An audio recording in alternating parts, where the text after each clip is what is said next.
We didn't click well. Hopefully I can say so. If we click well, so it's a dangerous team, New York Strikers. Now, what about the other areas in your lineup that concerns you a bit about this all-important game? 4 points on stake here. Actually, as a batting units, we have to a little bit click. Otherwise, bowling as a bowling unit, we did really well. Okay.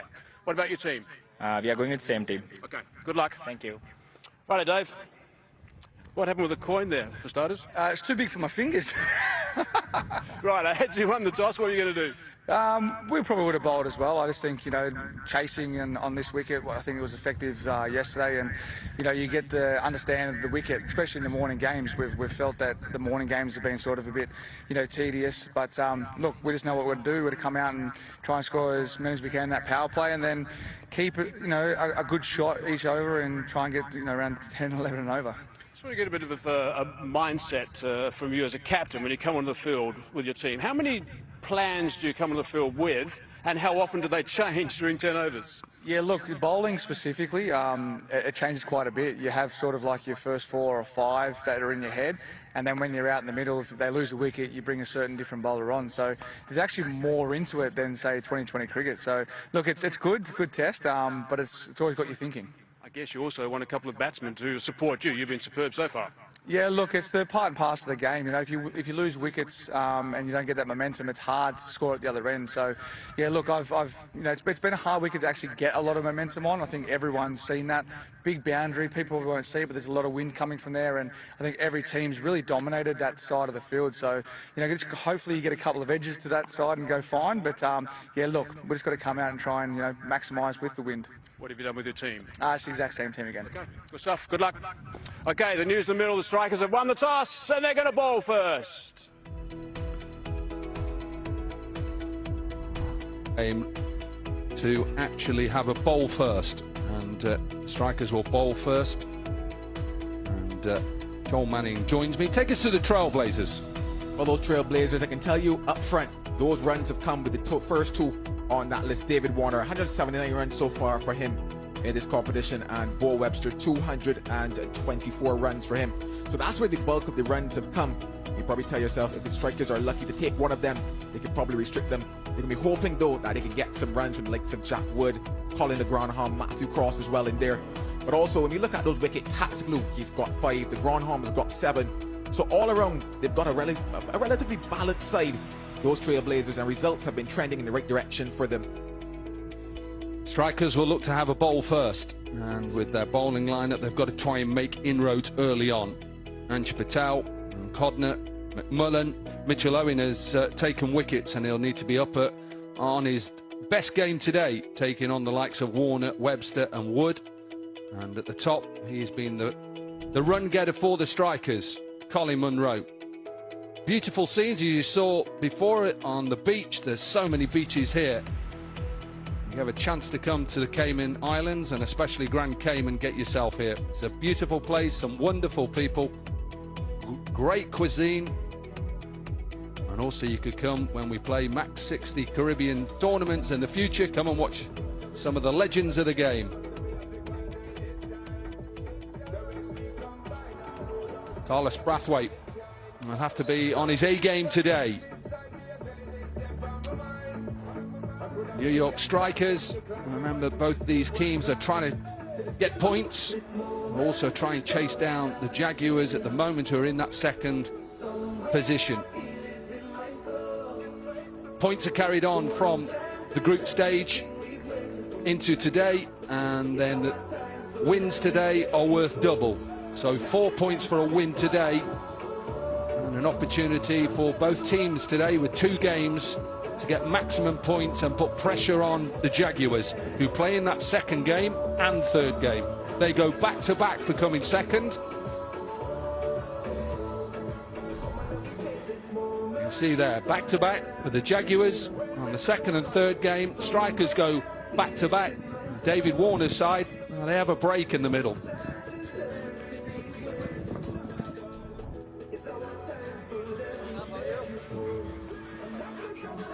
Few have come in to watch this first of 3 games.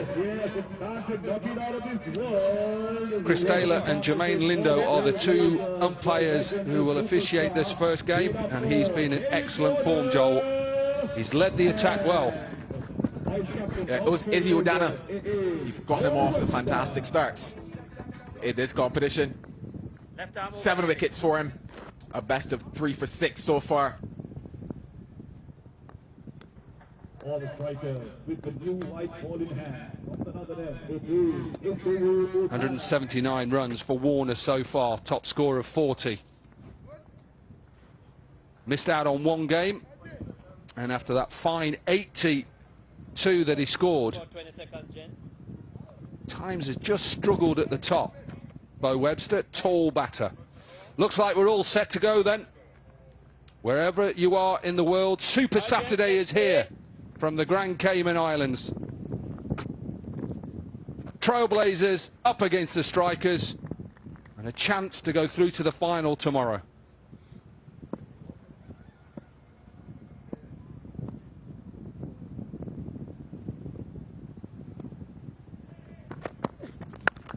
Slap through the offside. What a way to start by Warner. Off and running. This is where the bulk of the runs has come for the Trailblazers, at the top with Warner and Webster. Comes in with 179 runs on his bat. Add 4 more to that. Just over pitching, slight movement away. A bit too close to Warner. We'll capitalize on that every time.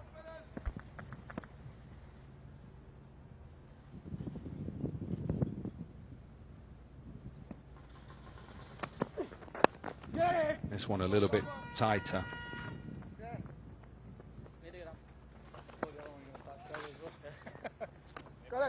We've played on this pitch now quite a few times. Match 21, I think it's 19 games on this surface. I know that Tassara Pereira mentioned he thought there was a bit of moisture in this surface. Well, if you can see it, good luck. There's no moisture. It is dry. You can tell by that first shot from David Warner, it's going to be a belter again today.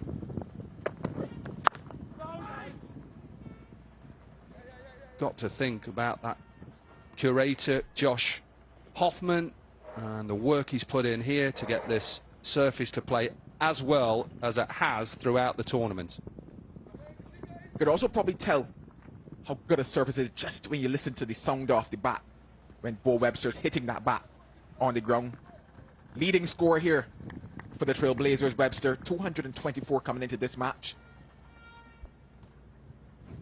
Yeah, 250s as well. And I'm sure Warner will want him to get another 50. You just see he's just trying to overhit it. At the beginning of the tournament, it was so easy for him. This is this 82, the top score, Joel. It was a fantastic innings. Yeah, it really was. Capitalized on anything that was over-pitched. Bo Webster also fractionally short.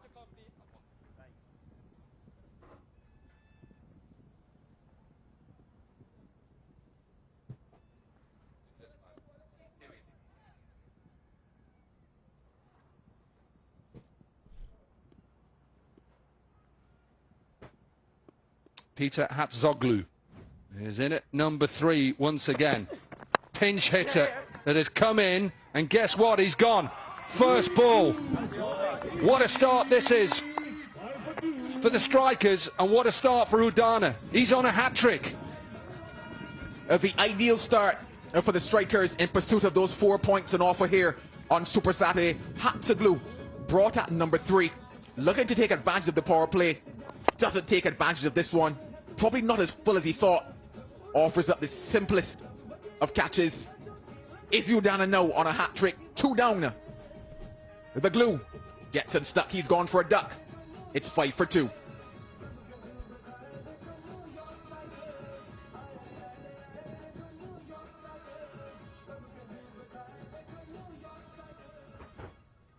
Look at down now, the Trailblazers in at number 4. It is Jaguars.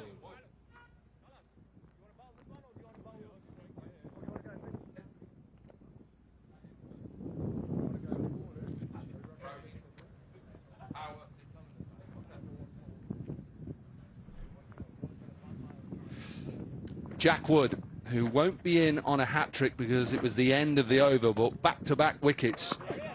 Webster went first. Good catch off his own bowling. Wasn't happy with the sun. And then Hatzoglu in as a pinch hitter. Gone. Not the best of shots. Simple catch for McMullen. And his experiment, I think it was 1-6 in that last game. And then he was out. First ball went for 6. Mitchell Owen will bowl the second and last over in the power play. No slip in place for Warner. He gets away with that. That should have been put through the offside. Warner's not happy with himself. If my memory serves me correctly, in every innings that Warner and Webster have opened, and one of them fell within the power play, they've struggled to get to that 100 mark.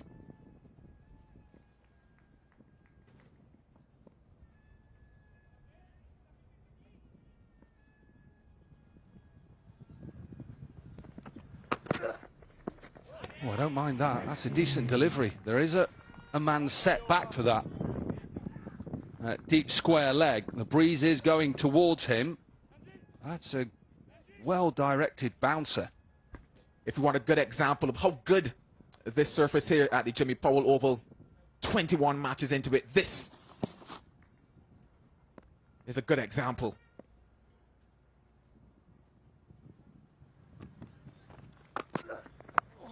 Oh, Slice gets away with this. This is a bit of a hack. And you don't say that many times about David Warner.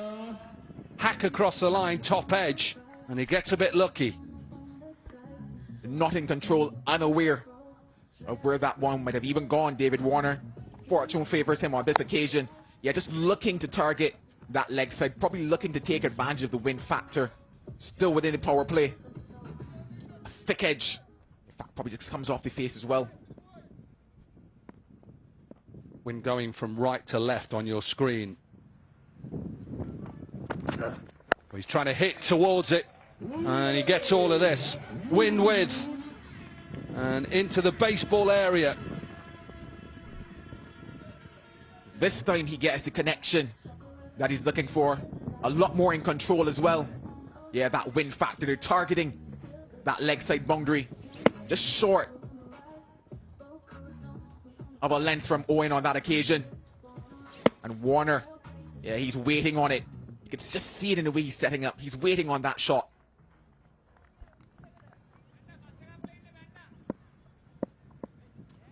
Umpire just wants to check the ball because it has gone into the car park area where there's lots of rocks, and sometimes it can just damage the ball and maybe help the ball just to reverse swing a little bit.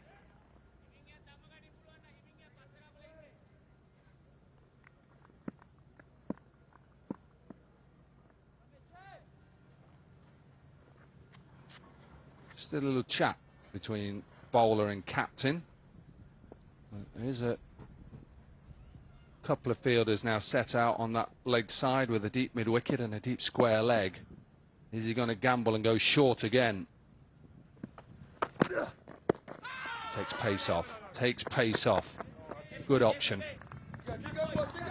Good option indeed. And once again, you just see how David Warner is hanging back. He's just waiting for that ball to be fractionally short of a length. Yeah, you just see it there. Good change of pace. Good skill on show. 10 so far from the over. Still 1 left though in it. Can Owen close it out? There are those runs for Warner, all coming at the top of the order. Well, he's got starts every time, and you'd say in MAX60 cricket hasn't really failed. Got himself into a position now. He's asking square leg to check whether the height of this. He's already bowled a bouncer. Not sure it's down to David Warner to be telling umpires what they need to look at, but they are going to have a look at it. Yeah, their umpire Chris Taylor on screen, just having a conversation with the third umpire back inside Jermaine Lindo. Front foot, yes, we know is good. He's bowled 1 over the shoulder for the over so far. And if we look at that as well, technically would be the second, and because of that, is now signaled a no ball. So a Warner inquiry has produced a free hit for him. Not so sure I could agree with the fact that Warner's asked for it. No, I don't think he should be asking for it, but at least we've got the right decision. And I think that's important for the integrity of the game, that we get to the right decision, because these certain things can make a difference. So free hit. Smashed straight in the air, and I think out of the park towards where the players are changing. What a shot that is to finish the power play off. 2 overs have done, and the Trailblazers are 22 for 2.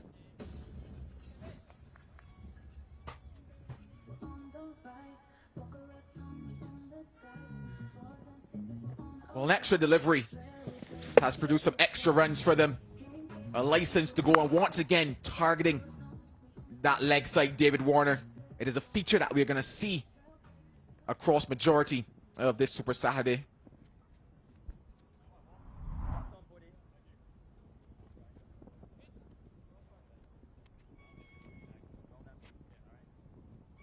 Brown is at the top of the list of the Daphnews most sixes. He'll have just one game tomorrow. I'm not sure anybody's going to catch him up. Webster already gone. Dunk has a couple of games today. Corey Anderson probably on his way home. McKillish, Boddingham then into the attack now. The power play is gone. Just 4 fielders in the circle.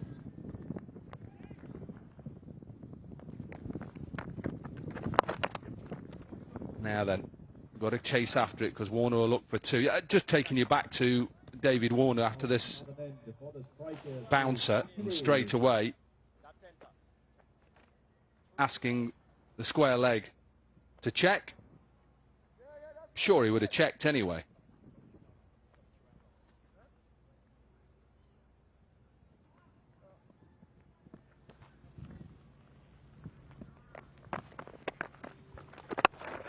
Slapped into the leg side, and I think he gets it in the gap as well. It's a good shot from Warner. Went deep in his crease and pulled it for a boundary. When you think about how quickly he transfers his weight, David Warner, just see it here. Rocking back quite nicely. Once again, just settling to play that shot towards that deep mid-wicket area. It's probably fractionally short at the moment from Boddingham. Yeah, I'm sure Tessara Pereira wants him out. He's a danger. Can they pick up 2? Can they pick up 2? No, sent back.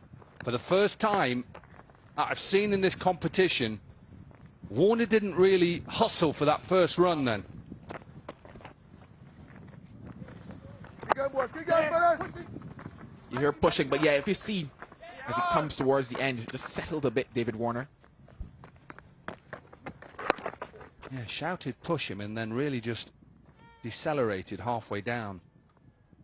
Maybe there wasn't 2 there, but he's got another start. 26 from 11.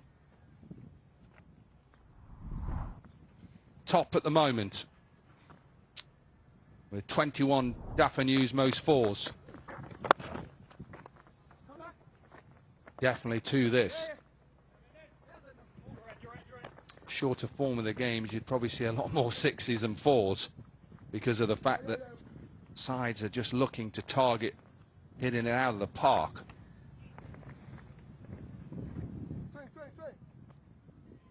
A bit of the forehead there, a bit of the scalp there from umpire Chris Taylor. Tells you about how strong the wind is blowing today. Yeah, it's nice though, isn't it? A little bit of a breeze. That's his umbrella. What's happened? Not a lot of shade for him, and it is warm. Now, does Warner get another boundary? No. Good fielding in the end. Just a couple to finish off another over. 11 from it, and the Trailblazers are 33 for 2.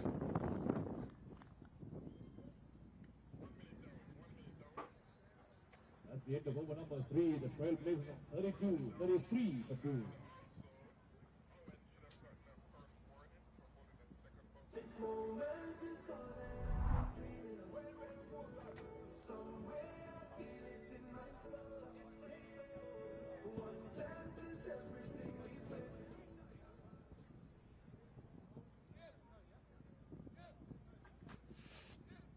partnership of 28 from 13 between Warner and Wood. Nothing from Webster, nothing from Hatzoglu.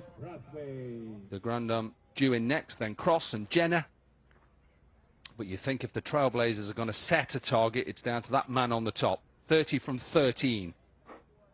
Tessara Pereira's decided that he's going to take Owen out of the attack and bring in the Bayesian, Carlos Braithwaite. 3 wickets in the tournament and best of 1 for 6. With his height, just make sure he gets his length right. It's sometimes not easy to get a grips with. He's big, tall, 6'8", so his length can be slightly fuller than a lot of people because he gets that bounce. And not just that, probably sometimes you tell yourself he's going to get onto you a little quicker than he actually does, because across this tournament he's opted to go for his variations. Very seldom has put pace onto the ball.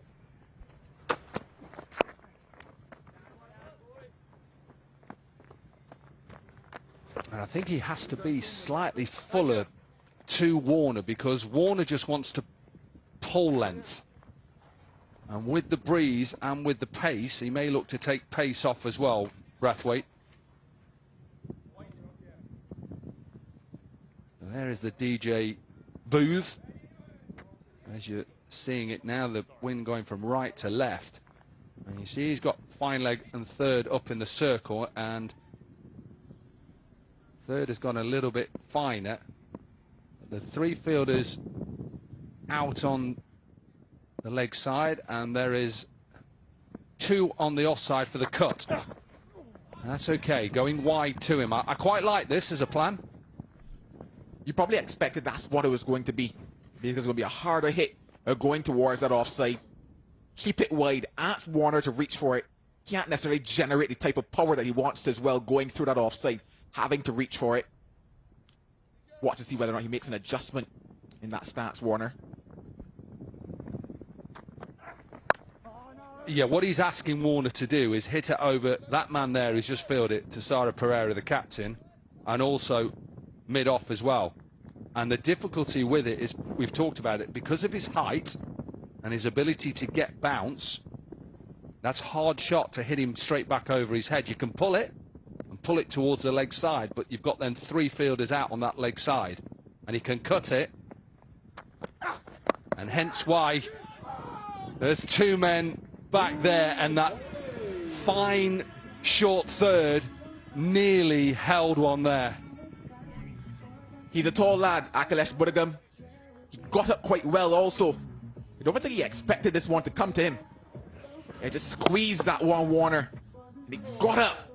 I think just the pace of it got onto Budagam a little faster than he thought. Braithwaite nearly had his man. Yeah, he'd done all the work. Braithwaite set it up beautifully, and went wide. Warner could have left, it could have been a wide, but he gets a 4. Last ball. Again, that's that length, pulled into the leg side and gets it in between. It's sensational timing from Warner to finish off the over. Back-to-back boundaries, 9 from it, 4 overs are done, and it's 42 for 2.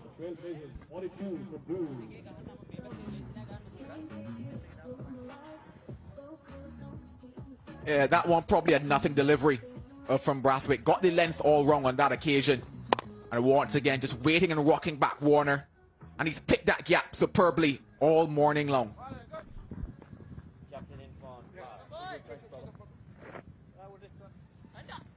Change the ball, Woody. Right arm over.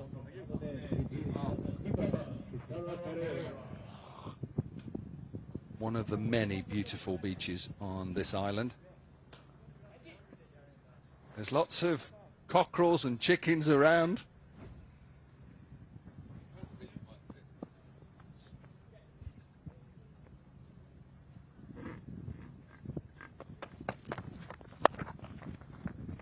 Captain into the attack to Tessara Pereira. A lot of variations with his slower balls.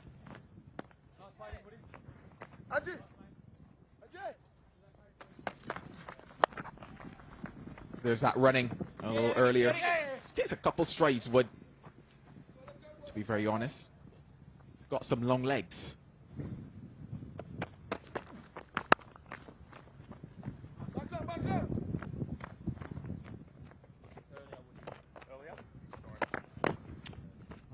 What a job these four have done throughout. Smiles on their faces, turned up every day.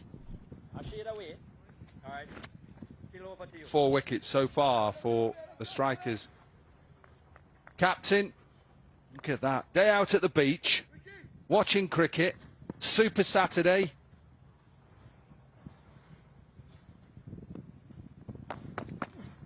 Oh, that'll be a wide. And for the slower delivery with the 3 fielders out on the leg side. We've actually seen a couple left-handers actually struggle to get those pace-off deliveries past the man at short, fine leg. I can think back of maybe 4 or 5 dismissals over the last couple of days. And again, getting it wrong. Captain to captain, he knows how important it is right at the moment, Pereira, because Warner looks dangerous. 38 from 17. You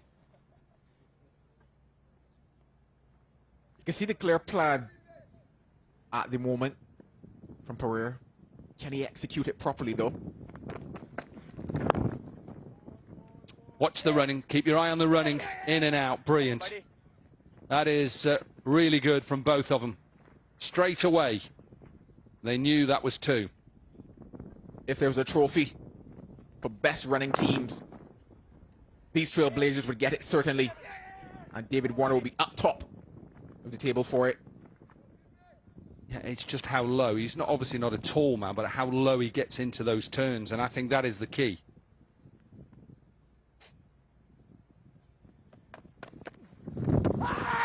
Pitched outside leg. Pick up a leg by. Just keep your eye out on umpire. Yep. Chris Taylor giving 1 leg by. How easy is it to keep your balance there, Dominic, when signaling that leg by? Because I think about maybe 4 or 5 seconds there for Chris Taylor on one knee. Maybe all right for Chris Taylor, but for me at 53, no chance. Albie Morkel and Cole Crowe, who are the coaches for the striker, just keeping cool in the shade. 50 up. So the Trailblazers have a start in this first of 2 games that they have today to try and force their way into the final tomorrow. The Caribbean Tigers will be in the final tomorrow. Who will be with them? Stay with us throughout the day. Again, can he get 2? I think he's going to absolutely walk 2 here. End of the over. 11 from it. We're halfway in this first innings. And the Trailblazers are 53 for 2.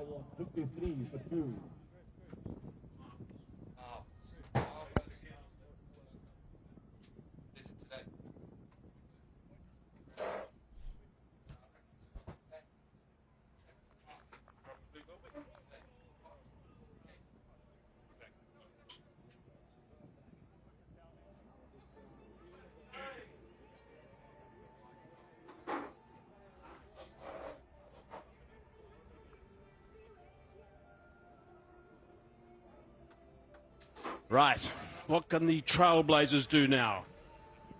Just a reminder that the strikers won the toss, elected to bowl. Tessera Pereira thought there was a bit of moisture in the surface. I was out there as well, I saw 0. But anyway, it's been interesting so far, going at 10.5 at this stage. And Warner, of course, is looming large again, as he has done. Wood is someone who's performed pretty well. He's actually a couple of very good cameos so far. And it'd be ideal for the Trailblazers if he gets stuck into one of those again. Wood, hello Abby, how you doing? Morning, Hazy. Yeah, if there was any moisture, that's been taken out by David Warner. Batted beautifully. Wow, that's nailed. That's nailed beautifully. And that's gone for 6. There we go. That's a bit more like it. Yeah, when they lost the first couple of wickets, we thought they might be in a bit of a trouble. But then this partnership of 54 of just 28 has really given them a platform here. And look at that shot, the pickup shot on this surface. Not an easy shot to play because of that slowness on that surface. I mean, he just waits for those sort of deliveries. He dreams about them, I think. Wood. Terrific shot. Outstanding. What we've seen so far in this tournament, that first game has always been a bit tough. You've seen low scores. So to bat the way they have on this surface, it just shows the quality of both these players. Yeah, David Warner on toss said that the track has changed a little bit. It's a little bit more, it's in the shrubs, this one. I don't know if they're going to find that, are they? It's a little bit slow. It's a little bit harder to hit boundaries he's been finding. Clearly no one told Wood before that last delivery. He just launched into that. Another single to get Warner back on strike. They continue at this rate. They'll get to close to 115.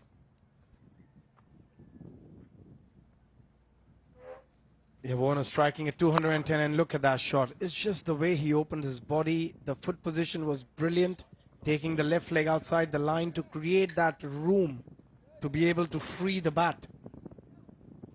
That is so crucial when you want to play that shot through the onside. It's been a couple of times where David Warner has got really good starts, 30s, he got a 40 as well, and then he got out. He didn't finish right at the end. Now, this is his highest score so far in MAX60. That's a wide one. Just swinging away a fraction from him at the last minute. Had to stretch for it. Bit of fun between Braithwaite and Warner. Yeah, he's led the team really well. And not just with the bat, also the way he has manipulated his bowlers and also with his running between the wicket. That's been the feature for me from David Warner in this competition. Oh, that's an inside edge. Oh, that's nicely stopped too. That's good work. That would have gone for 4, so that's saved 3. All these runs are so valuable.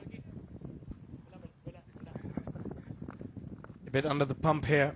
Carlos Braithwaite after that 6. Good change up. Again, when he wanted to play that shot, just losing a bit of shape. Body weight. Not coming through the shot, hence getting an inside edge. But still a good save from the keeper. Every run is going to be crucial in this match. 2 balls left in this over. Slapped down the ground. Pretty well struck. Not shying at the stumps. Warner's so quick, not worth that shy. You can see on Braithwaite's forehead, it's very warm again. There's a strong enough breeze. You can probably pick it up through the stump mics as well. And that's another feature that David Warner mentioned at the toss, the breeze. He said people don't realise how strong it actually is. Yeah, it is. Quite a strong breeze, but at the moment they're going at 10.8. That would take them to 110, close to 110. Another single takes them to 11 in this over. 64 for 2.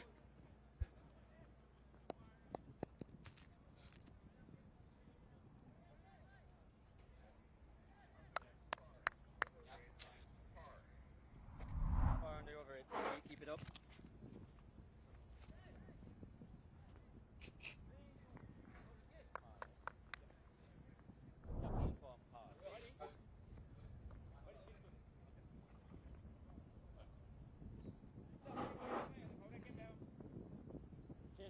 Those ladies are beautifully organised. Look at that. It's in the VIP area. Just looks perfect, that. It's a wonderful spot to be in. You've got the shade, you've got a bit of fan, you've got everything, the drinks, a bit of snack. There's nothing else you could ask for. AZ? Agreed. Look at the big fella. He's leaking a bit. He's been good so far. Ansh, with his left arm wrist spin, he's been impressive. I've liked watching him, really have. Ansh Patel. Getting a little bit of turn, nice flight. Hey! Quick one that time. Yeah, I liked his variation. And also,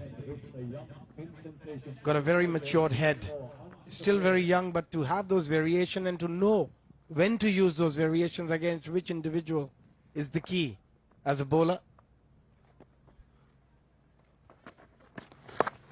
A little bit short, a little bit wide. It's a very inventive hit, and 4 runs. That's nicely played by Wood.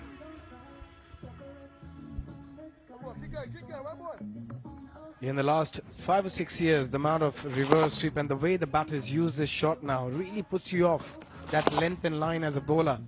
You can't really set a field for that particular shot. Yeah, you've got to remember that a lot of these players that are playing now have actually grown up for the first time watching TV, tuning into cricket, and they're seeing that shot when they first started watching, so they consider it as natural as a cover drive, if you like, or a sweep. Yeah, the game have come a long way. We will be penalized if I ever tried that shot in the net. My coach will never allow me to bat again for the whole week, but that's how far the game has come. Yeah. Good position this now. 69 for 2. Cracked away. No run there. Tight start from Patel. Yeah, very strong position at the moment, the Trailblazers. But nowadays, I've done a lot of coaching in the last 4 or 5 years. I'll come back to that after this delivery. Does it again, but is out this time. There is risk involved. And Wood has just found out. Good stuff from Patel. Yeah, going for the same shot, that's exactly what I tell them. That if you can't execute it, it's a high-risk shot. So you can play that shot, but you've got to master it. Wood out for 20. Again, I think it's the right option. He timed it beautifully, didn't find the gap, straight to the fielder. A big wicket, they needed that wicket. Partnership of 64 of 38. Wood out for 20 of 15. 3 downs for 69, Trailblazers.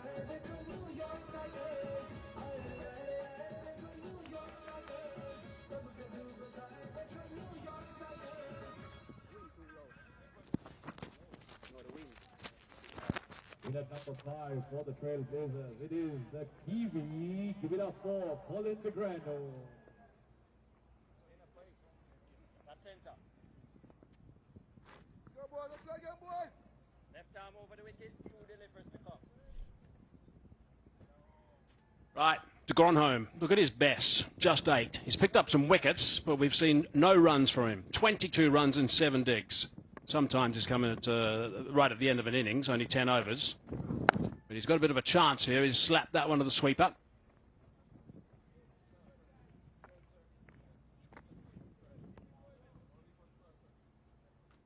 Yeah, again, if you look at that wicket, the length on this occasion was slightly fuller.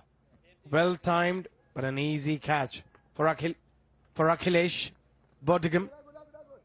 And Ansh, we were talking about him, that he's been so impressive, this young left-arm wrist spinner. Only gone for 6.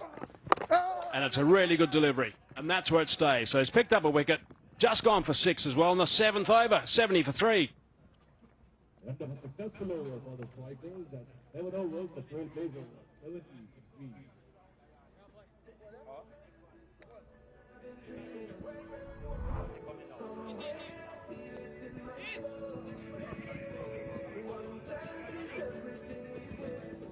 Floaty, yeah.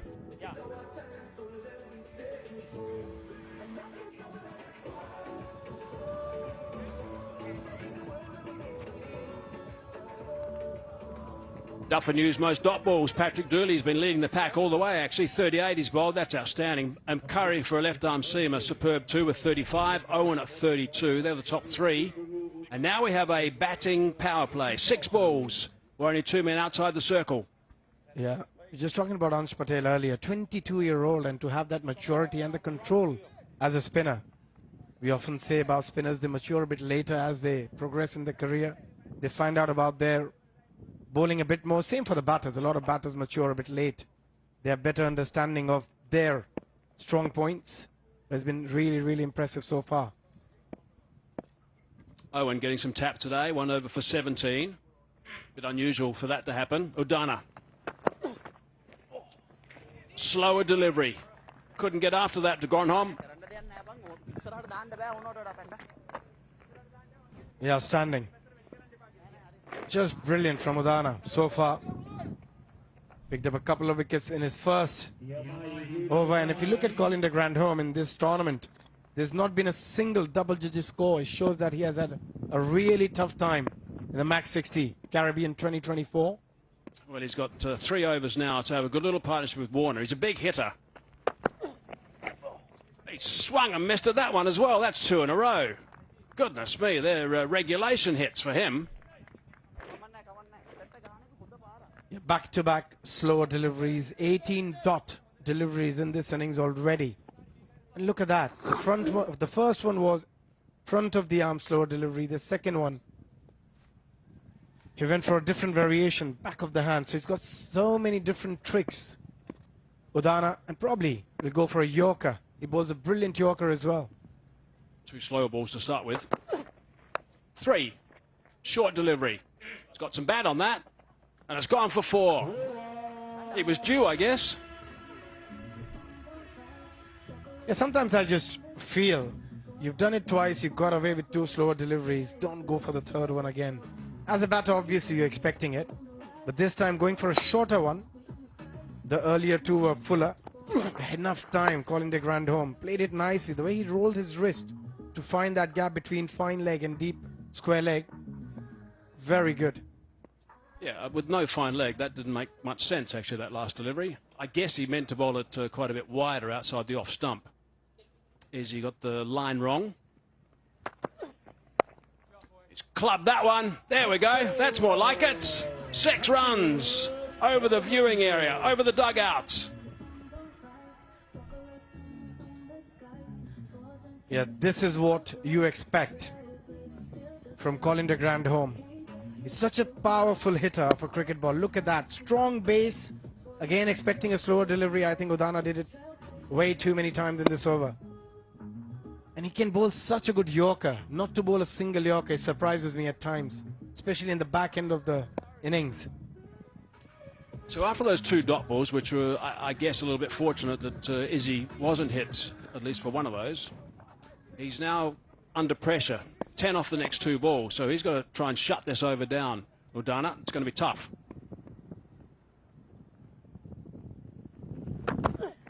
Full toss on the bounce. Scamper through for 1.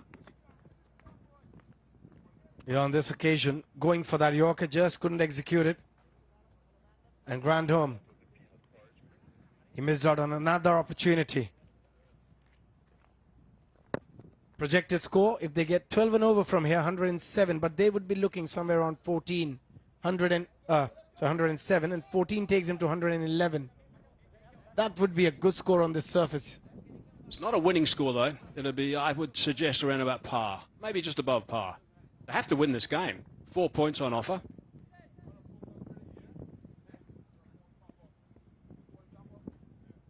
Nice little shootout this to see who plays against the Tigers tomorrow.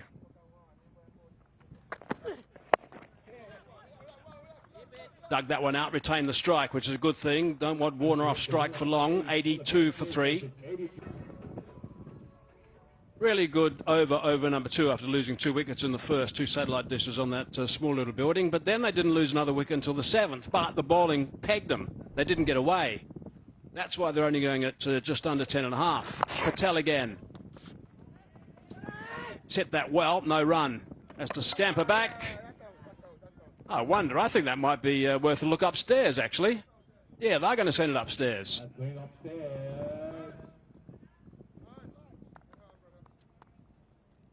Yeah, we'll have to wait and see, but it looked very close to me. Great pickup. Just brilliant.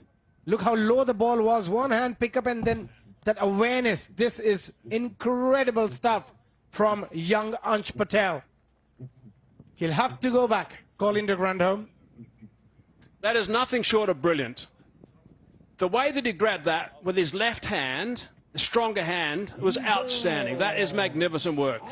Really good. Matter of centimetres involved there. He can be dangerous if he gets going. He was threatening, but Patel has done superbly with not a particularly good throw back towards the bowler's end. So he goes for 12, 82 for 4.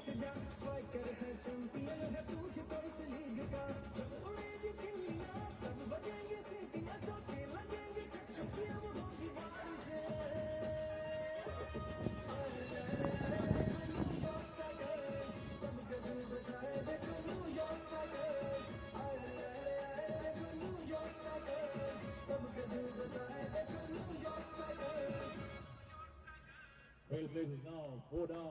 The new man in is John T. Cheddar.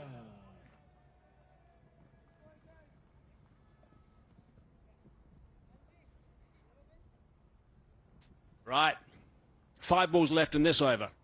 then 1 over after this. Haven't seen much of Jonty Jenner either. David Warner's the Lone Ranger. He'll hope he doesn't hold out here. Good effort to try and grab that catch. Didn't quite get there, I think. Angela Pereira.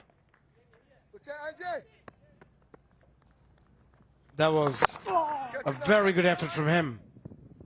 He had to make a lot of ground and then dive. Very lucky he didn't get injured because he did get stuck for a second on that surface. Went with one hand. Yeah, never got his hands to it. But a very good effort.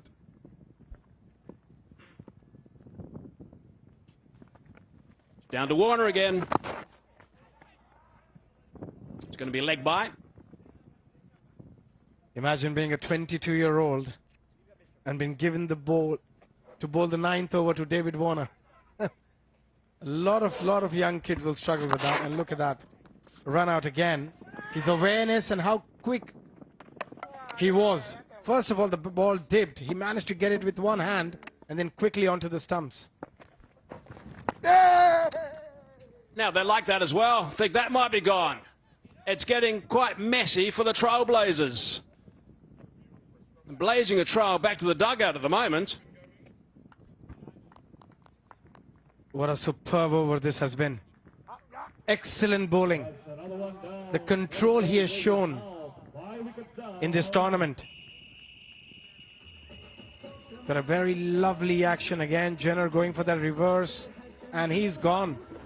He is out. Yes, that leg didn't come back. As you can see, still. He's lifted it. He'll have to go back. 4th wicket down for the Trailblazers. Jenner didn't trouble the scorers. Out for a duck.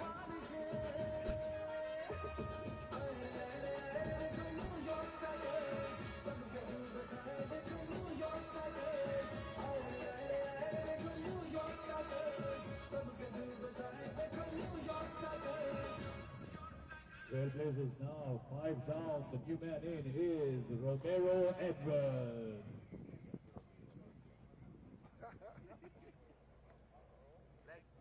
No, that's 2 legs. Few more. That leg. Left arm over the wicket. 2 delivers to come. I share to you. Yeah.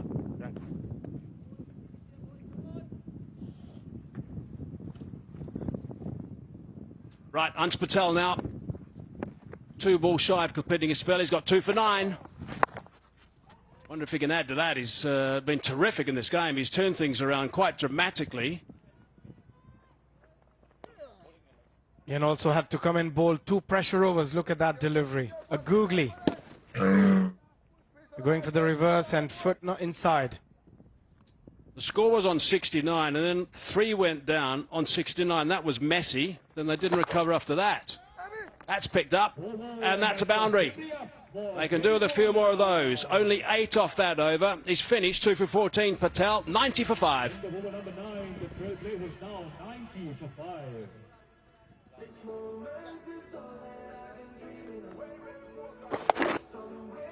Yeah, that's a lovely shot. I think Ansh even knew that he's going to go for the reverse. So he bowled a very good line in length. But David Warner getting a 50 with that boundary as well on 52 of 28.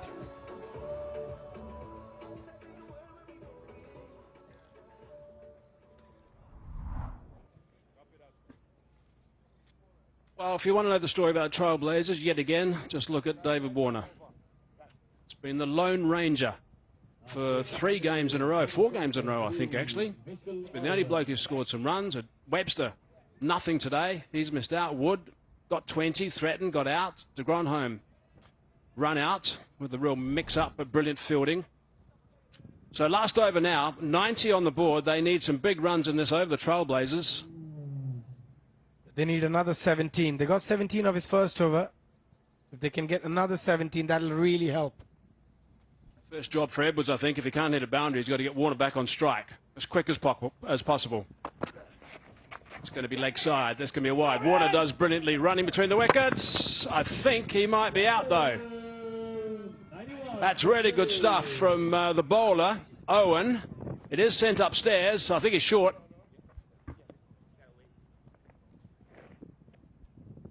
But David Warner doing the right thing. Probably a wide, but he had to get back to strike, and he will be out here. Edwards, not even in the frame, just getting in the frame. Another wicket goes for the Trailblazers. They're 6 down now. Edward out for 1. 91 for 6. Trailblazers. That is wicket number 6 for the Trailblazers. And wicket number 8, it is Jack Jarvis. Still 6, huh?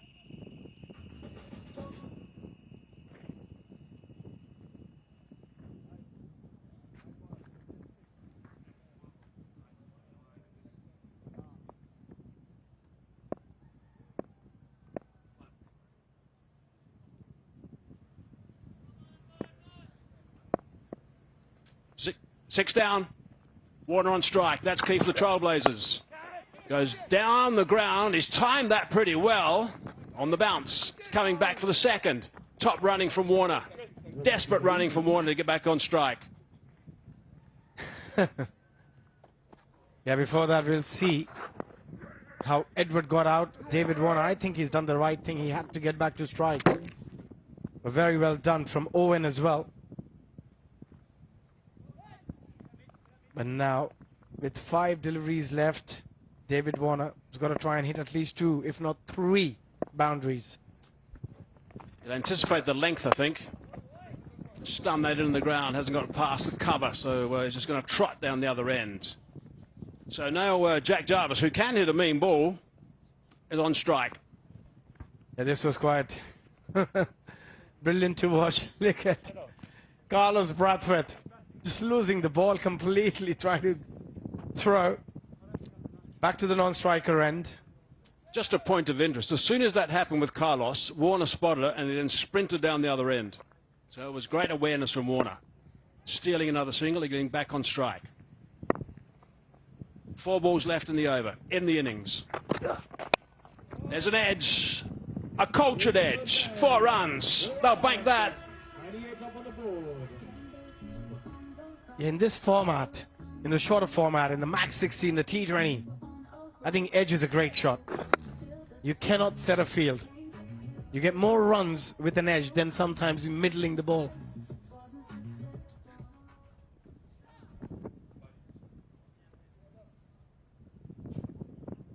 He doesn't look very happy, does he? Concerned. 2 away from 3 figures, now the Trailblazers.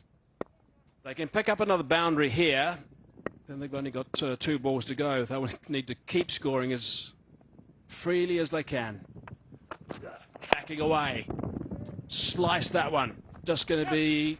No, coming back for the 2. Good running.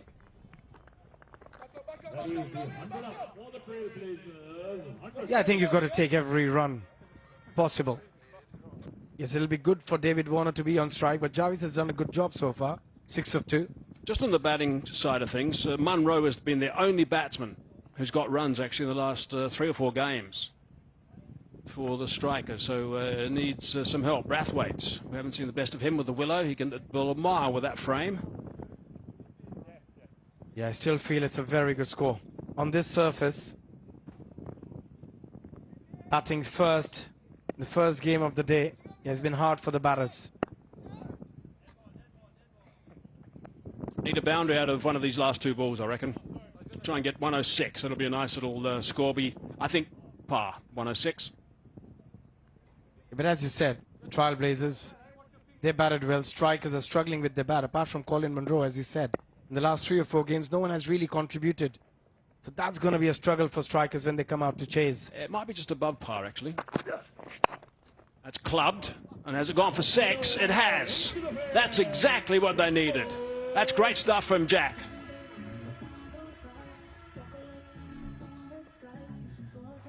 .189 sixes in the competition, and look at that. The way he moved outside the leg and still keeping a very steady head, a very still head. That was the key to be able to hit that ball for a 6. And now I really think the Trailblazers are in a strong position here. 106 with 1 ball to go. If they can get another boundary, 110. Very good score. He's got the glove off Kenna Lewis.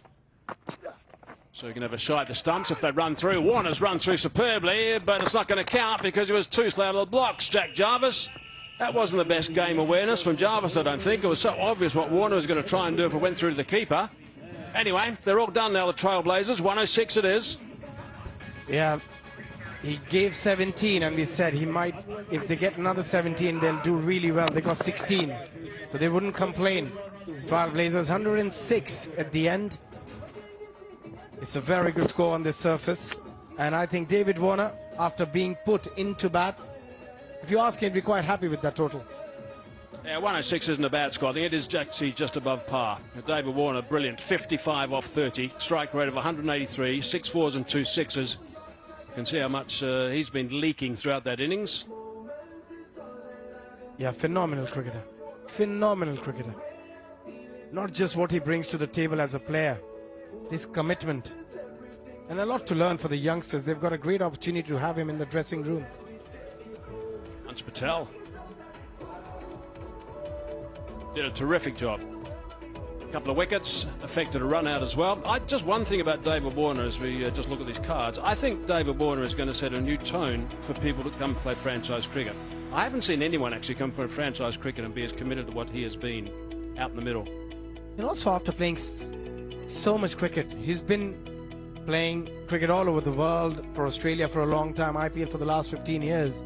To have that sort of commitment in a tournament here is just incredible. Okay, the Boca Raton Trailblazers. Warner not out 55. Really superb stuff from him. Lots of running. 30 balls, so a couple of a handful of boundaries as well. So it's really good work from him. And we've got to go down to Wood to look for anything more, just 20. And then Jarvis run out at the end for a dozen. 106 is the final total. Yeah, great start by Udana to pick up a couple of wickets in his very first over and really put pressure on the Trailblazers, and then Ansh picking up another 2 wickets and really stopping them from getting to a massive total. Radio, let's go downstairs now and join Dominic Cork. Thanks a lot, Hazy. I've got Ansh Patel with me. 2 for 14. What a spell that was. Yeah, it was a good spell. It was fun bowling to the likes of David Warner and the other batsmen. It was tough to, get away with, like, the pitch is pretty slow, but yeah, I executed my plans pretty well. So what were you looking to do? yeah, the plan was simple, just bowl as far away from the batsman as possible. Use my googly because the ball was turning a bit, so yeah, that was the plan basically. Also a decent run at as well. You're in a good position to run Colin de Grandhomme out. Yeah, actually, I actually didn't know where the stumps were. I just swung my hand and luckily just hit the stumps. But yeah, it was a good take too. So all in all, what is it? You're chasing 107. What do you think? Is that a target that you can chase down easily? Yeah, we think we do have the batters to do it, so we just need a good power play, and yeah, I think we should be able to chase it down. Okay, well, well bowled and good luck. Thank you very much.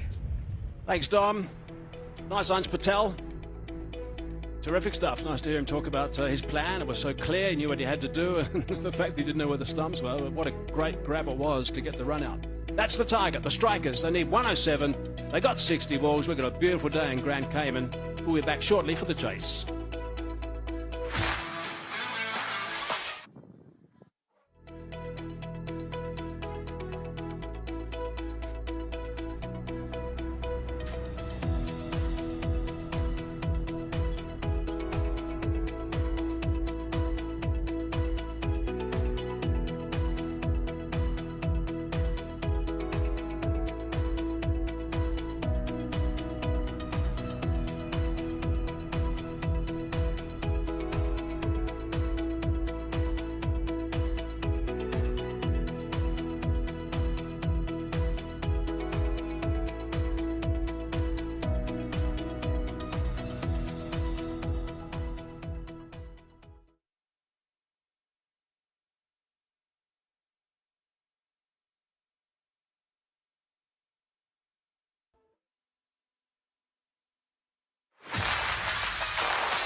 Oh, geez. I'll say Aaron Finch. introvert, Paddy Dooley. Me. Joe Byrne. Ricky Ponting. Brett Lee. My go-to shot would be like a slug sweep full shot. Mine's SEG. Always love playing against England. 60 balls now that I'm at the end of my career. I would love a nice cover drive.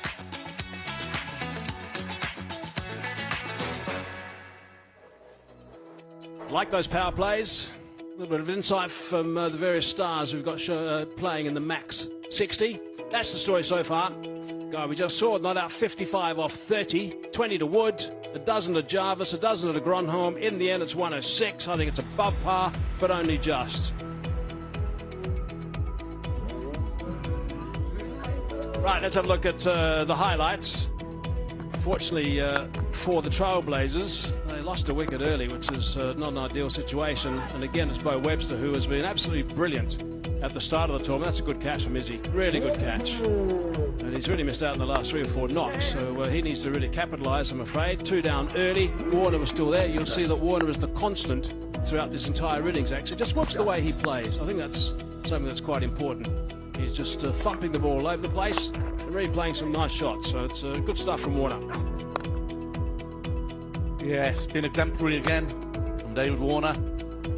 Not backed by many other batsmen from Trailblazers, but still, they get a good total on the board. Patel, magnificent. Udana, 1 too many slow balls at times. Good piece of ground fielding from the boys. Again.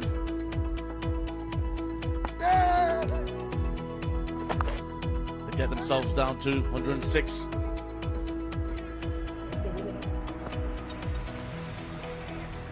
Got a little bit sloppy towards the end. I think there's a little bit of lack of game awareness from 1 or 2 players. There was a sacrifice run out just before the last wicket that went down, but you'll see here when the very last ball comes after that 6 from Jack Jarvis. He was standing, Warner was screaming down, and they could have got 1 more run quite comfortably. In fact, I think they could have got a couple more runs if they'd just been a little bit more aware.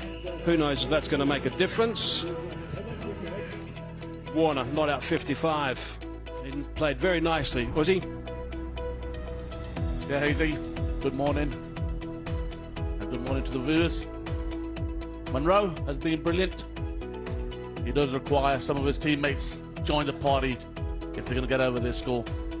Right, that's the target. Now, this is an important game because there's double the points on offer here. Today is all about who plays against the Tigers tomorrow. That is the big final. So there's a little scramble amongst the teams. The 3 teams each play 2 games. So 106 is the target. Sorry, 107, my mistake, is the target.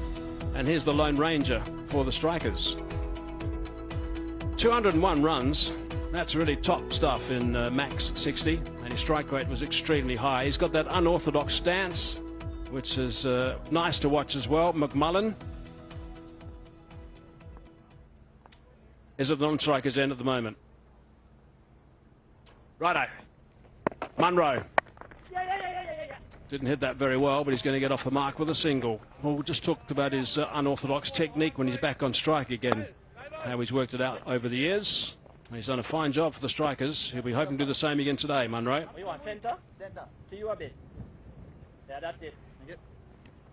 Yeah, it's been good for them. McMillan will be hoping to put a mark on his game and into this tournament.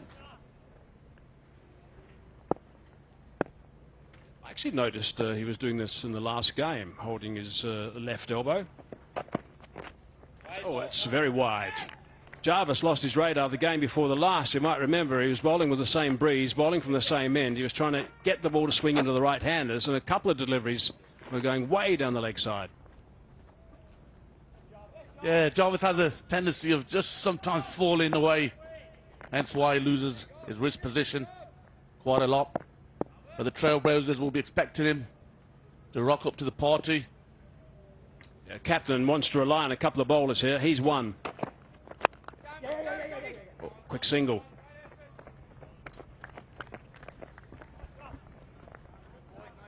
Yeah. Jarvis here. Runs in smoothly. Gets in a coil position. And that's the key sometimes. He was good on that occasion, but when he gets it wrong, he just falls over a little bit too much.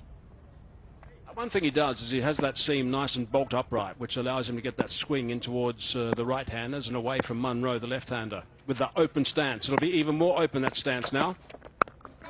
Certainly did move a little bit. Another single.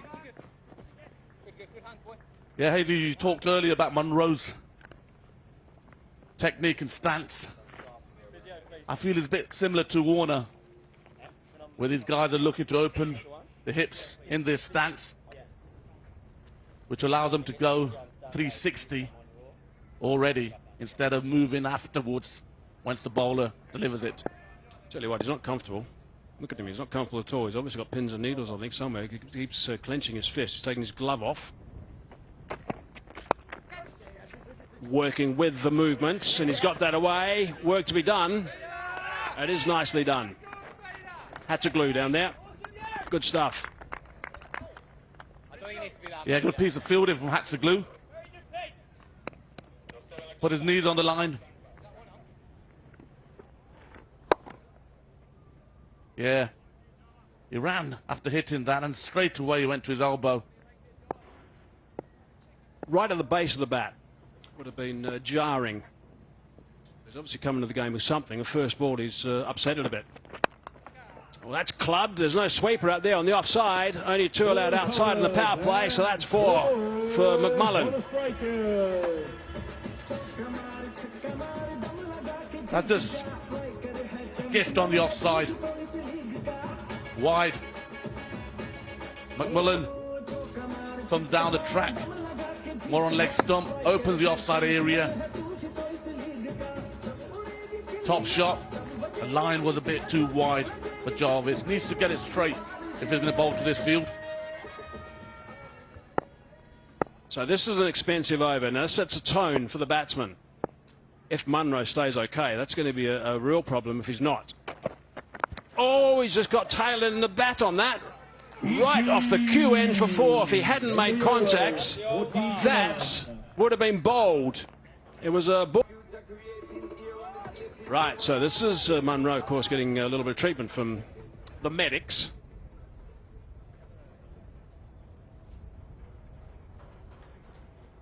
Interesting, this last shot. Yes, clever. He did that only because of the shot before.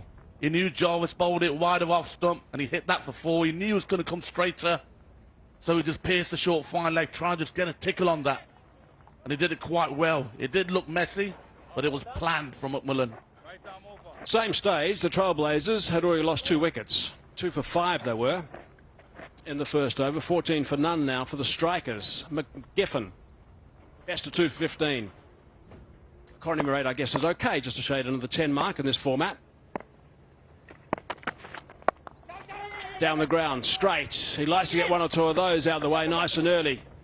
Bit of tag teamwork is not going to work. 4 runs.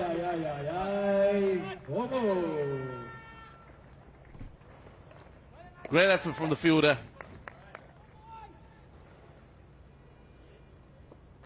Munro comes down the track with momentum, puts a bit of bottom hand into that. The ball keeps racing faster and faster. He gets a hand on it, but his back leg just kicks it over. Bit of swing. So just watching Munro, he's in a lot of pain here. He's got a back-to-back game here as well. They play the next game also, so this is going to be a difficult situation for him. If he happens to retire hurt, which is, I would guess, is not even going through his mind at the moment because he's such a mainstay for the strikers, then that would put them in a serious spot. He's got that away. Ooh, that is huge. Nicely played that for Sex. That's quite extraordinary, that shot. Over. Extra cover. Yeah, again, McGiffin. It's all happened because of the last ball. It swung nicely, so he decided to start it wider. Free gift on the offside. Monroe just takes it with both hands. Over extra cover for 6. I think the issue here is he's going to be struggling to use his bottom hand, and he's pretty much a bottom hand player, Monroe. So he's going to have to try and get his top hand, like he did with that last shot, working as best as possible, and the bottom hand just supporting. Left elbow's in trouble. Call for 2. Nothing wrong with his legs.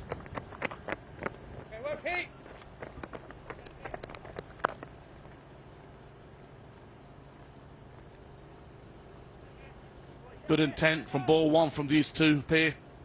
The strikers are 26 for 0.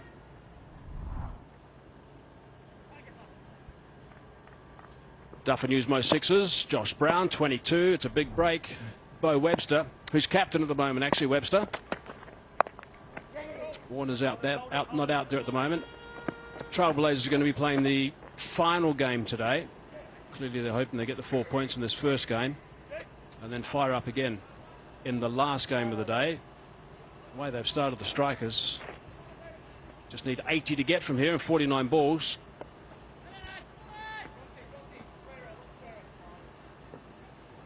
Monroe definitely uncomfortable.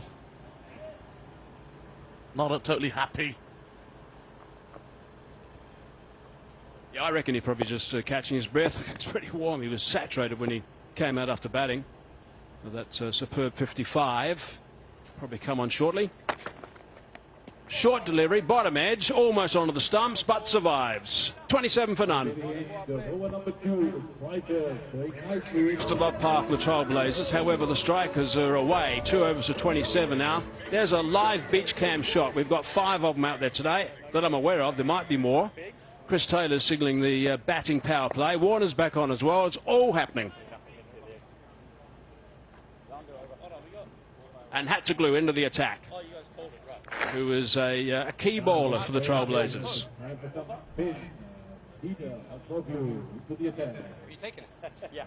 He might need a bit of ice. Oh, maybe Mike's ice for that elbow. Would he come just in front, I reckon. If you get beat that side, he'll get it.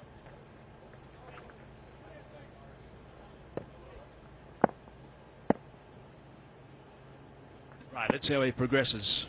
15 at the moment off 7 balls. One magnificent 6. Had to glue. Wide delivery on the bounce. Hesitation. Monroe was hesitant. They were stuttering. This is going upstairs for a good look. Oh, he's walking. He's walking. That's wicket number 1. That looks out. McMullen's already walking off. Trailblazers celebrating. Good throw. Good piece of keeping. Quickly gets it down from above to low. He's out by a couple of yards. Right, McMullen goes for 11, 27 for 1.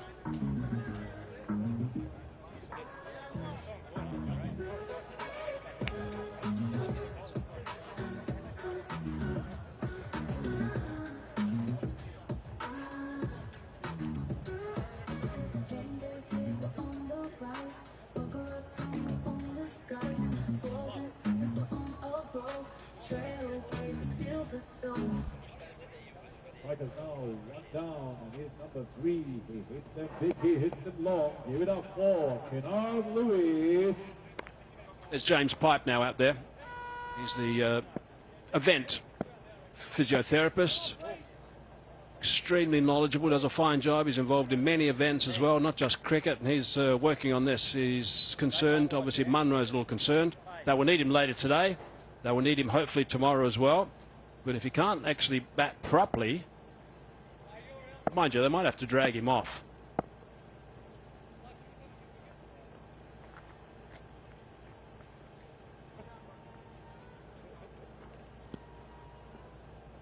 So there's clearly issues. It had to glue. Well, the wide of off stump gets a fine nick. Good piece of fielding. Trailblazers will need more of that to continue.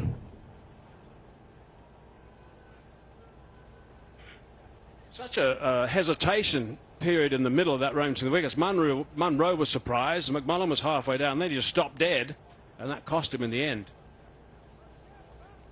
Yeah, for sure. You're just going to call yes or no and go and back each other. But sometimes that happens, Hazy, when you come to new franchises, get to know each other, build that trust, build that communication. Warner's been the star with the bat so far. Really played nicely. Yeah, it was brilliant from the start, David Warner.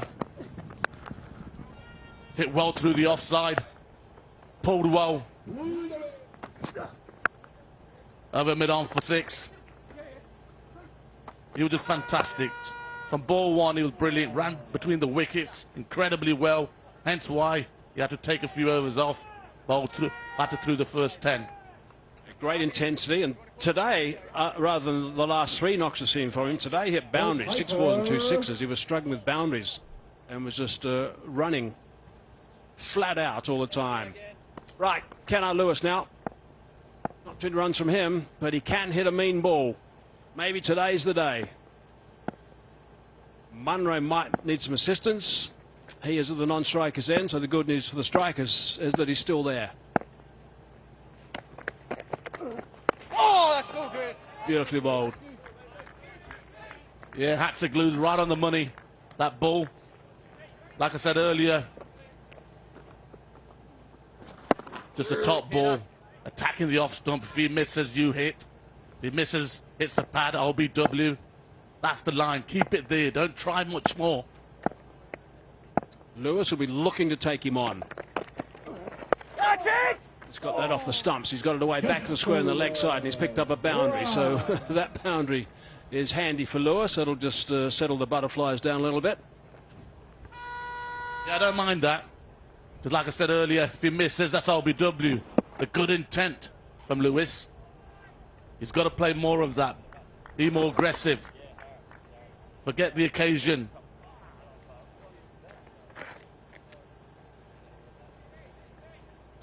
"31 for 1 versus 28 for 2, where the Trailblazers were at the same stage, so not much in it from the runs perspective.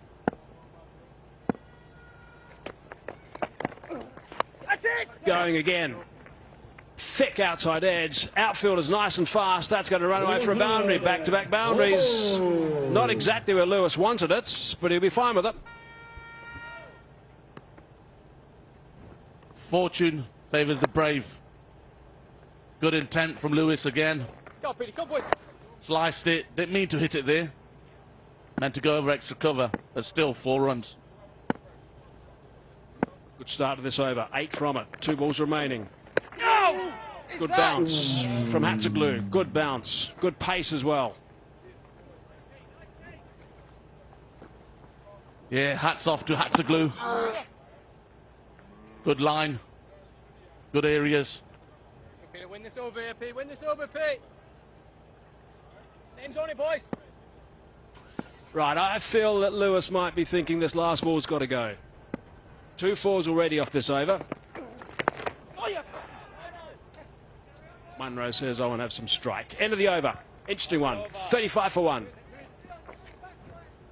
That is the end of over number 3. The striker from 35 for 1. This moment is all that I've been dreaming of. Some way I feel it in my soul. What a lovely shot that is. That's the golf course just near our hotel. Everyone's always out there. Early mornings.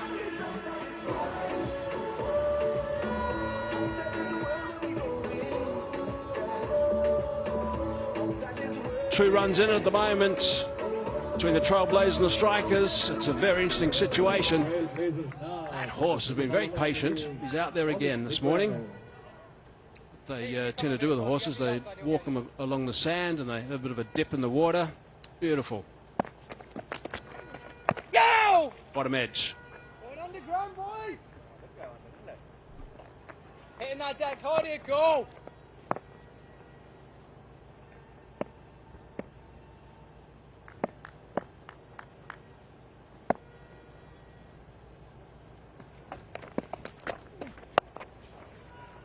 The Gronholm into the attack, and he has just been slapped for 6.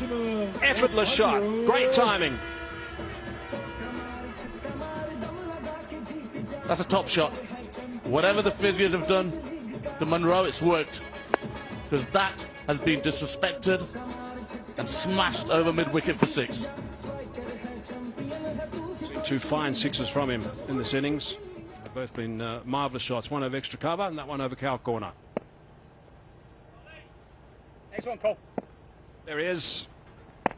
Physiotherapist James Pike. Catch. Wide, over the top. He's relying on timing now. He's not using brute force and he's playing superbly.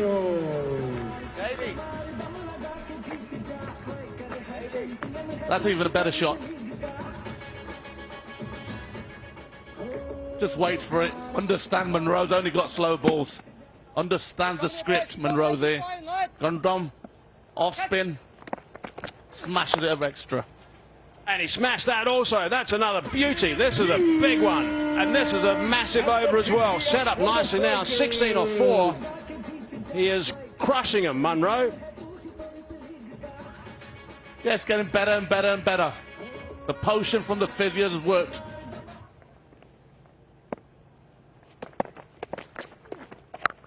Oh, again.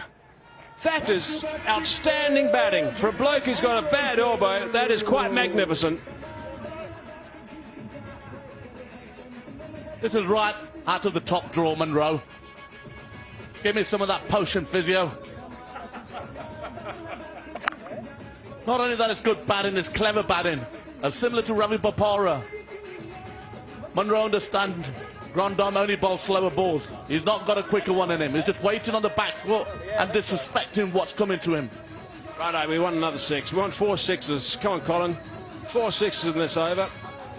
22 so far. I don't know what he was doing in the first ball. It was a dot ball. What's going on there? Righto. Last ball of the over. Oh, he can't hit that for 6, but he's smacked it. It might be a couple. Brilliant over. 24 off at 4 gone. 59 for 1. That's the end of the big over. All the striker after 4, it's 59 for 1.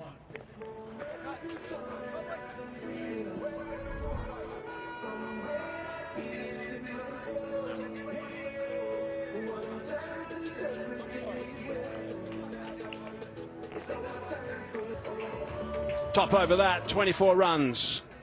3 6s and a 4 with the boundaries in it. Those girls were nice and busy during that over. So Munro now on 39 off 14. Strike rate of 279. Superb. Here comes the glue again. Going to try and get stuck into this. He might have a catch. Yep.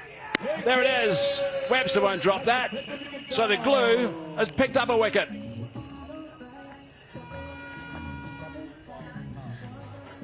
Trailblazers needed something special to get back into the game, and Hats of Glue comes to the party. Lewis tries to smash it right over the stadium for 6, but holds out. Good piece of fielding. Lewis 8, 59 for 2.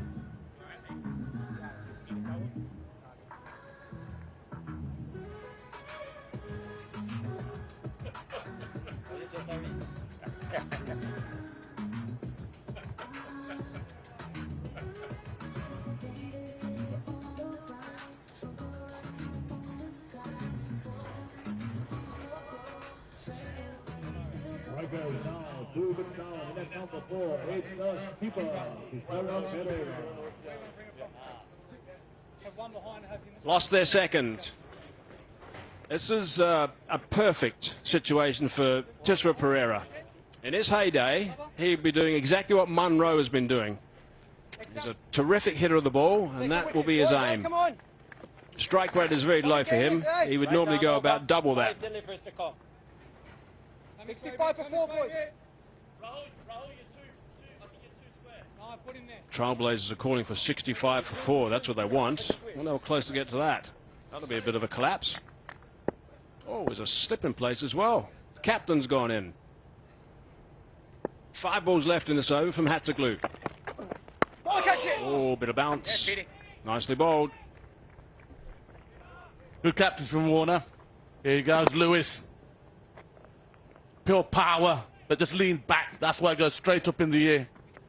Total disappointment. So he's looking to slant across Pereira, so he can't hit it leg side. There's a man at cow corner. There's no one saving one at all on the leg side. It's going to bring the sweeper into play. The outfield's nice and quick, and that is going to win. 4 runs. Bad ball. Bad ball. Pressure was on Pereira. That's why Warner went into slip. Just dragged it down. Just a freebie. And gets dispatched for 4.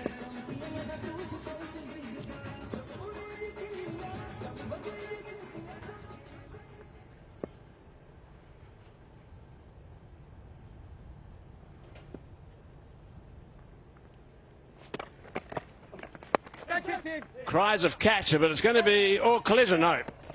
Good effort. Couldn't quite get there.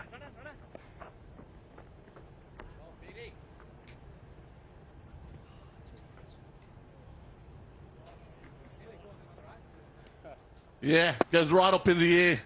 It would have been an absolute cracker of a catch if he caught that. Just got his legs tangled, Warner.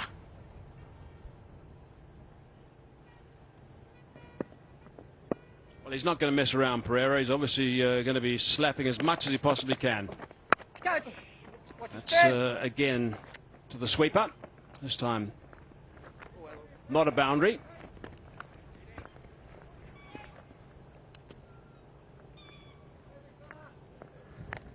That's the glue. I would like to see him just turn one back in. Because one hasn't turned for him yet. Just going across. If he gets one back in, could get bowled here. Worms turned a bit up. That's flattened out a fraction.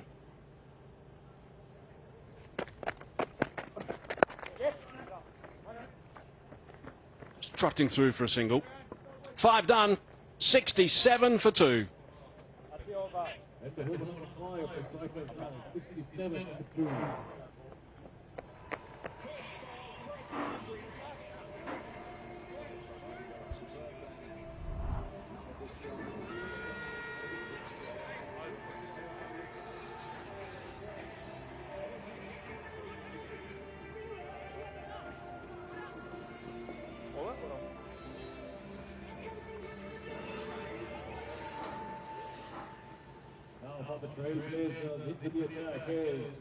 Daphne's most dot deliveries so far in the MAX60 Caribbean 2024.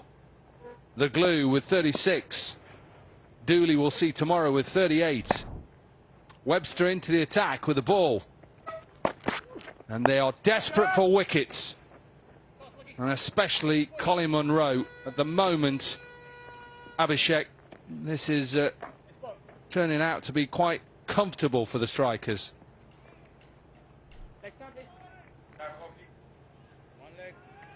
Afternoon, Corky.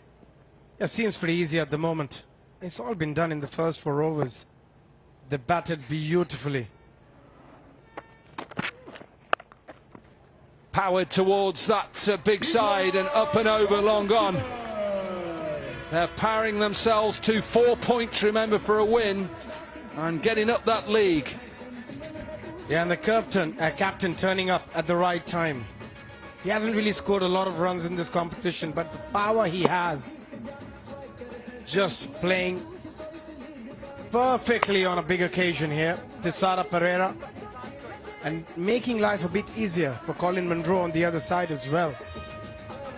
Well, remember Colin de Grandhomme kept bowling slower deliveries into the surface and Munro kept hitting him into the car park. For me, that is better from the likes of Webster and Colin de Grandhomme to go pace on and wide. Yeah, the length has been crucial, and if you look at that over, every delivery was pretty much a slower delivery. He bowls a lot of off-spin, Colin de Grandhomme, but he missed his length pretty much every time in that over. And Colin Munro had a lot of fun against Grandhomme. Yeah, I think he's picked that up really quickly. Go wide at him.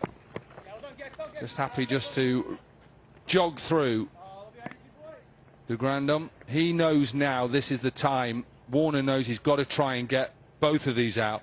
Both of these batters are dangerous and can win the game single-handedly. The only way they can come back into this game is by picking wicket. And not just one, maybe two or three. So they put themselves in a very strong position, strikers.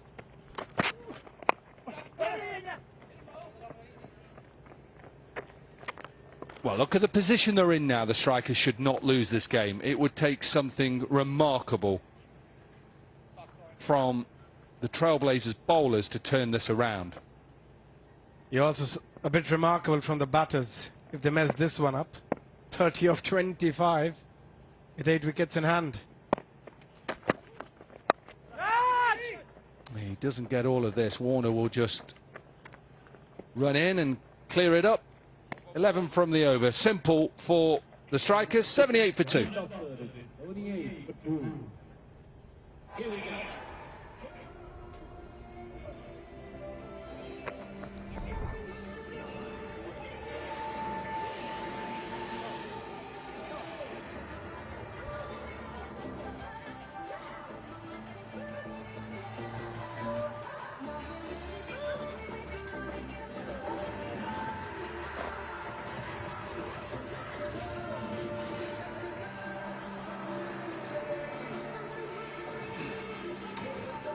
Three games on Super Saturday and 3 teams trying to get into the final tomorrow and take on the Caribbean Tigers, who are already there. Day off for them today.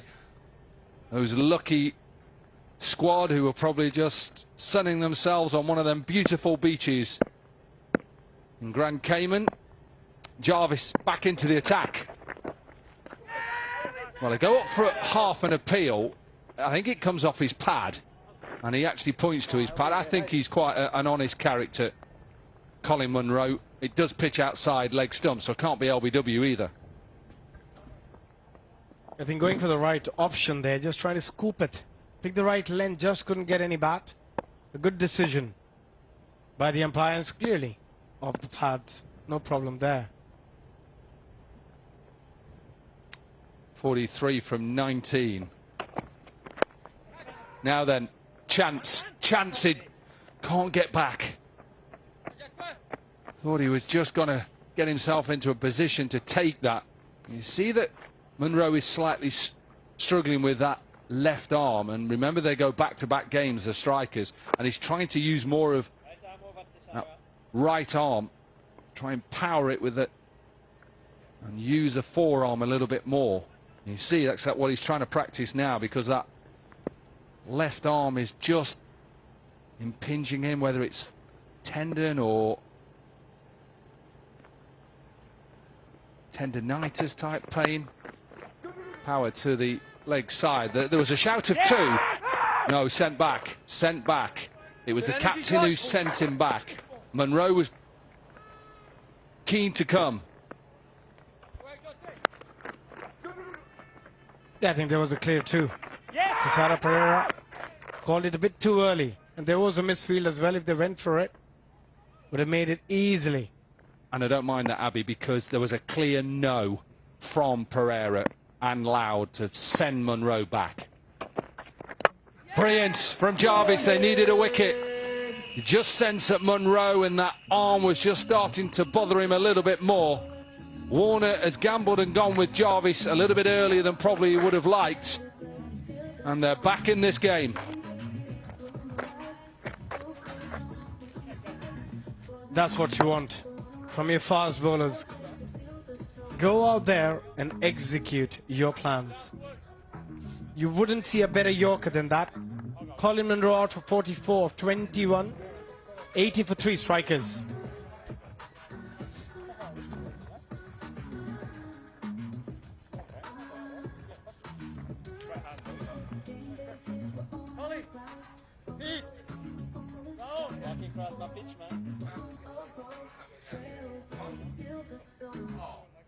Strikers now 3 wickets down. The new man is Raton. He's in form and he hits them big. Give it up for Suru Udana. Who's batting here now? Ashir. Centre. Thank you. Right arm over, 2 to come. Isuru Udana then, who bowled really well. Couple of wickets in his first spell, and he has batted well as well in this competition. He's come in and been aggressive straight away. 27 from 20. Maybe he doesn't need to do it. Maybe this is handing Warner an opportunity, but no. He's happy to just come in and slap the first ball for a maximum.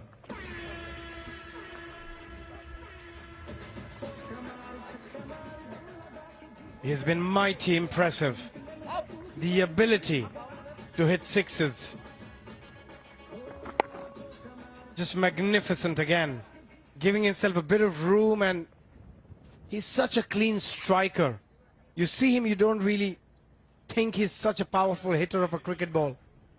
Along with the power, he's got a very good timing, and you're talking about his issues with his tendon.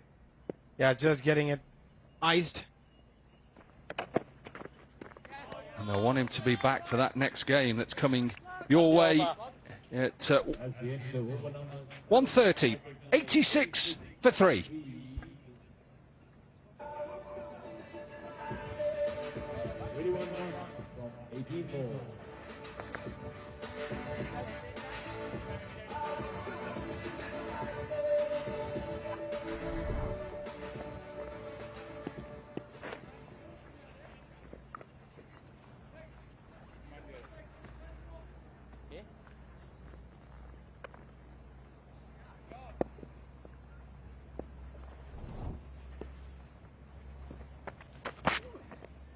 That'll be a wide. Trying to go that wide line. Talked about the 3 games today. And we've just shown you Colin Munro and the ice on that left elbow. He's going to have to get himself ready to go, because that game is coming your way 1:30 local time against the Jaguars. And then the Jaguars go back to back and play the Trailblazers. Be a wide again. And why it's important, because the 3 teams are trying to join the Tigers in tomorrow's final. And remember, it's double points for a win today, so 4 points a team. Strikers will then go level with the Jaguars and take the Jaguars on. And then all of a sudden becomes a very important game.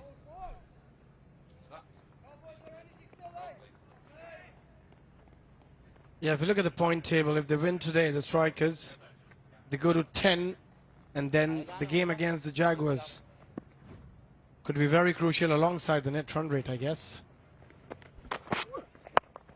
Slap towards the leg side in the air. It doesn't matter, it's in the gap. 1 bouncer 4. And they're getting closer and closer, the Strikers. They need 15 from 16. And you saw the last couple of wides, there was a particular reason. He didn't want to come onto the stumps against Tisara Pereira. He's done it in the previous over, he got hit for 6, and hence he's trying to go wide Yorkers. But because of those 2 wide, he comes back on the stumps and gets belted through the onside. Belted again. This has gone a long way in the air, and a long way just about gets over the boundary rope. 4 and 6. They're only 9 away. Tisara Pereira turning up on the big occasion. They needed a win here, and look at that shot. Look at that balance. Yeah, he's got the height, and along with that, it got the distance. Superb batting from Tisara Pereira. This has been a superb pitch as well. This pitch seems to just have got better and better. 19 games we've had on this pitch. Another couple today, and then we go into the final tomorrow.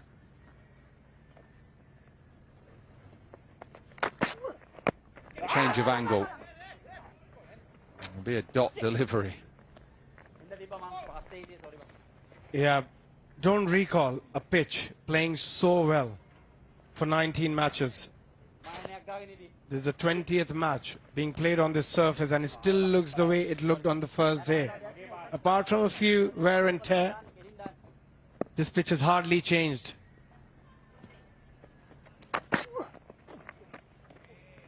That's well bowled into the surface. Slower, went in the surface a bit. It was just the pace, really. Pereira will look at the surface, but this is just well bowled from Webster. If you watch it now, he just takes pace off. And he's just through his shot. Last ball of the over for Webster.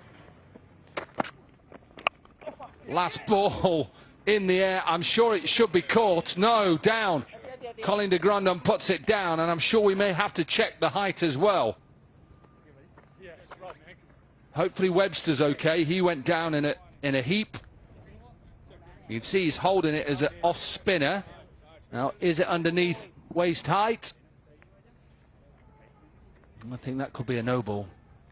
I think that is a no ball. We'll just have to wait and see what the third umpire thinks.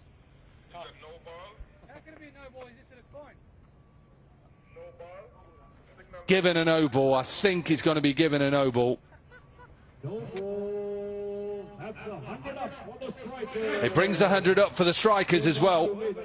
And with a free hit, only 7 now required.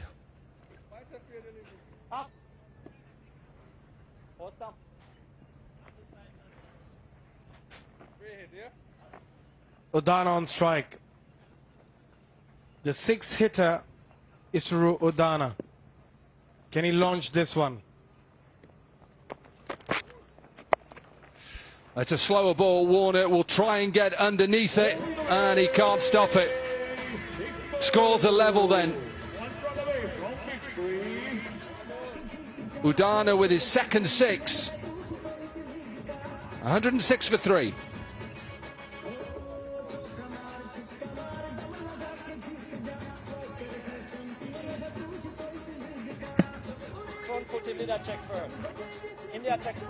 I've seen a few slower balls today that have just been helped on their way.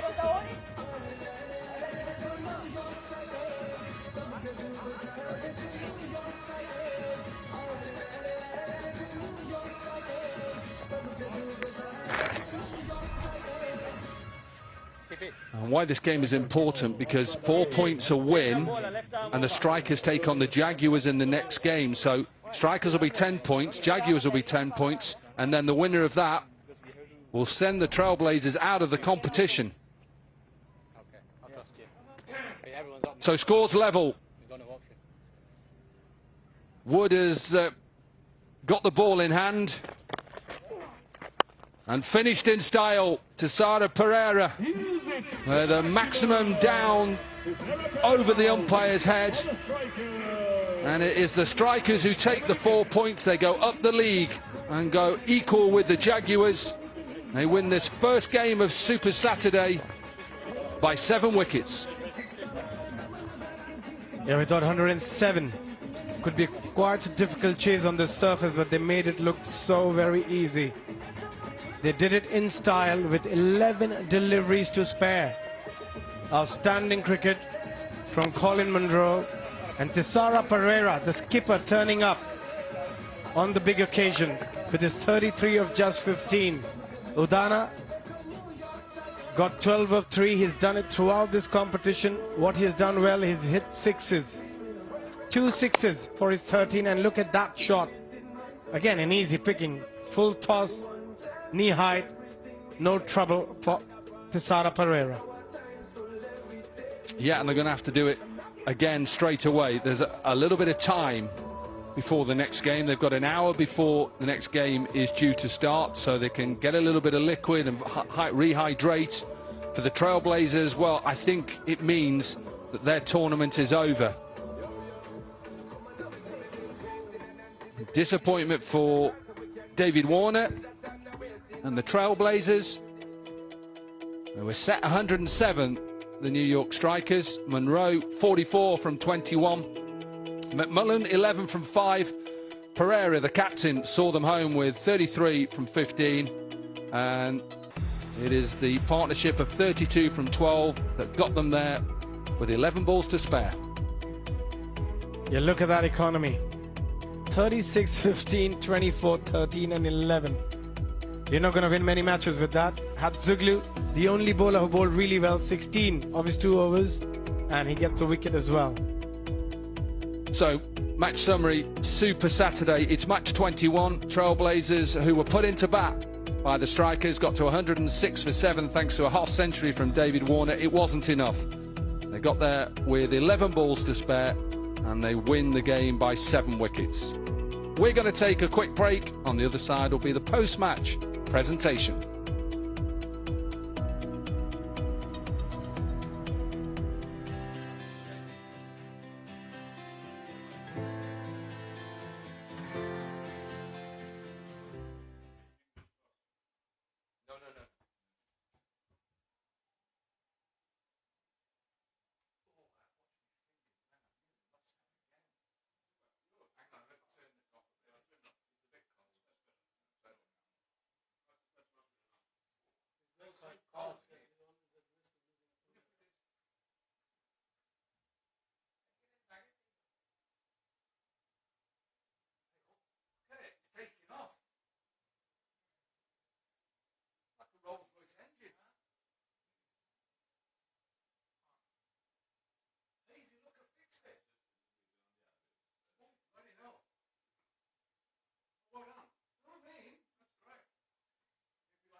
Welcome back. Match 21 on Super Saturday is done. 107 is what the strikers were set by the Trailblazers. Munro, 44 from 21. I'll have to keep an eye on him and his injury on that left elbow, heavily strapped. 33 from the captain, 12 from Udana.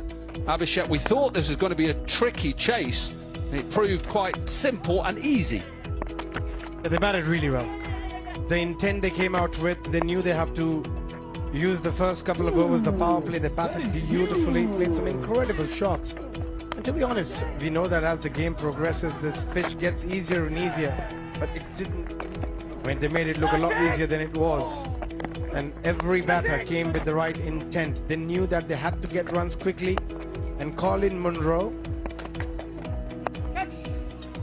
and Tessara Pereira at the end. Yeah, batted exceptionally well. Catch it, yes, slugger! Yeah, Lewis came in and tried, eventually held out. Had to bring Jarvis back into the attack a little bit earlier than he would have liked. That got rid of Munro. And Udana with a couple of sixes. And the captain finished it off with his third six of his innings, 33 from his 15 deliveries. Yeah, as I said earlier, the bowling, everyone pretty expensive apart from Hatzuglu. He bowled nicely. 2 overs, 1 for 16. It was pretty easy for the strikers, winning the game with 11 balls to spare. 106 for 7, Warner with 55, Ansh with 2 for 14. In reply, the strikers 112 for 3 with 11 balls to spare, 44 from Munro. It's time to go downstairs. It's a post-match presentation with Joel Manning. has been delivered by the strikers. They collect 4 points here, what is shaping up to be a wonderful Saturday. Well, it's time now to have the post-match presentation, starting, of course, with the player of the match and then on towards the captains. Player of the match today for that amazing 44 to get his strikers off to what has been a blazing start. It is Colin Munro. Colin, you had a good sweat out there. First question for you. How many calories did you reckon you burnt out there today? Not as much as I consumed last night. So, it's yeah, T10 is obviously nice, but yeah, it's good to get obviously the win. But yeah, it was pretty warm out there. But you know, we've got to rest up and play another big game in an hour's time. Yeah, certainly another big game to come. How easy do you reckon it might be to replicate that type of performance coming up a little later? I think it's probably best playing back-to-back games. You don't get time to sort of go back to the hotel and rest up and get cool and then come again. So, you know, we'll go and have some lunch, rest a little bit and then get back. So, yeah, obviously it's back-to-back games is tough, especially playing against the Jaguars who are performing well. But, you know, anything can happen in this format of the game. Finally, I saw the physios had a couple times to deal with you. You know, how's that little injury going? Yeah, I don't know what happened actually. The first ball just jarred it a little bit and got a bit sore, and then it just progressively got a little bit worse. So, yeah, we'll see the physio now and then see what happens for next game.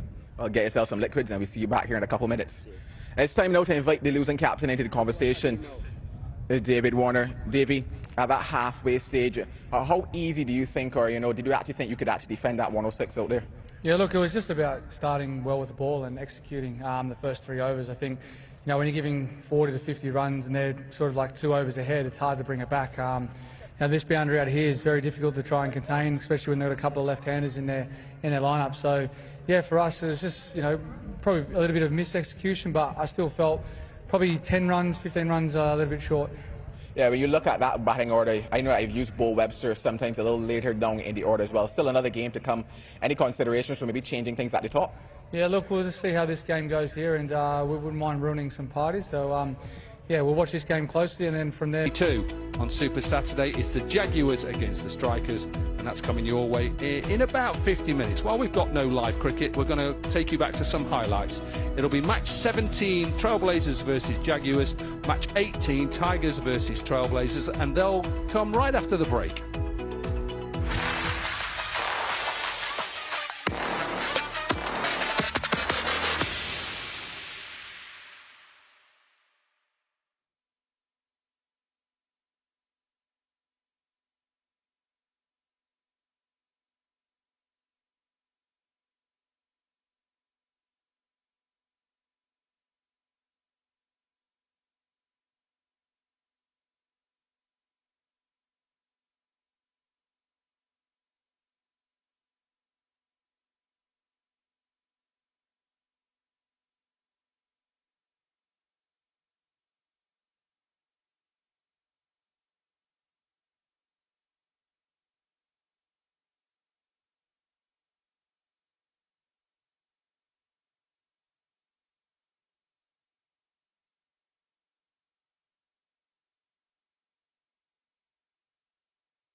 Match 17 is coming up.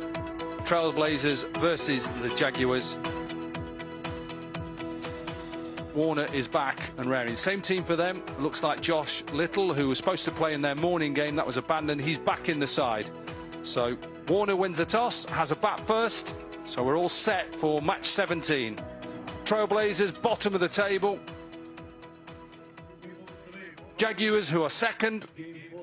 Bo Webster failed earlier on this morning in that second game, which turned out to be the first game of the day after that abandonment. And Warner, well, he tried to get his team to a total and he couldn't quite do it.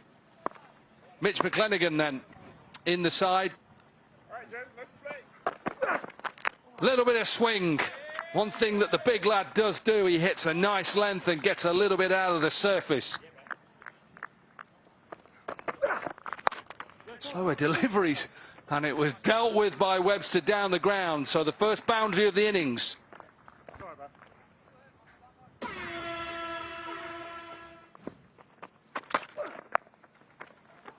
Helped on its way. It's a good shot by Warner. Proper shot. Any form of the game, and you get a half volley, put it away with style and pure timing. High in the air. This could be the end of Webster, who's underneath it. Safe hands. Logan Van Beek. Supporters in front and his wife is in front, happy. Just go pace on, and that bounce gets it up quite high, hits his shoulder of the bat. Van Beek had to come a couple steps in. He's been catching well in this tournament, Van Beek. Webster, he's gone for 11. 18 for 1. Oh, doesn't get it. A right hand to it, Sealy, and this will run away. Nicely played. That is probably one of the best strokes today we've seen. Used his feet. Great timing.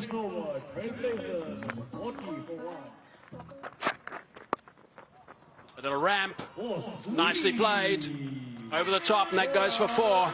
Clever stuff from Warner, he's done that so many times before. Reaching, and it actually has gone for a boundary, so that's a little bit disappointing for Hines, because he did a really good job up until that last one. A stretch, got 9 off the over, 80 for 1. Van Beek. It's gone over. Well, he's actually gone through the middle, and 4 off the first.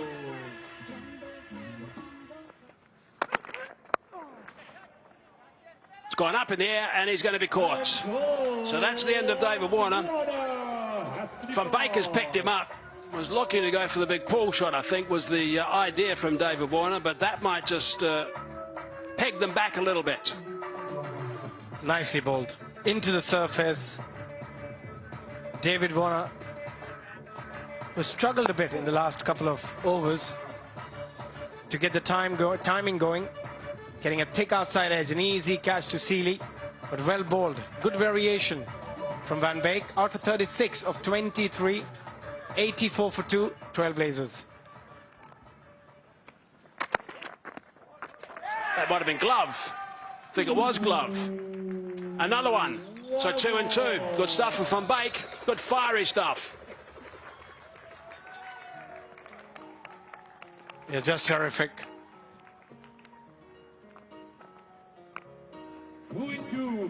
Terrific delivery. Surprised him completely. Grandhome in no position to play that delivery. Gloves onto the keeper. Back-to-back wickets for Van Beek. Grandhome out for a duck. 84 for 3, Trailblazers. He might have another one here. That's going to take him to 10. That's going to be the most wickets. That's an amazing turnaround considering what happened to him very early in this tournament. So 86 is what they make.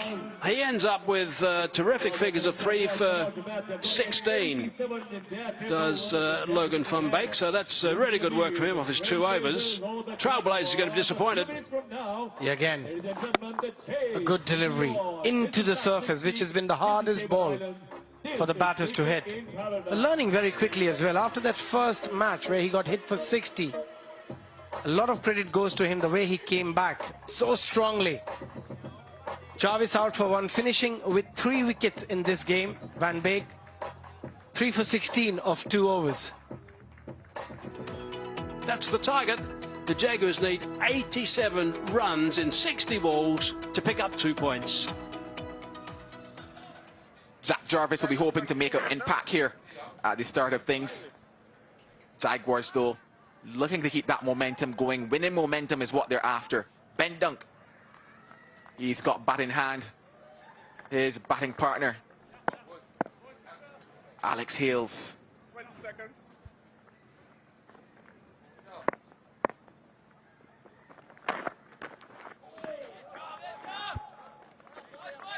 That's a good start. I like.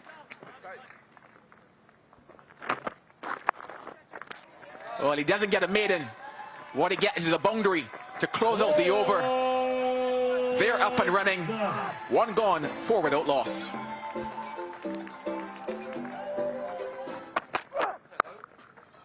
Cracked away. Good looking shot from Alex Hales to get off the mark. Oh, this one even better. Beautiful off the bat. Back-to-back boundaries. Alex Hales is in the move, takes on that deep leg side boundary and clears it. Straight back, tracer bullet, hits the boundary ropes as well.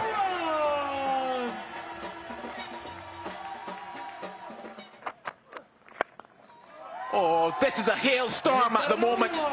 He is unstoppable.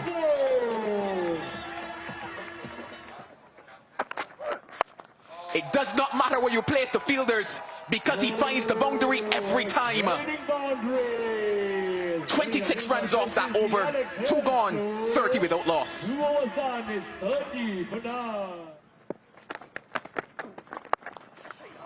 Has he gotten all of this? He has indeed. It sails away and the 60s keep raining. Drags down, picked up, deposited out towards that 7 Mile Beach area probably. 1, 2, 3, 4. Well, this is delightful. If you're supporting the Jaguars, brings up the 50 as well. In just 18 deliveries, the ball needs a break. It's taken a seat. Beaten, bruised and battered. The onslaught continues.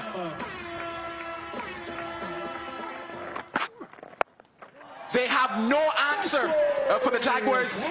He doesn't need to see it. It's disappeared. Catches the cry. It will not be caught.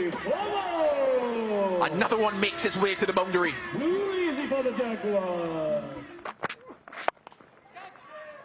This could be the first wicket. Brilliant catch. They needed that. A moment of magic finally for the Trailblazers. Yeah, that is up there with one of the catches of the tournament so far. Think of the match situation would have been easy for Hatzoglu just to let it go. Give it up for Alex Hill, 33 from just 9 deliveries. Good catch from him. Ends an excellent innings from Hales. 33 from 9. And the Jaguars 69 for 1.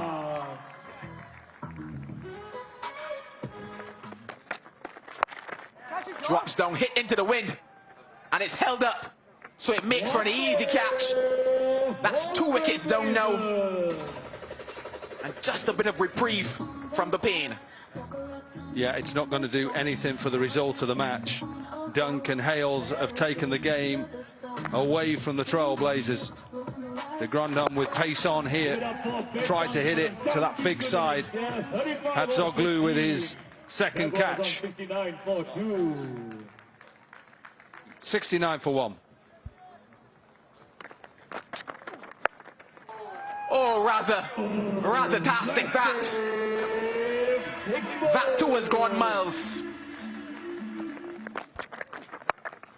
Tries to go again. Gets enough of it. Yes, he does. They're now one hit away from victory. Oh, yes! Probably holds out. Raza does not finish the job. He falls to the Grandhomme.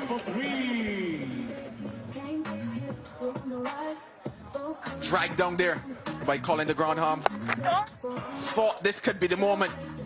Just picks up the man at deep mid-wicket. The captain goes for 12. It's 82 for 3. That's it hard. That's it hard. That's it down the ground. And it has hit the advertising triangle. Hasn't gone over. Good connection. Picking up close to his body. Oh no, just in front, just bounced. In front, so 4 it is. So there you go, what a performance. The Jaguars have won by 7 wickets. This has been an amazing performance from them. Trailblazers, 86 for 4 it was. We always were concerned that wasn't going to be enough. Warner 36, Wood 34. Not too many boundaries scored. That was the big difference in this game, really. Trailblazers just 9 fours, and the Jaguars in their innings of 5 overs and 3 balls, 8 fours and 8 sixes. That's the big difference. Van Beek picked up 3 for 16, and of course the Jaguars had a great time, but we're in a big rush, that's for sure.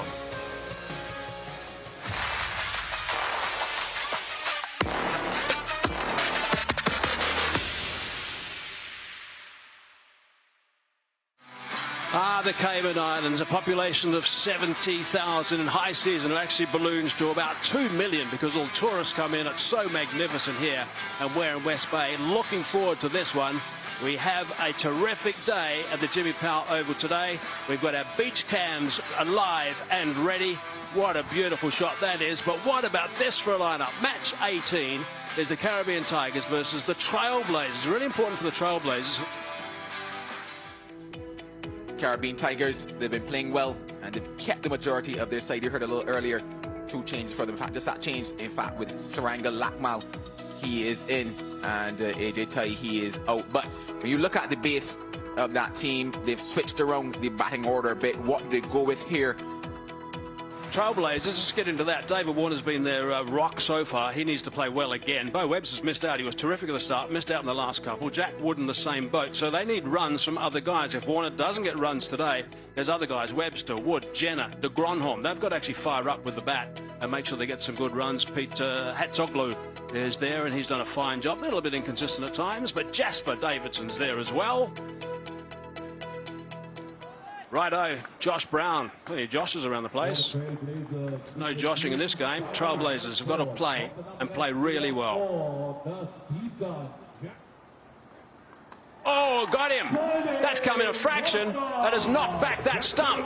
So that's a big breakthrough straight away. When you're looking for a spot in Super Saturday, that's exactly what you need to do. Be bang on target. Not allow these Tigers who've gotten off to great starts to get any form of momentum. It was full, it was straight, played around it. Early success for the Trailblazers. Brown goes without scoring. It's none for 1. That's an edge. That's going to go away nice and fine for 4. This is really impressive from Jarvis. Got an edge on that. Got a glove on it as well. It's still run away for 4. He took a blinder like that. Cross. Full toss. Hammered down the ground. And that's 4. Good stuff from Munzie. And that's clubbed down the ground again. And that's 4 more. That's good stuff. top edge. That's gone down to third, and that's going to be another boundary. This is a very expensive over. Good pace, slight hesitation, shy of the stumps, he's out. He is gone. Len is on his way. Rashain Samuels has to raise that finger. Good stuff from Wood, hitting the wood. He was on the back foot before he looked to take that single. Wasn't even certain where that ball went. Yeah, unaware. There he is. Heard the early call, but never a run. Lynn gone for 4, 23 for 2. Oh, that's gone high. This is going to be caught and bowled. Should be caught and bowled anyway. Can he catch it? Yes, he can. That is a very important wicket. Munsey has been their magic and he's been their might. This time, though, trying to go a bit too hard. You see that initial step, and I talked about that plan. Looking to bowl him wide. Did exactly that, McGiffin. In the end, he's reaped the rewards. An easy catch for him. A big wicket down. The captain goes for 18, 26 for 3. Slow delivery and out. My goodness. That is a freebie. That is really soft. Tigers are in trouble here. Almost a half tracker in the end. Pace off. You see him just drag it down. No real pace on it to get it over the man. At short, fine leg. Hobson gone. Just for 6. 35 for 4. Under pressure, and with that pressure is another wicket. Leask out for 6. Again, wonderful slow delivery, great execution from Colin de Grandhomme. Well, I haven't said this very often in this tournament. Tigers struggling. This grips, hits the top of leg stump. Gone for 6. And the Tigers, wow, massive trouble. 44 for 5. Hatzoglu into the attack. In the air, but not far enough. And the Tigers have lost their 6th. You're under a lot of trouble here. Again, as you said, hitting into the breeze, never easy. It's quite a strong breeze. Hemp out for 1, 45 for 6, Tigers.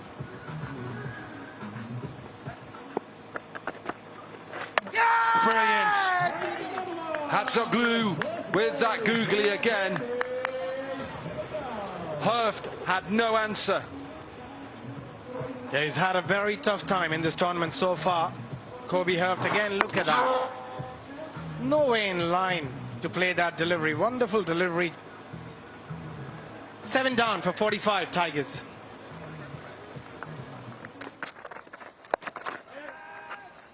This isn't going to be a 6 either. It's going to be a 4.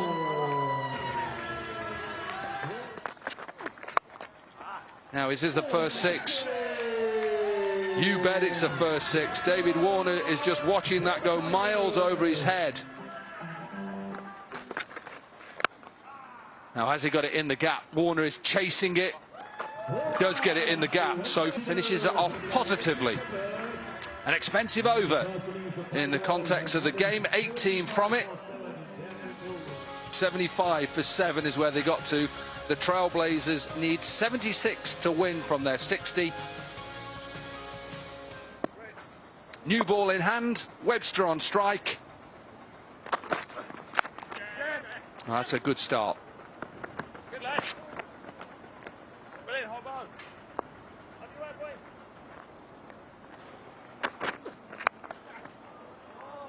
This man gets in. They are in trouble. It's a huge 6.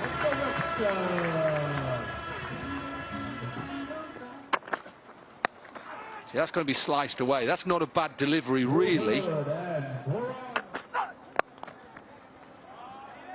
Fuller and wider, and this is a beautiful shot to finish off the second over. 16 from it, expensive over. It's the end of the power play. Down the ground, up and over, gets a little bit lucky. He's nowhere near the pitch of the ball. Powered towards that leg side, big gap between, but doesn't get it in between mid-wicket and square leg. And Hemp pulls off a good catch. Leask into the attack, and he has the Tigers' first wicket. Yeah, good piece of bowling from Leask, understanding the leg side boundary being huge, bowling to his field, understanding he can't allow the batsman to go onto the offside. Disappointment for Webster. Gone for 18, 36 for 1.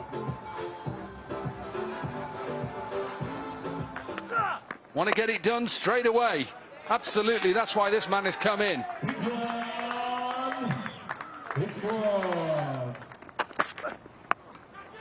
Now that's cries of catch it, but he's hit that superbly, and that's gone for half a dozen. That is a fine shot. The way that he timed that was quite exceptional.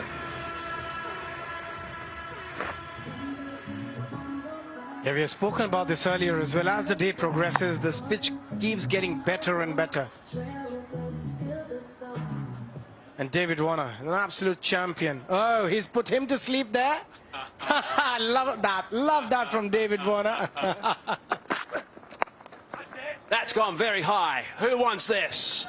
There's a loud call. Oh, it has been caught.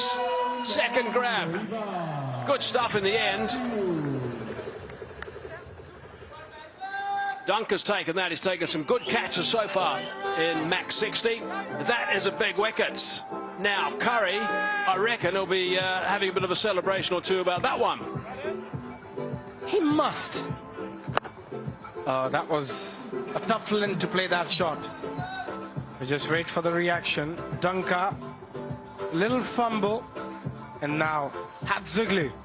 It's got to go back, and let's see if he does that. Does he put Hatzuglu to sleep? He doesn't.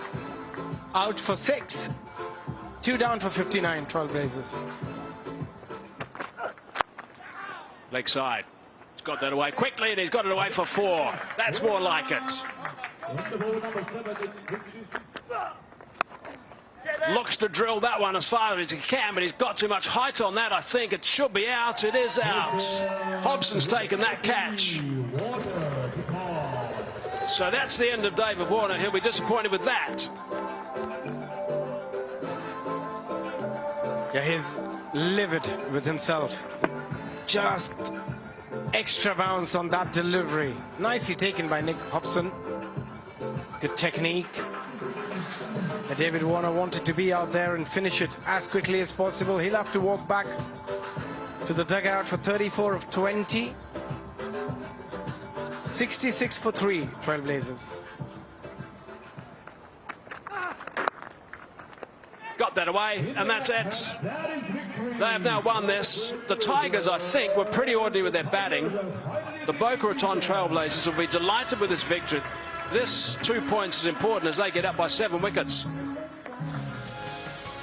Yeah, there we go, the match summary. The Caribbean Tigers batting first are in all sorts of trouble right at the top. They just lost wickets in no time. I think it was 4 down inside 3 overs. Got 7.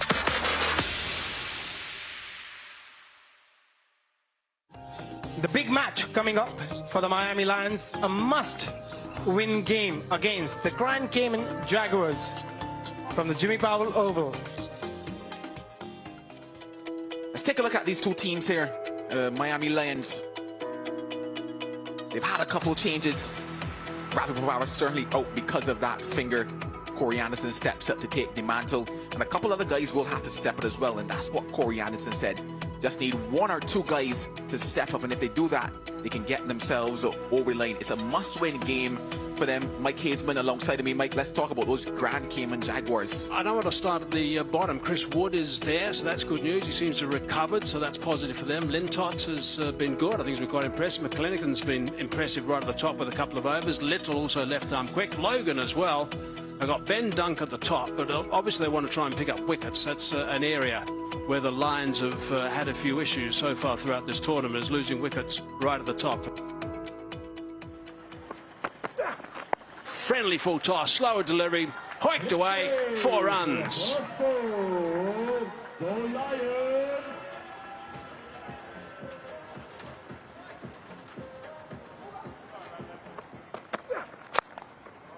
Oh, that's nicely played. That's through the covers, and that's gone for 4 beautifully. He's going to be happy with that. Good shot from Walton. Oh, that's down the leg side. That's 3 in a row. They're away, the Lions. Down the ground. That is beautifully struck underneath that, and it's been grabbed by Logan van Beek. He is a really good catcher, Logan van Beek.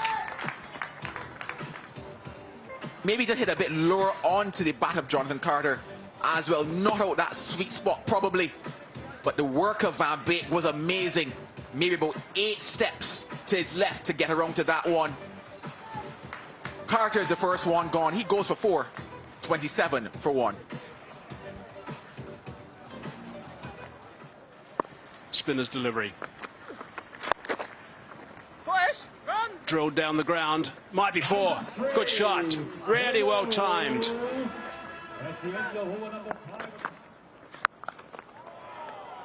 Wow. How to introduce yourself as captain and the new batter to the middle.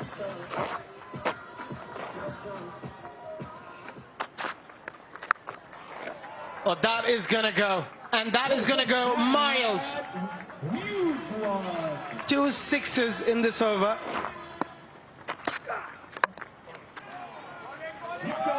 Really good from Little, pace off. Anderson tried to open up the offside, bottom edge, and a happy coach in Herschel Gibbs. A team takes a floating power play, inevitably there is a wicket. It's just the pressure of going after the bowling in that particular over. As a batter, you know you have to try and make full use of it.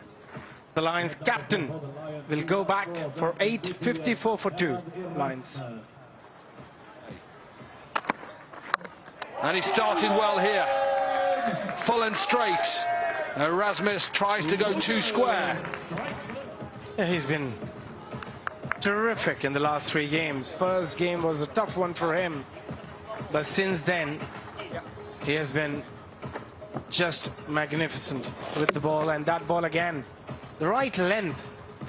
And as you mentioned earlier, rather than presenting full face of the bat and going straight, Erasmus, an important wicket here for the Jaguars. Lions 61 for 3. Does try something, slaps it over extra, gets it over Foster, and gets the boundary. That is good from Walton. Wow. Menenti. Where has this come from? Length delivery, smashed it straight out of the park. Down the ground will just be a single, should be a single. Anyway, oh, wow. Lintott, what have you just done? Yep. Absolutely. No wonder you're livid with yourself. You just missed a ball that should have been maybe 1 or 2. Pulled into the leg side. Should be 1. Are they going to try 2? No. So end of the innings. 10 overs are done, and the Lions get themselves to 88 for 3. Right, target is set. Jaguars need 89 from 60. Alex Hales was striking the ball terrifically yesterday, and Ben Dunk. There's someone who always has a high strike rate. Look at that, 230.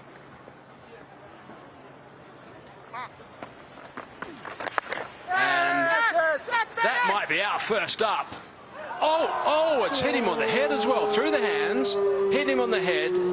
He didn't get the sighting on the 3rd time. Big chance gone down for Menenti. Just didn't even get his foot in good position.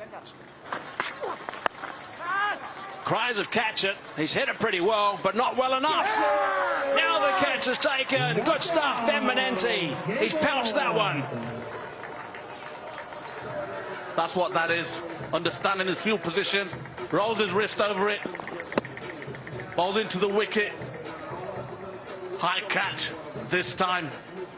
Menenti gets his feet position right. Dunk. Goes for 4. Jaguars 8 for 1.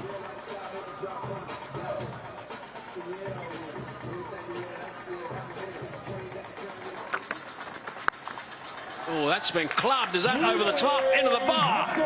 That's popped in for a drink. Where's it ended up? In someone's glass? No such luck, he says. Oh, that's superbly picked up. That's going to travel. What a shot. That's magnificent timing from Hales. He's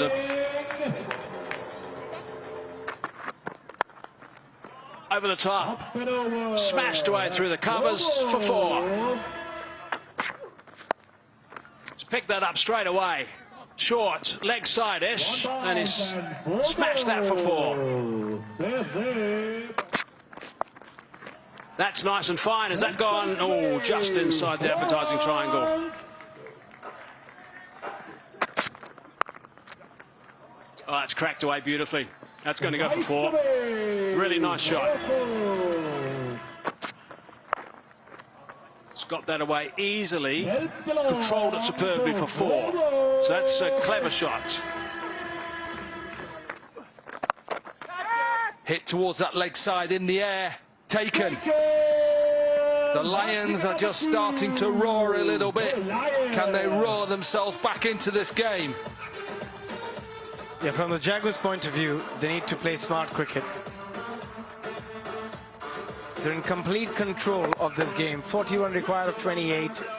They don't have to go after every delivery. Very close. Nearly got it. But Zaib, he'll be disappointed. The second wicket down for the Jaguars on 48.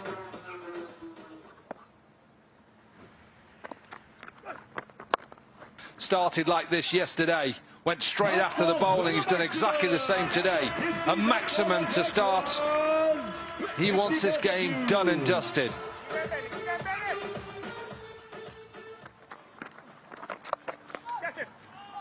And there is another chance. You can get yourself back into the game. How has he dropped that? There's 2 dollies being dropped. First it was Menenti, and now in his bowling is Ahmadzai.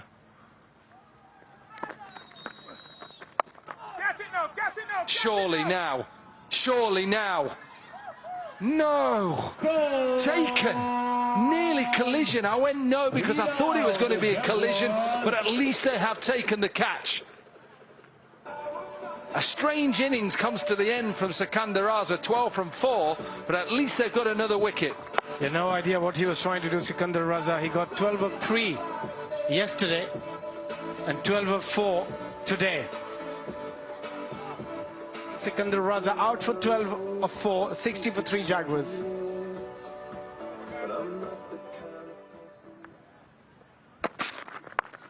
Gets himself offside. He knows those 2 fielders are up in the circle. He flicks it away for a maximum. Really good shot from Alex Hales. Top edge. And this will be a 4 to finish.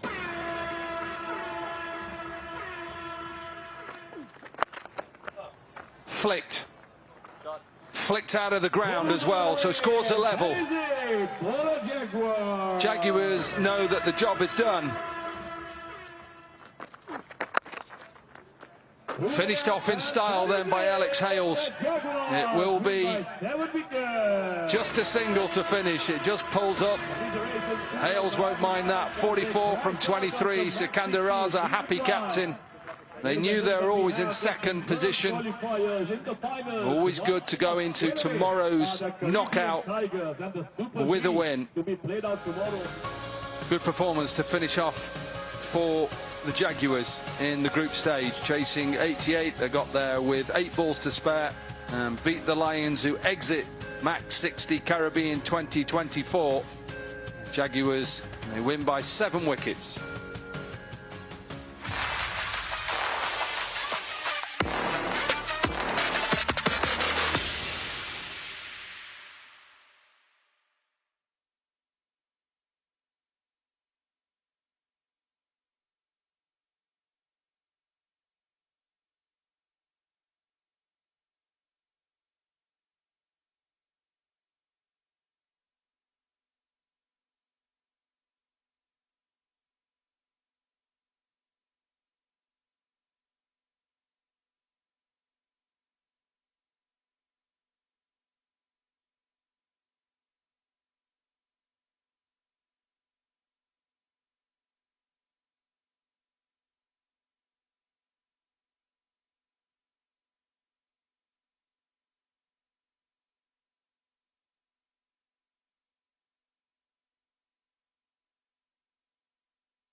it's really exciting, I think, to be a part of something right at the start, and then have the opportunity, I guess, to see it grow.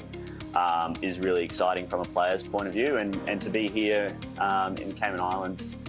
You know, growing up, I would never have thought I'd be playing cricket here, and you know, flying in was pretty special. You know, when you're flying into an island, sort of in the middle of the ocean, it sort of ticks a lot of boxes, and I'm just excited to get out and explore a little bit and play some good cricket as well. Well, one of my teammates who I now am developing a bit of a history with is Alex Hales. You know, really similar kind of age, I guess. I'm a little bit older, I think, but similar interests. Loves playing golf. So for him, I think we could probably do an island hop of all the golf courses around and sort of rate them, and I think that would be a pretty good fun day. I think the great thing about the current cricket environment are players are playing as much overseas as they are in their own environment. So, you know, whilst 10, 15 years ago, that would have been a big challenge. I think now the modern player is so used to adapting from wicket to wicket. You know, you see guys play in one country or one continent, fly over, play in completely different conditions within 24 hours. And I think that's a real modern attribute of the current player. So for me, what it is, when you arrive in a country, you know, you assess the conditions and try your best to adapt really quickly. Otherwise, you know, you're probably not going to be on the 2020 circuit for long. Yeah, I think the great thing is, you know, I have been playing a long time, and the real challenge for me now is to try and keep up with the younger players coming through. You know, all of these kind of tournaments around the world give the opportunity for young players to come and older players to showcase their skills. But the challenge for the older players is you sort of need to evolve and constantly be evolving to keep up with them. So I've really enjoyed that in this part of my career in terms of, you know, finding ways to still be really effective. You know, the old saying, you know, trying to teach an old dog new tricks is what, you know, is motivating me and keeps the dream alive. I think just being around the boys, you know, in the whether it's in the change rooms. I mean, now we get moving pretty quickly and get out of the change rooms, but I really enjoy that moment after a win or a loss where you're sort of all together and you're sort of talking amongst each other, finding out about, you know, different people's lives, and that kind of bonding, I guess, that goes on in that moment is something that you kind of remember the tournament by. You know, the more tournaments you play, the wickets and the runs become less important, and sort of the memories sort of are formed probably, you know, in dressing rooms, around team pools, that kind of thing, and that's almost, you know, what you end up remembering that tournament by. So I really I enjoy that team aspect of it. I think now, getting, you know, a lot more senior and a lot further into my career, I think I'd take the day off and go and have a look around. I mean, you know, when I was a little bit younger, training was a real priority and learning my game, whereas now I've sort of got a little bit older, and I sort of think that, you know, making sure that you're clear mentally is just as important as you know, some practice in the nets.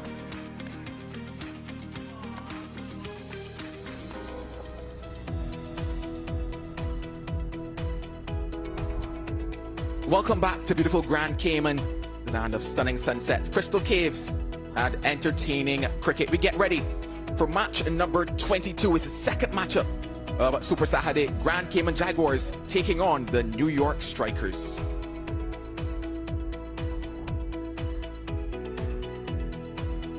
Well, this is how the points stand at the moment. Strikers, they collected 4 valuable points a little earlier, and because of that, no stand at 10 points.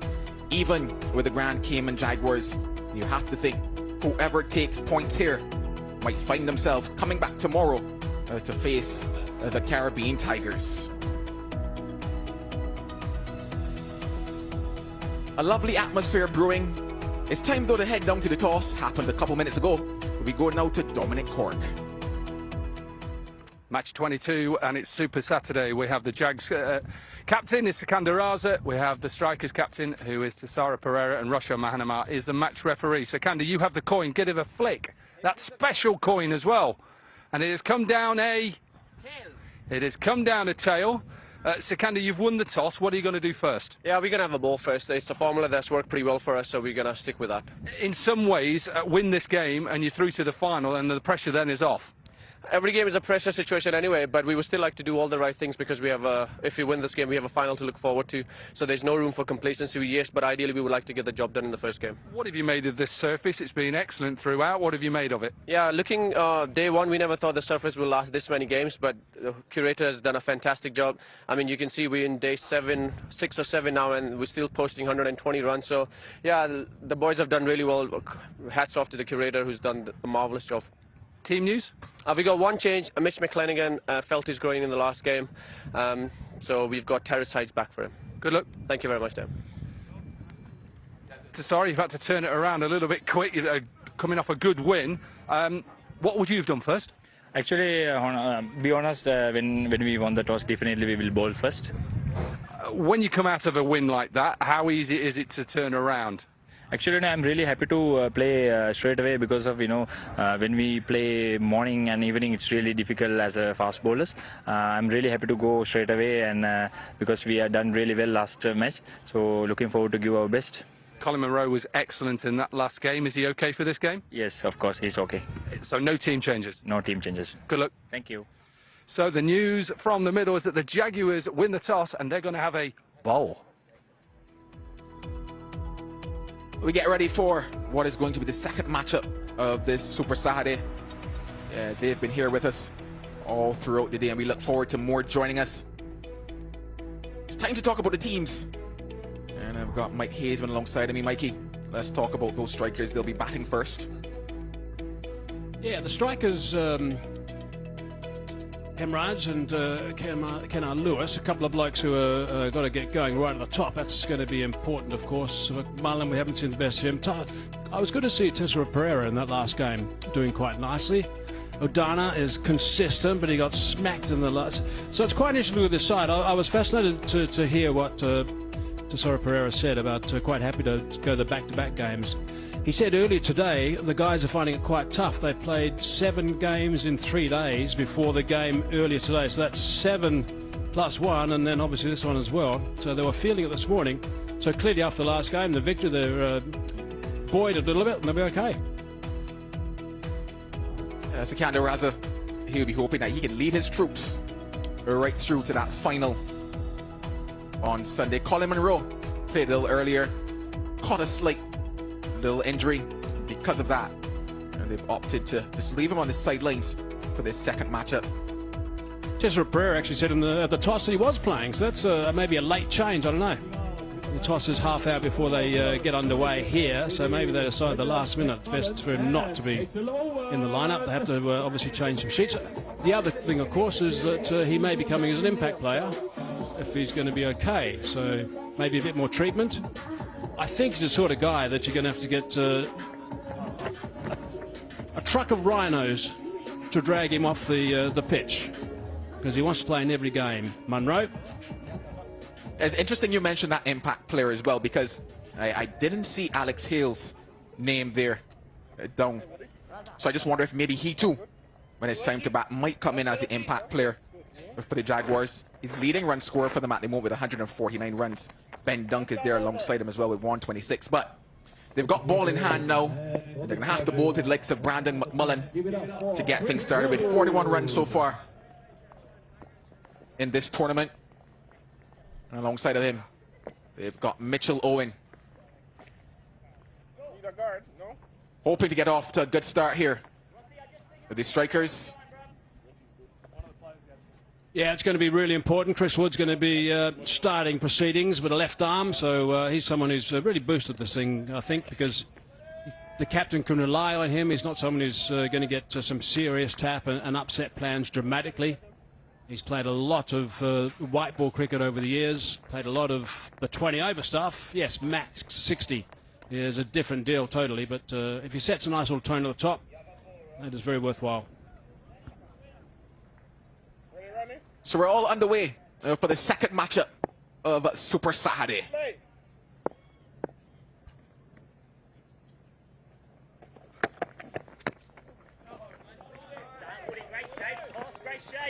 Well, a couple interesting scenarios could play out here, Mikey, starting with the fact that strikers are now at 10 points. And if they are to get past the Jaguars here, it takes them to 14 and sets up what could be a very interesting shootout coming a little later for these Jaguars, who have another game to play after this.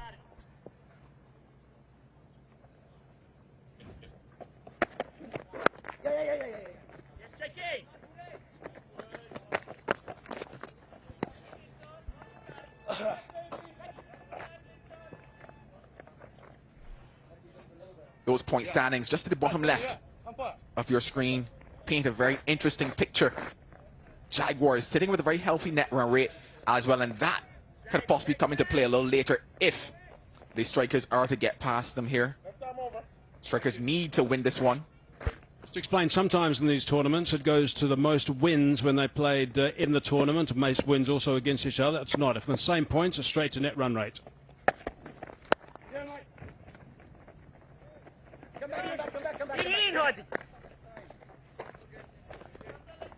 A slight fumble means that they're able to come back for the second. I think we've seen a couple of teams throughout this tournament. This is match number 22. We've seen a couple of teams throughout MAX60 being fumbling around and sloppy when things start. If a side comes out and fires on all cylinders right from ball one, it's going to make a big difference. Well, it didn't sound like it came out the middle, but he's got enough onto that one. First boundary of the innings. He's tall, Owen. That's what got him that boundary.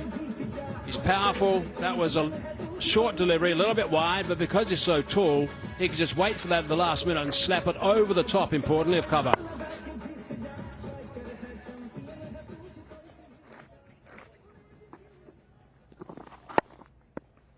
Just need one or two of those and you're away if you play well. Targets that leg side now and gets it into space as well. Back-to-back boundaries. Yeah, good stuff. And the other thing about this, we've seen, because of the sloppiness that's been around and maybe bowlers not being totally in tune, the other thing we've seen is that batsmen have been able to, of late, take full control in the first over. 5 balls, 11 runs off this. So a handy boundary off the last ball will take it to 15 off the first. You've still got to do that, but that'll be a great start. Shaping up to be an excellent first over. Hits the ropes, 3 boundaries in the over. The end of 1, 15 without loss. After that, water's deflated. Suddenly the strikers will realise that they've got the upper hand immediately. And the Jaguars will be a little bit quieter in the field after coming out, after winning the toss and opting to bowl. So the upper hand early to the strikers.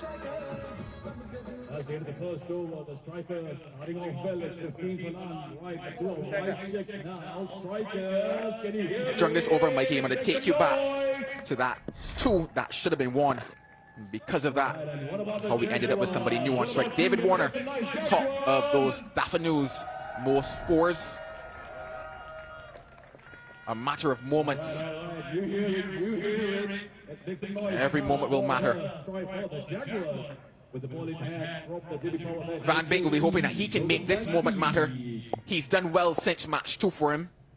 He's picked up wickets and he's also been economical.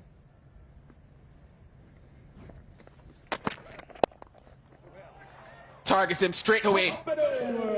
First 6 of the innings. Hardly left his crease.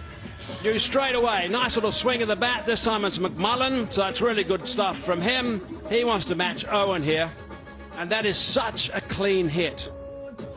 First ball, pressure on the bowler. Smack, just smashed that over the top for 6. And they're all now very quiet in the field. The Jaguars. Correction, the strikers.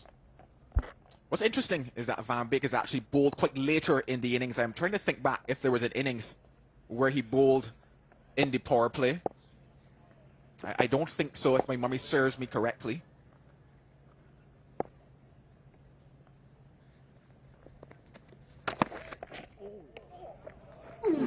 Good pace on that one. Takes you back to how we've been talking about this surface. Yeah, that must have just hit something. I mean, this track has been outstanding. Might be just an area. Yeah, it's just taken off. It's the first time that we've seen that happen. Good comeback, though, from Bake.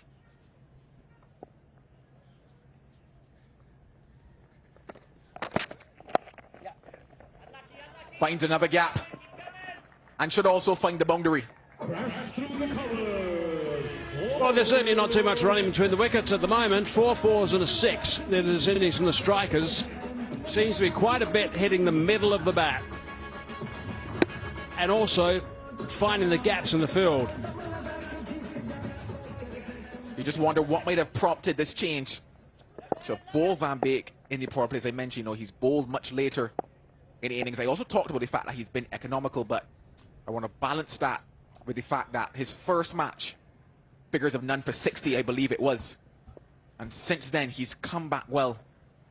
Not showing here at the moment with 10 runs already off the over. Yeah, watch him come back, though. He's fired up. Van Beek. Thinking too. Yeah, boy. Side against it. Lane top coming off the boundary quite quickly.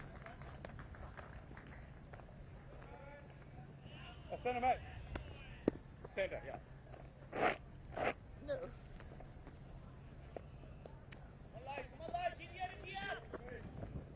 Nice little spot to be there. Everything's pretty comfortable. Buckets full of product. Ideal.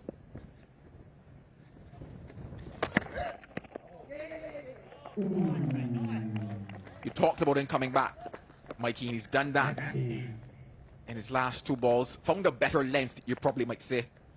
He has, but he's now got the tough delivery to bowl. That was good. Going a little bit of a hard length to the tall Owen. Well, this is the tough ball. This is the one he's got to finish over. He's got to lock this down because of 10 runs off the first 3 balls. Good so far. Oh, that is beautiful. Effortless. And a 6 to close the over. 2 gone, 33 without loss. So 2 very big overs has got the strikers well and truly away now. That 6 was outstanding. Just have a look at the timing. He lost control, was one hand towards the end, with 2 hands on the bat upon connection. Wasn't quite out of the middle, it was quite low in that bat, but gee, he hit it beautifully.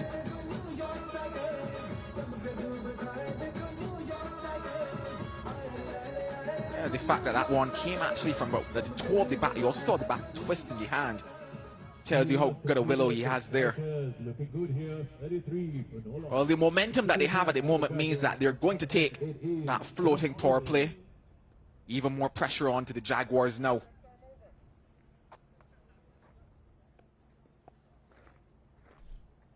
It's Josh Little into the attack now.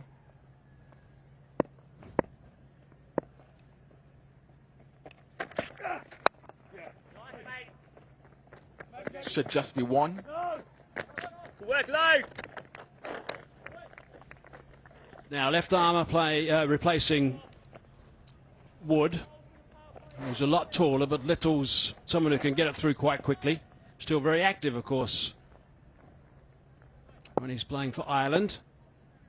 An aggressive left arm quick in a red ball game, and generally delivers really nicely for Ireland.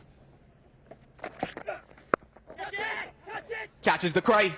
Little makes a big impact here. Jaguars get there first. Yeah, I'm not sure why he did that, McMullen, because he was going so nicely. 18 off 7 with 1 4 and a couple of 6s. When you've got a left arm quick that's looking to slant the ball across, the first thing you know straight away is it's going to have to be fetched from well outside off. So you're going to have to make some adjustment. He's far better off surely just playing conventionally at this stage, particularly because of the burst they've had on this game. He'll be ruining that shot when he sits down. So So McMullen goes for 18, 34 for 1.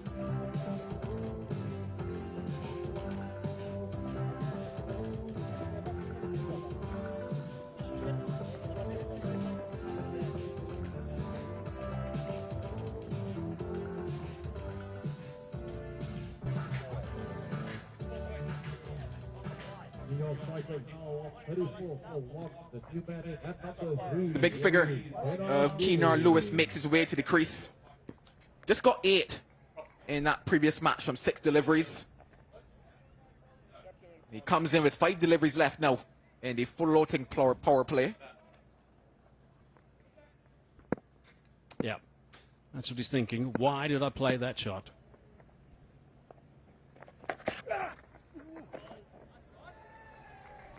Now that's where Little's good. Slower delivery, first up. He knows that Lewis is going to try and get after him straight away. Picked up the wicket, which is advantageous, of course. But then a slow delivery afterwards. This was the shot that was disappointing, actually, I think. 18s don't win too many games, and he was playing so well. His strike rate was terrific. He could have really kicked on there. What will the next one be? Lewis likes pace on.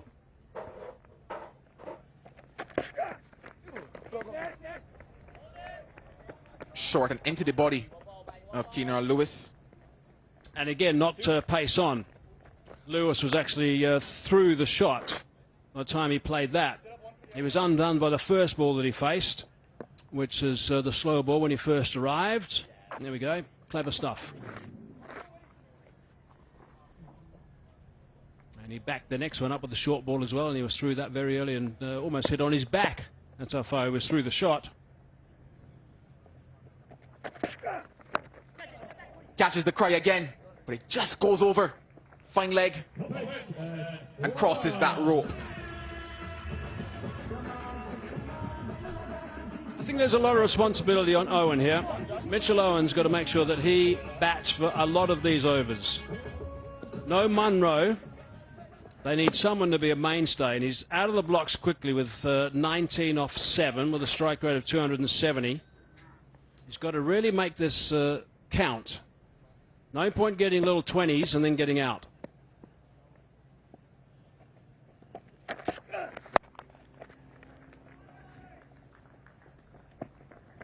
Good work on the boundary. That's Van Beek. One of their better fielders, if not the best. 3 gone, 41 for 1.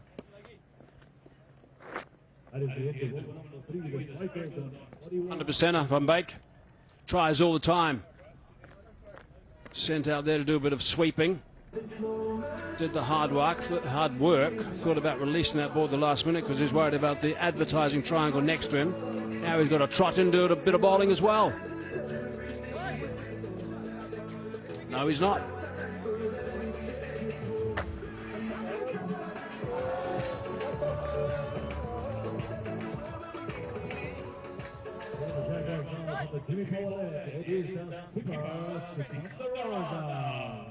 During this over, Mikey, I want to get your take on how you approach batting when it comes to a bowler who 5 out of 6 deliveries will look to bowl a slower ball.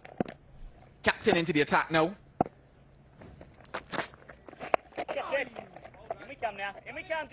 Should just be a long one. But yeah, do you set yourself just for that slower ball, Mikey? No, not at all. You've got to make sure that you just try and manipulate him initially if you're not convinced you can get him away for boundaries. He's the sort of bowler, Secunda Raza, and it's always good to see Ben Dunk actually having a lot to say. But you've got to try and work him away. He's a sort of bowler that's never going to bowl tight deliveries throughout an entire over. I'm not sure if that's because he tries to do too much. He hasn't got too much variety, I don't think. It's just a change of pace a little bit. So he's going to bowl your hit deliveries. Just got to make sure you're there for the right one and you're set and ready to go. That is gone the distance. Don't look for that ball to come back. Great shot. Nice sound off the bat. Lewis is a big hitter. Maybe this is the day. Good solid blow. Tournament 6, number 201. It's a big boundary on that side. That's how strong he is.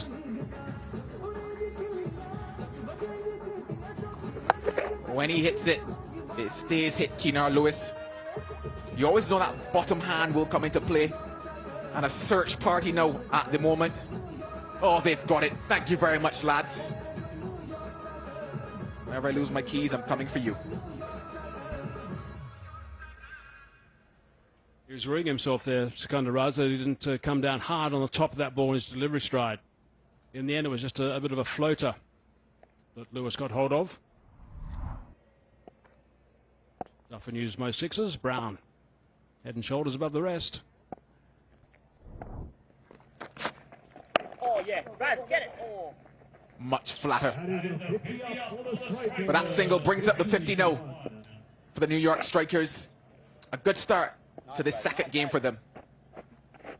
They're going at over 13.5 to the over. So this is good. This is a really good platform. Only one down at this stage is ideal.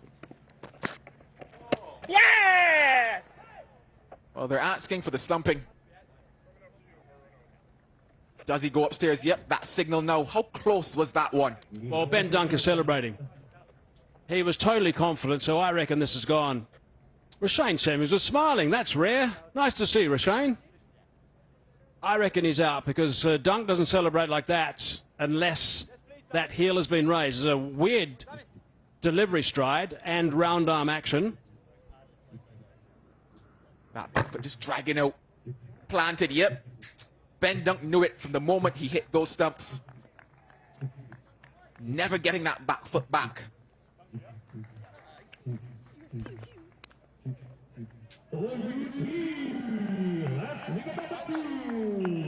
He's going to see red.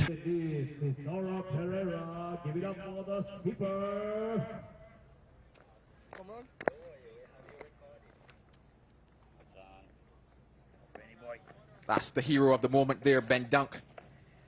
And it's quick enough. He's good enough as well to see that one. One to come. Skipper for the Strikers makes his way out now.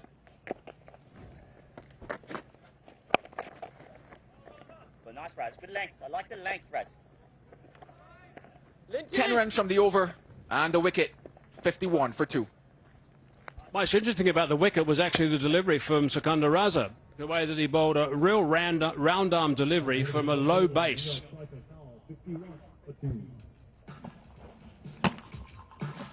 There it is. Bowers are whipped off and he's out of his crease.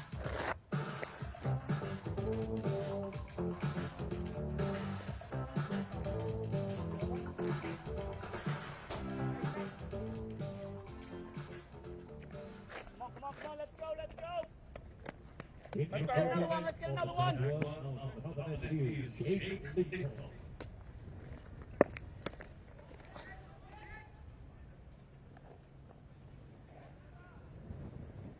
Well, there's more spin into the conversation.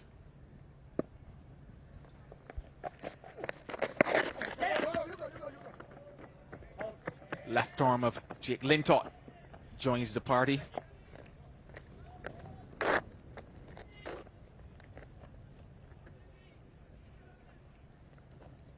We saw him bowl a high percentage. In fact, about 95% of the deliveries were wrong-uns, Jake Linton, in the last game he played.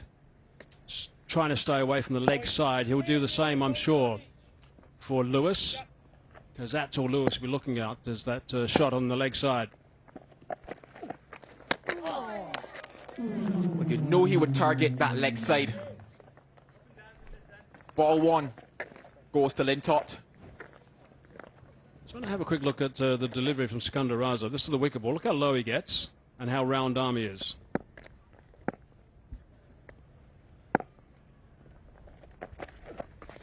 Catch it! This one has gone high, but not far. Should be taken. It is.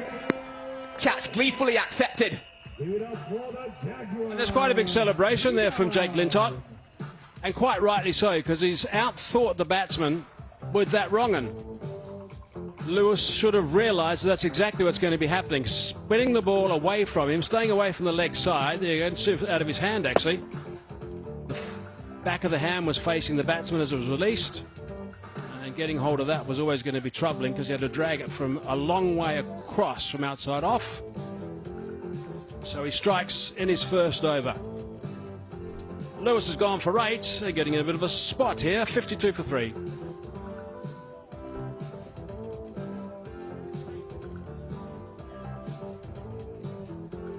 Well, you think about it for a moment here, Hazy, but quite a few batters we've seen go towards that leg side.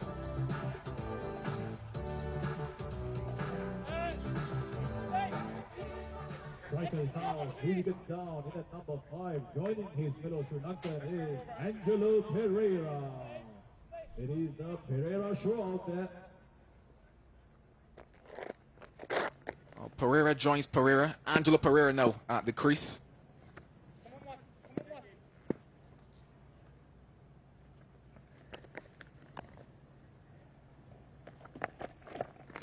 Oh, in there.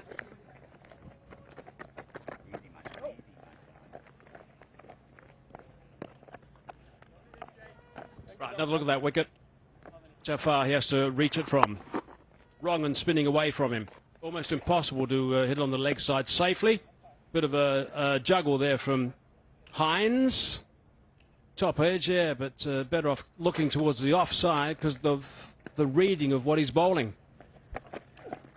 Oh. Well, you said pretty much what I want to ask you, Hazy. To come back for 2 here. You said he's better off looking to the offside, and we've seen many batters try to go to that leg side simply because of the wind factor. And do you think that they've pretty much overthought that wind factor here? Keep coming here. I think they've underthought the quality of the bowling. I think that's the main problem. I mean, I wouldn't consider the wind factor at all when you got someone like Lintott is trying to get you to fall into that plot straight away, into that trap. Well, this is a good strike. A good-looking strike indeed. And it looks like a good catch behind the boundary as well. 6 to take us to the halfway stage. 61 for 3.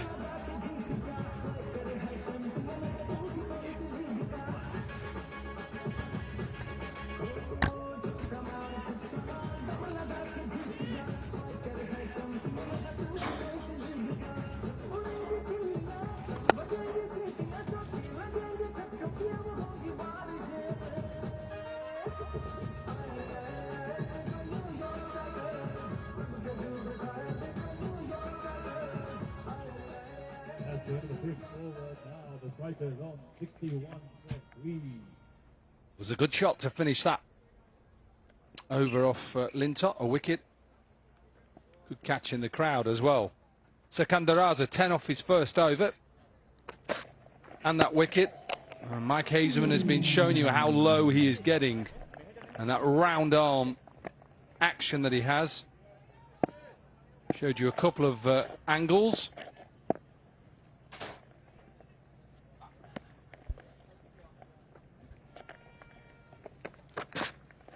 Catch it.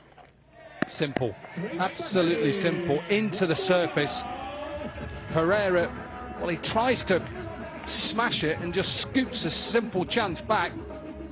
And all of a sudden now, they're hitting back hard. Yeah, 2 important wickets for Sakandaraza. Leading from the front, that was a quicker delivery. Extra bit of bounce, getting crammed. Pereira, a simple cotton bowled. Out for 1, 61 for 4 strikers. Let's go. Keep taking wickets here, boys. Come on, taking wickets.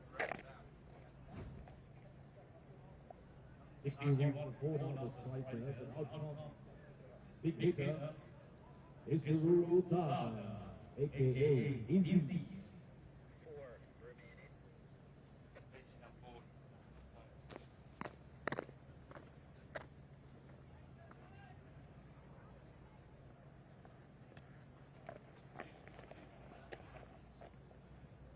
Yeah, thank you. Isuru Udana then in at number 6, and the striker's just under a bit of pressure now, trying to set a total here. Got to get a win here to stay in the competition. Udana, who normally starts with a 6, has decided that Hit him! Oh. he's just going to clip it into that big wide vacant area at mid-wicket. Nice Raz. Yeah, could have been a bit close with a direct hit. Going for a second. Before that, Angelo Pereira falling to Raza. Yes. Load. Run him out, load. Sounds like 2, but surely not to Logan van Beek. One of the best fielders in the competition. Hands and on the way that he commits himself. Talking of commitment, they've been every day.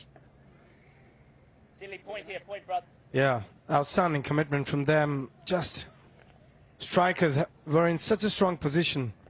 Looks a bit like Rob Key. He does, yes. Now, has he got enough? I don't think he has got enough, but he's not going to get it to Lintott anyway, who came in and saved the two. He's just putting pace on here to Kandaraza. Unfortunately, he looks like he's overstepped, I should say, and he can put his foot wherever he wants. It's a no ball. It was a good over so far, but now with the free hit, Udana has got the ability to clear boundary.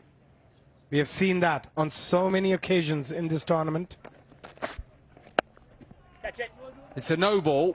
It's still got to run. Why is he not running? It's going to be caught. Why is Udana not running? It was a free hit. I do not understand. He's completely forgot. He just hit it in the air and thought, that's out. Yeah. You can see Thisara Pereira telling him it's a free hit, you got to run. But he thought he was out, completely forgot. Pulled towards long on. Does he get it over Lintott? He does. Expensive end to the over. 6 done. And the strikers are 73 for 4.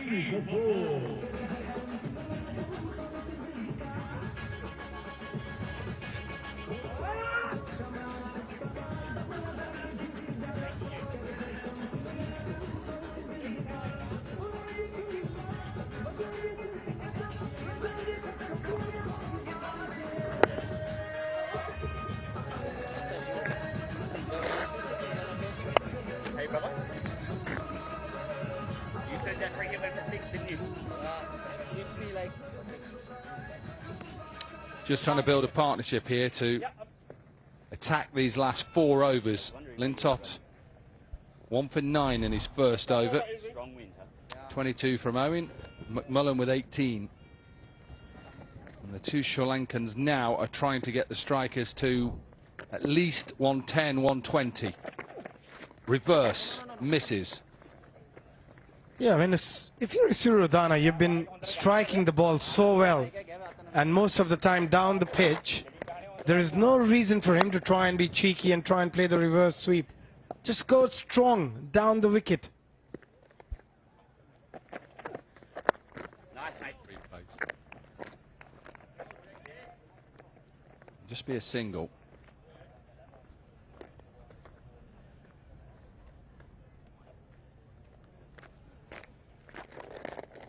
Yeah, they're looking for boundaries, but at the moment, Thisara Pereira, the skipper, is the dangerous man for the Jaguars. Previous game, 33 not out. He's striking really well here. Yes, Misses a googly. Lintott has a second wicket. And Thisara Pereira, that is a poor shot from the captain.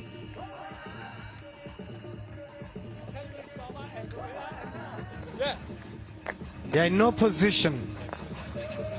That was really nicely bowled. Slowed the pace down, pulled the length back. Very smart from Lintott. But Thisara Pereira, he'll be gutted. Out for 16 of 7. 5 down for 74 strikers.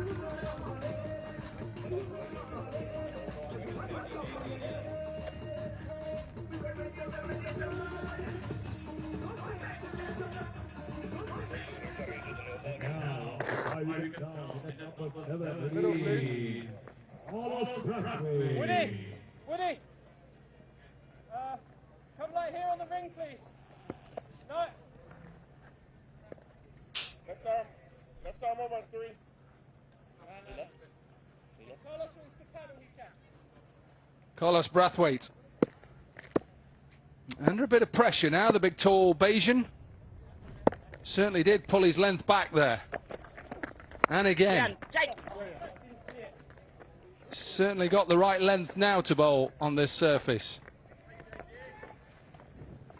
Yeah, Carlos Braithwaite, he has a poor run with the bat so far in this competition, but now is the time. And we look at that delivery again.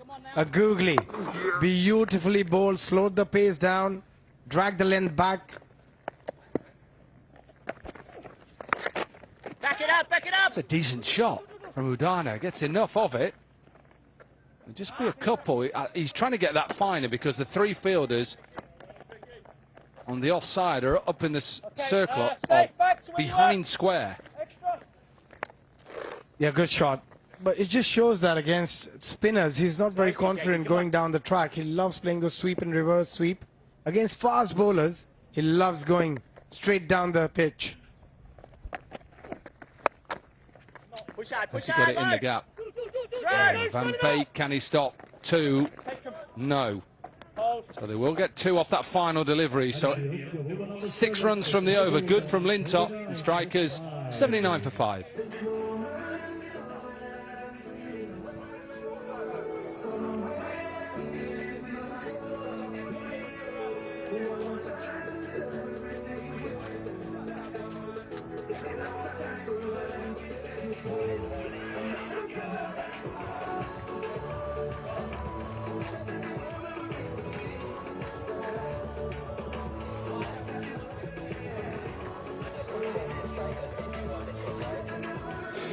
That's good from Jake Lintop. 2 overs, 2 for 15. They're just checking if there's a short run. No, I think that's okay. Only just. Only just. Looks... Check done, so that's okay. So 18 balls remaining. Still got a batting floating power play. Oh, what a shot. That is such a good shot. Oh, put down in the crowd. See, you got above your station, you caught 1, you got to catch 2. Absolute dolly. Come on. But look at that shot. No look from the big man, Carlos Braithwaite, and that's a poor drop. Yeah, he's disappointed with himself. Look at that reaction. Change of angle for Wood now, going around.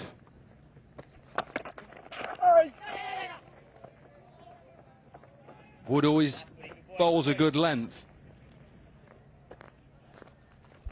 He gets it right at the end, right up there. Right in the hole. You're moving a bit too early, Carlos Braithwaite, on that occasion. 13 from here, 121. That's where they'll be looking. Current run rates take them to 117. Hasn't got any of this. It's whether Van Beek can get in and take it. Of course he can. What a catch that is. It's just his pace, his acceleration to get into a good position. And he makes difficult catches look very easy. Udana gone. And Jaguars have their 6th. Yeah, Isuru Udana has batted really well in this competition. Made impact every time he's been out there. He's made an impact with the bat by hitting 4s and 6s. But that catch from Logan Van Beek has hardly dropped any this whole competition. Again, a difficult catch. Out for 9, Udana, 86 for 6 strikers.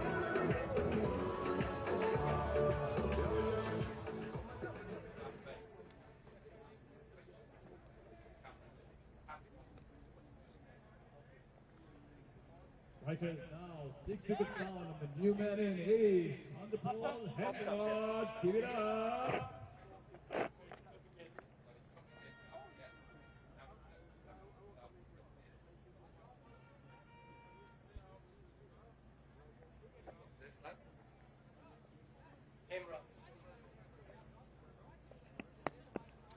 Hemraj then in at number 8.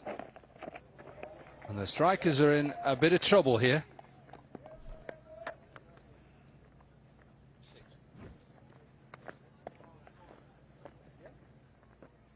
Look at that slow delivery.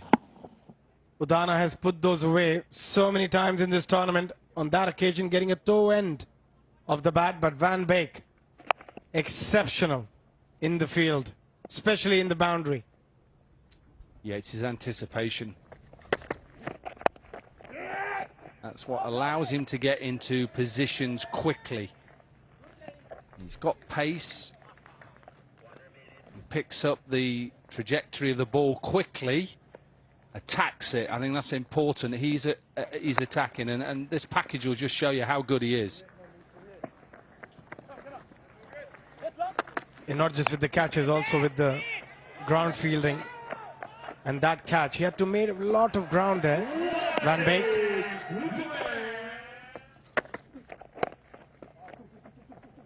Should just be a single to finish off a good over from Chris Wood. Finishes his spell 1 for 22. These 8 overs, well, they're done, and it's 87 for 6.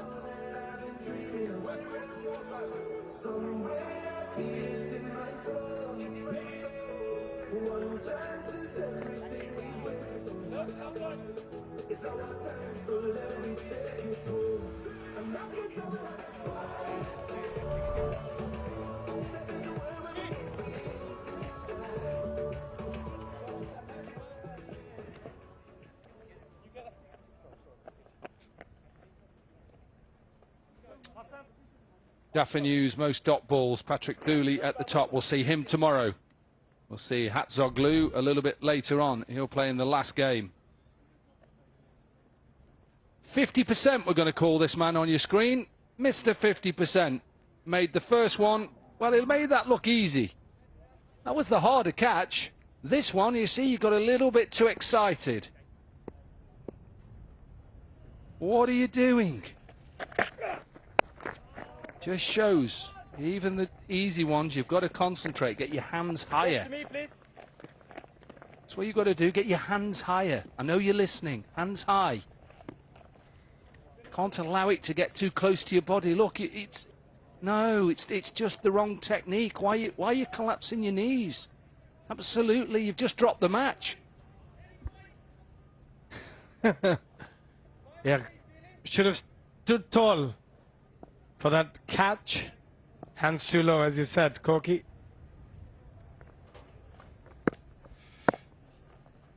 Little to bowl, the 9th.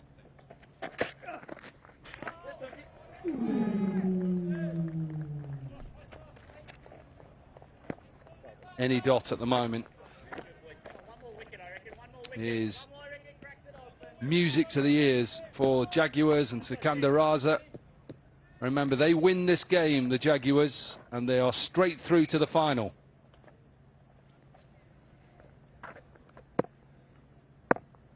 But they came back quite strongly. At one position, strikers were in very good position. Now, is there a little bit of glove on that? There is. He's not happy. Carlos Braithwaite is not happy. He said it came off his shoulder. He's not happy. But given out, you've got to go. And Ben Dunk asked for another wicket. He said just one more. And he took the catch. They're clearly coming off the shoulder. Carlos Braithwaite, he was too early onto that shot. That's a really poor decision. As a batter, you'll definitely be disappointed. It was looking good with that 6 of the first ball. Out for 7 of 5, 88 for 7 strikers.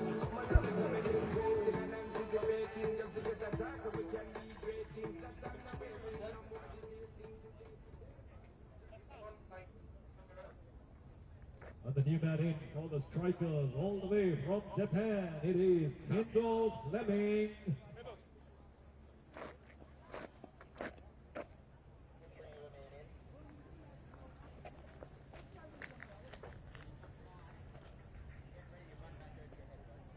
Left arm over, 3 to you.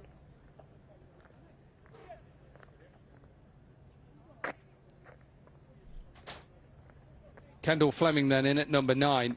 And the strikers have 9 balls to try and get themselves as close to 100 as they can. We saw the Trailblazers get to 106, and that wasn't enough against the strikers. Just have a look at the end of Carlos Braithwaite. Clearly hits his shoulder. I know there's disappointment. I completely understand. I've been there. But you have to go. Umpires are allowed to make mistakes. They are humans. You've got to go. Don't think I like that. Don't think I like that. It's not acceptable to do that. And he'll know that as well. Boundary, and they're into the 90s. Yeah, also, there could have been somebody else standing out there. That helmet could have hit anybody. Yes, you are frustrated. Yes, you're not happy. But that is not the way to react, unfortunately. But that's a nice shot after that. Just giving himself a bit of room, opening the offside. Point in third, inside the 30-yard circle. Good game awareness.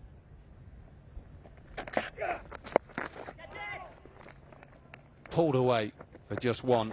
So a good over from Little with that wicket of Braithwaite. He only conceded 7. We've got an over left. 94 for 7.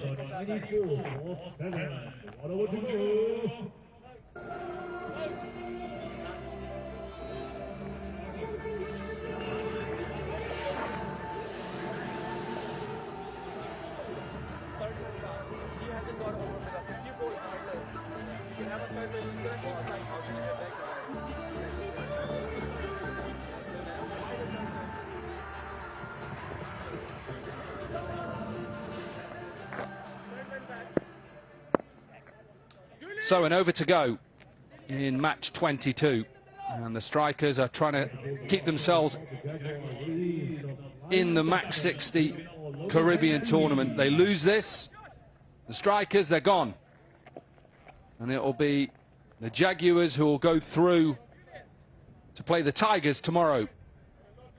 Just one game tomorrow.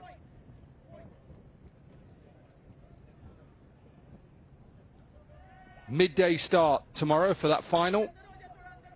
We know the Tigers are there. At the moment we know Trailblazers are gone. It's one of these two teams that will take them on in the final. Van Beek then for this last over. 17 from his first over. Got a wicket straight away, inside edge. And they are truly on top in this game. And they are inching closer and closer to that final.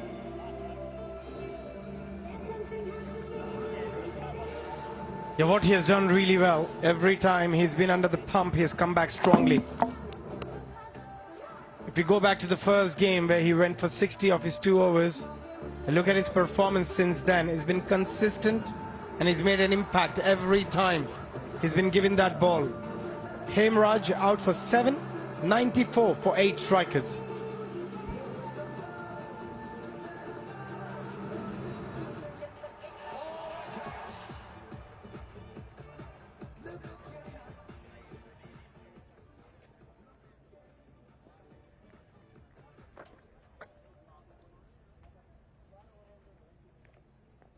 New battering, and give it up for the local boy, Damian Costa.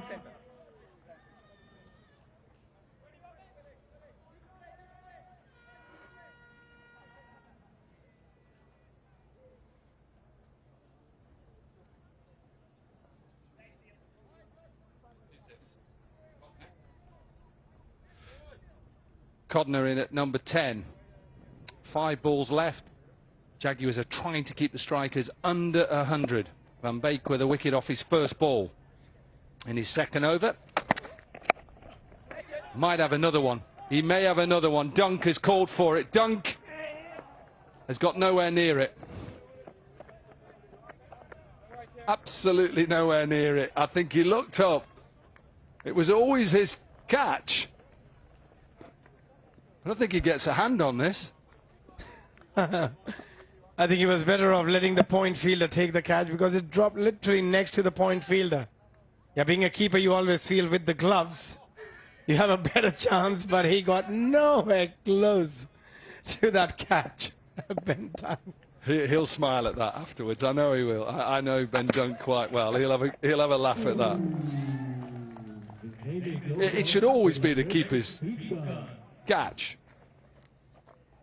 Codner's here because of an inside edge onto his stumps from Hemraj.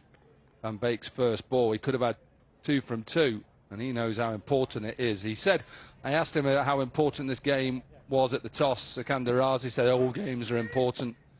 I think he realises win this game, they're in the final, they can relax in that next game, back-to-back games.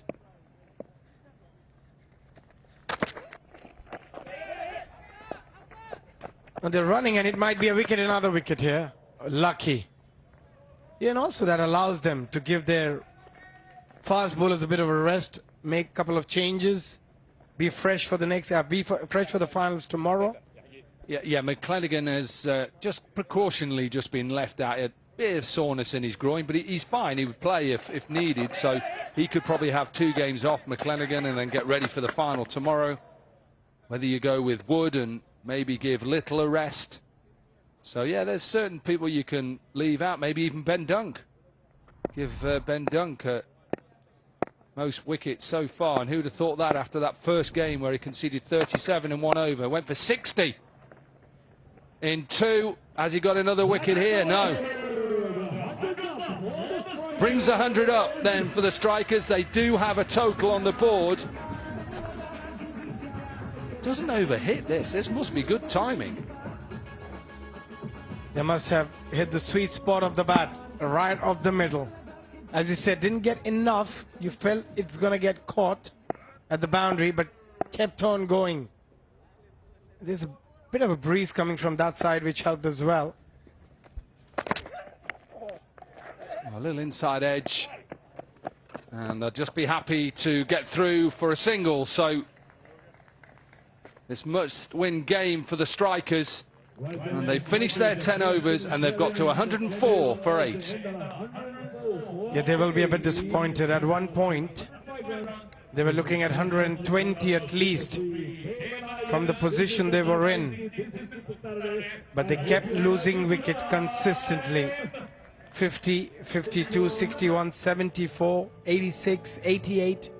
Yeah, if you keep losing wickets on a regular basis, it's very difficult to get a big total. But still, they'll be happy at the end to get to 104. At one point, it was looking they might get rolled over for 90 odd.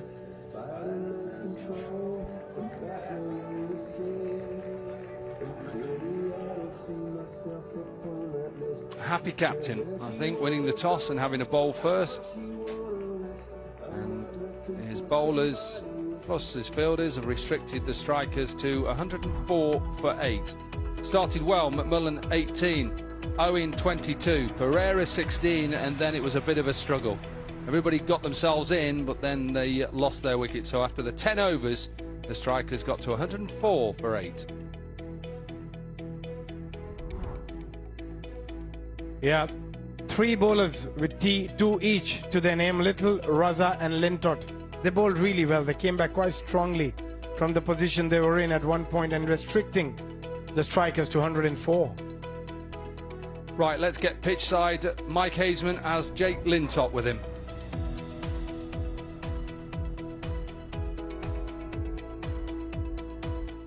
Thanks, Dominic. Yeah, Jake, you must be really pleased with that. What about the total for starters? Yeah, I think we've done really well to pull it back there. They've started really nicely, got off to a bit of a flyer and dragged it back nicely through the middle. So, yeah, certainly a score we can chase. Your strategy's pretty clear, and you celebrated the first wicket. Seemed like a trap was set up beautifully for that. Yeah, just trying to keep the ball away from that wind, the wind taking it to that side. So trying to close down that side of the ground, and with Googlies going across right-handers and cramping the left-handers. So, yeah, plans work pretty well. And what about this surface? I mean, looking at the track now, the spinners are getting more into the game, which has got to be pleasing from your point of view. Yeah, it definitely seems like it's holding and bouncing a little bit more than it was at the start of the week. So, yeah, I'm always happy to see it spinning and bouncing. And what's the key, apart from obviously getting more runs, what's the key to winning this now? No, I think we've just got to keep our cool. We've got lots of good players throughout the 11, so it's just someone standing up and winning us a game. Yeah, and we only need to win, 2 more of those. So, yeah. Nice, Jake. Thanks very much. Cheers. Thank you. Yep, well bowled from Lintott. 2 overs, 2 for 15. So, Jaguars have their target to get through to the final tomorrow. If they win, they'll take on the Tigers. 105 required from 60 balls. We're going to take a quick break, and on the other side will be that run chase.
match 22, and Sikandar Raza decided to put the strikers into bat. 22 from Owen, 16 from Pereira. Everybody else struggled. It was a good opening partnership of 34.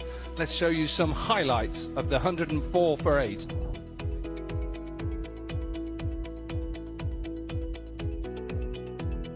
Yeah, it was a good opening stand of 34 that put the Jaguars under a little bit of pressure. Usman Afzal. Yeah, some good shots from the opening pair, but fell short. They knew they had to get a big total. Lewis came in strong. Didn't stay for too long.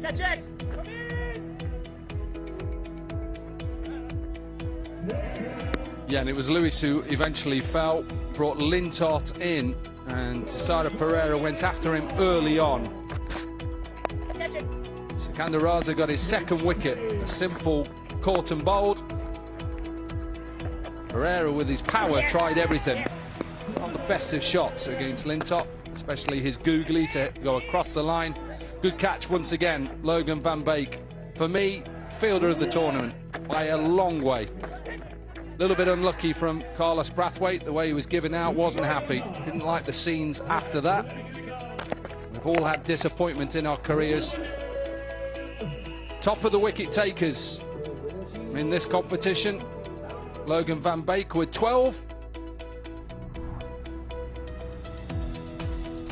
2 for 14 for Little, 2 for Raza, and a couple for Lintott, who we just heard in that flash interview with Mike Hazeman.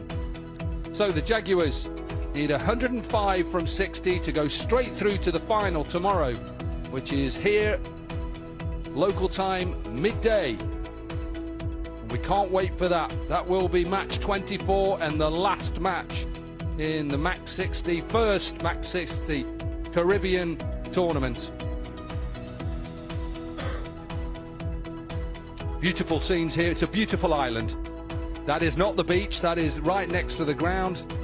You want to come down tomorrow and get your seats and get your umbrellas in, bring a little bit of refreshments, a bit of food.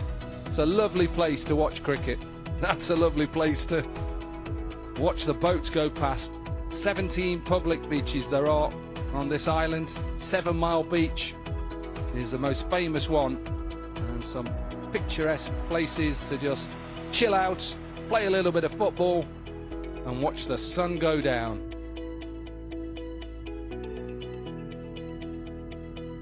Still playing volleyball there. Wow, that's been going on for a few days.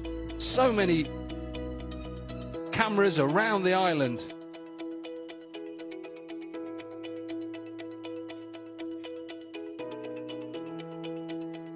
Eight beach cams, I'm being told we've got.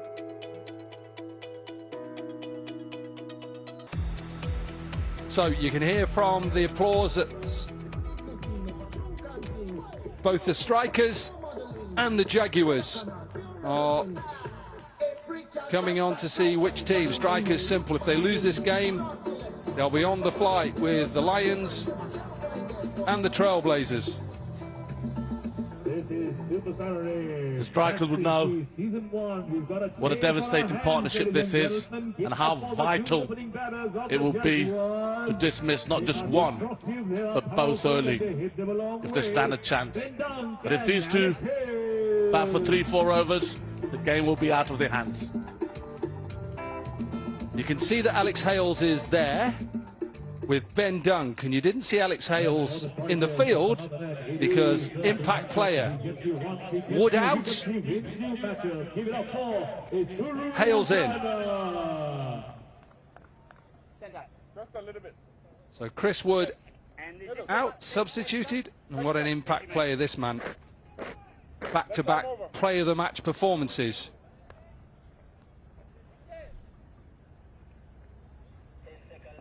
Pure power, Dunk.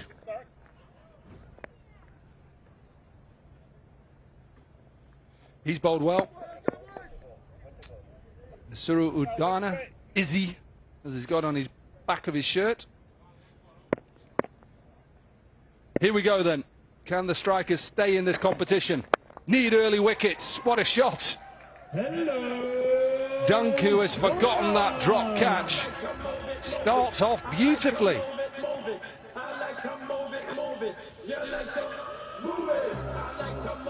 That is magnificent shot from Dunk. Holding his shape, going through the line. Chandana just over pitching. What a lovely camera angle that was from square on. Watching the ball. Beautifully caressing over the boundary road. Now then, chance, big chance. Dunk is out. And Tesada Pereira would have said to Udana, come on, we need a couple of wickets. And he's got another wicket in his first over. Yeah, needed. Where it is pace, Udana. Good piece of fielding. Gathers well and holds a big catch.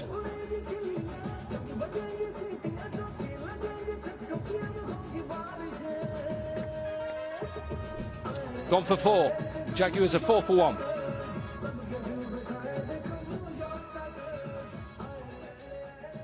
In at number 3 for the Jaguars, joining his countryman on the crease is Safe.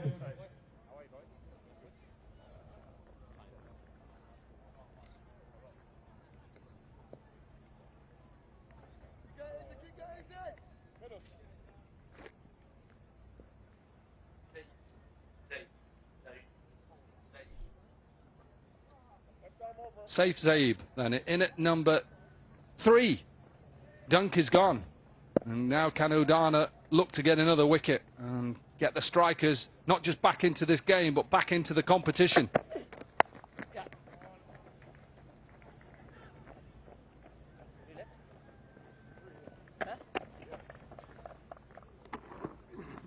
Yeah. Right in the slot for Dunk. But just tries to be too careful with that shot. Hence why he's out.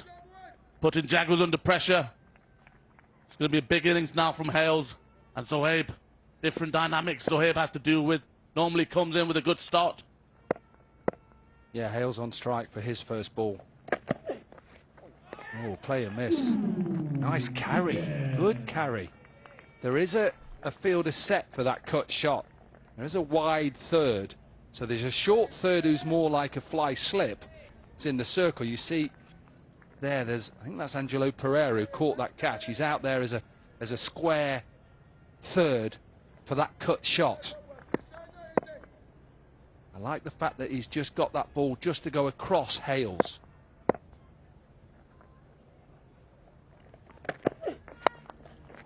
Got to be careful though, as he can get his hands through the ball.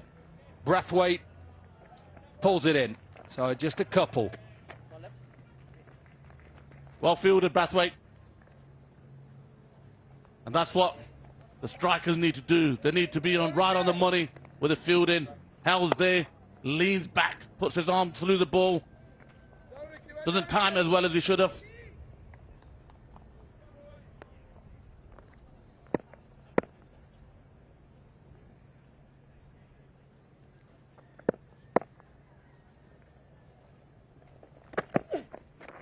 Good way to finish. Really good way to finish from Udana. That bounce again. 7 runs and a wicket from the over, and the Jaguars are 7 for 1.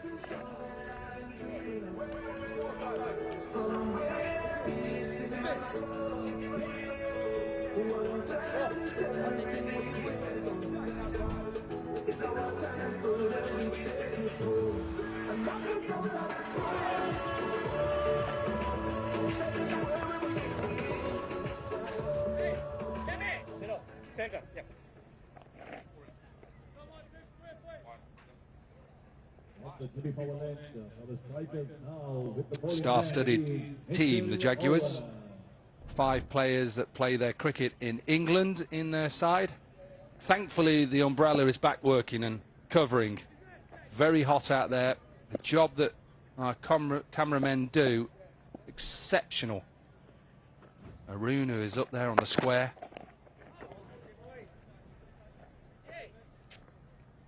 Out there for what? How many days have we been here now? 7?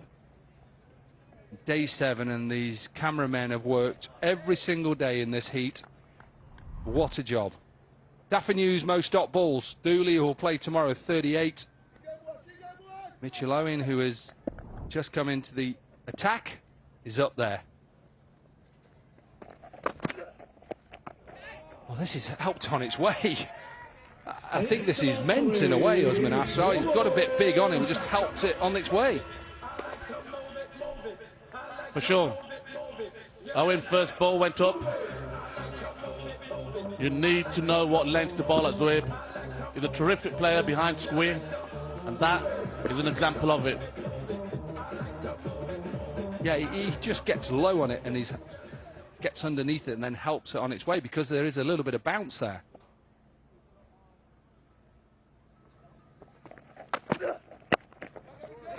Oh, foolish delivery then, it was just dug out. They're still looking for wickets early, just to put the Jaguars under pressure, because if the Jaguars lose this, then they still have another opportunity because they take on the Trailblazers, who are out of the competition, by the way. So it would mean if the Strikers win, the Strikers go to 14 points, and then the Jaguars will have a chance to go to 14 points, and that's why net run rate is so important. Up in the air, another chance. The captain is underneath it. Big chance. Taken. Big hands of Tessara Pereira. Mitchell Owen has his first wicket. Good bowling.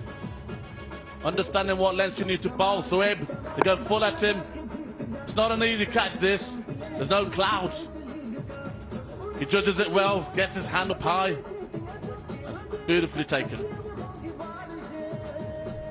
Zoeb goes for 5. Jaguars 11 for 2.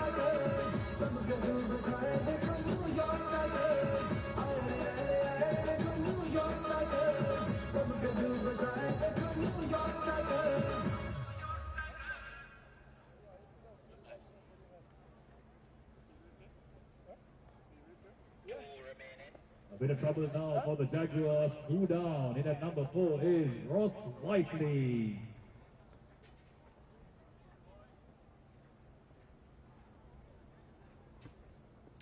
Ross Whiteley then, so left-hander for left-hander. Powerful left-hander. He's been around a long time now. Started his cricket at Derbyshire, came through the academy, and then made a move to Worcestershire, then Hampshire, and he's now back at Derbyshire now. Powerful batter who has hit a lot of sixes in the shorter form of the game, and he's here because Saif Zaid tried to go back over the bowler's head but got underneath it too much. It went up a long way, and you're spot on, Arslan Ash, about no clouds, and sometimes that makes it difficult to actually pick that ball out and know exactly when it's coming to you. You can misjudge them. Oh, it's just one of those shots that Whiteley has played throughout his career to finish off the over. 8 runs from it, a wicket as well, 15 for 2. The Jaguars now 15 for 2. Ross Whiteley, what a shot. Beautifully picked up, arrogantly played. Owen again, just steering that ball onto middle and leg stump. Well dispatched by Ross Whiteley. Pure talent, this kid. Pure talent.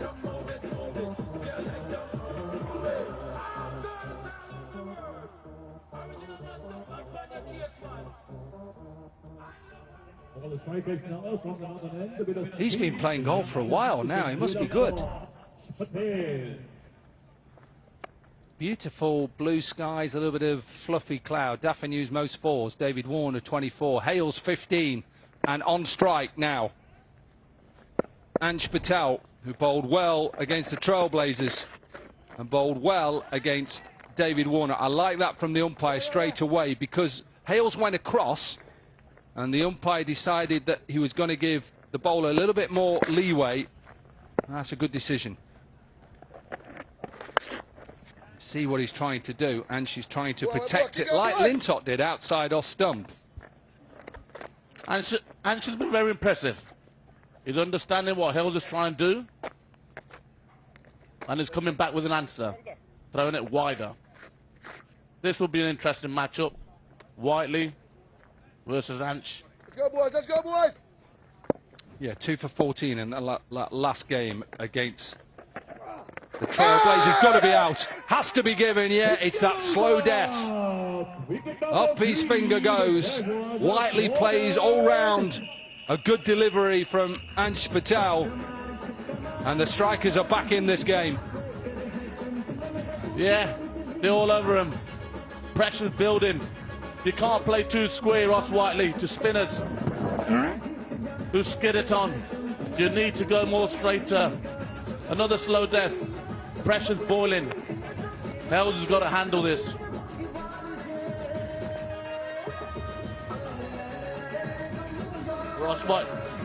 Ross Whiteley 4. 16 for 3.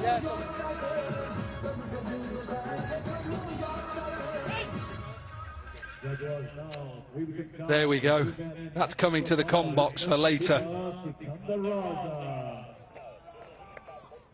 Get them chilled. We're ready. Hope there's some water in there as well. We need to make sure we stay hydrated in this heat.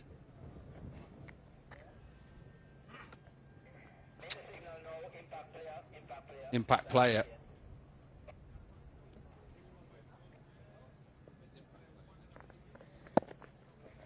Hamraj out and Ansh Patel in. 3 balls already, 1 for 1 to back up that performance of 2 for 14. He bowled well against Warner. Ansh Patel. Or does he get a nick on it? Oh, Lewis has done me there. I thought I heard it. A little nick. Maybe he was screaming because he caught it.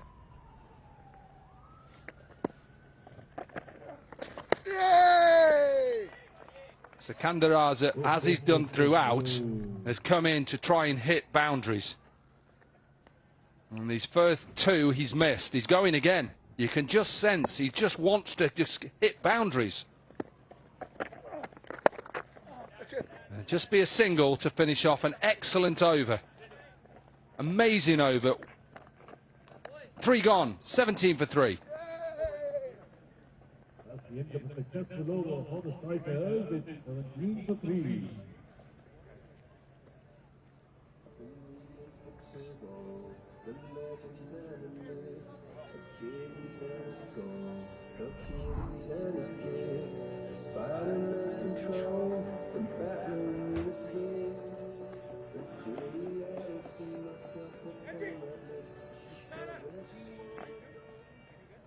Center, yeah.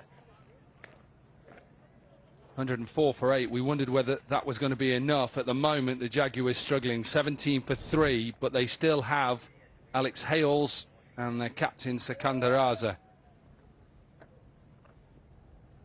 Whiteley, Dunk and Saif Zaib have gone. And Owen will bowl his second and last. 1 for 8 in his first over. Oh, nice change-up. Yeah, Ross Whiteley looking too square. Anch, not really a big spinner of the ball. Skids it on.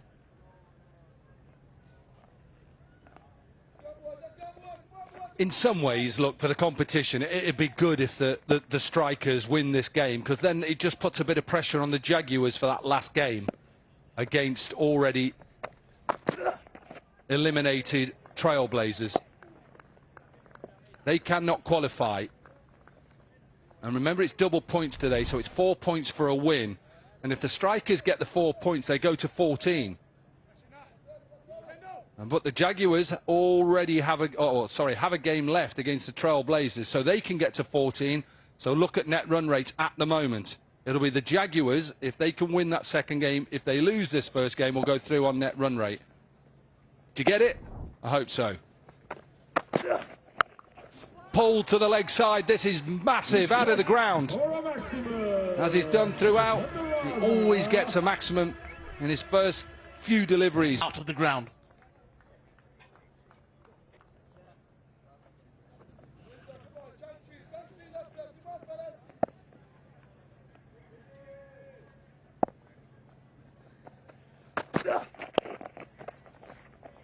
just be a single.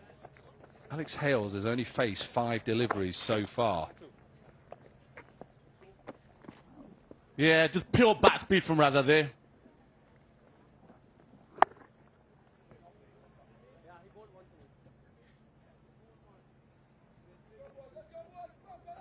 Yeah, he was deep in his crease, wasn't he? So he was waiting for that short delivery. And even though he was hitting it into the breeze, he's still got enough of it because the pace that Mitchell Owen is bowling at the moment. Hales, what is he thinking? Oh, he gets an edge. And this will run away for a boundary. So a little bit of luck for Hales, but he's trying to open up that offside. He favours the offside, Hales. He enjoys when he comes down the track to give access to the offside, and it just slices on top of the bat and races away for 4. Much needed run for the Jaguars. Look at that dad dancing there. Go on! I thought that was hazy for a second. End of the 4th, 29 for 3. That is the end of over number 4, the Jaguars. He's getting a telling off now. If you've just been on telly dancing, seriously, go home. That's it, you just go home. You're done.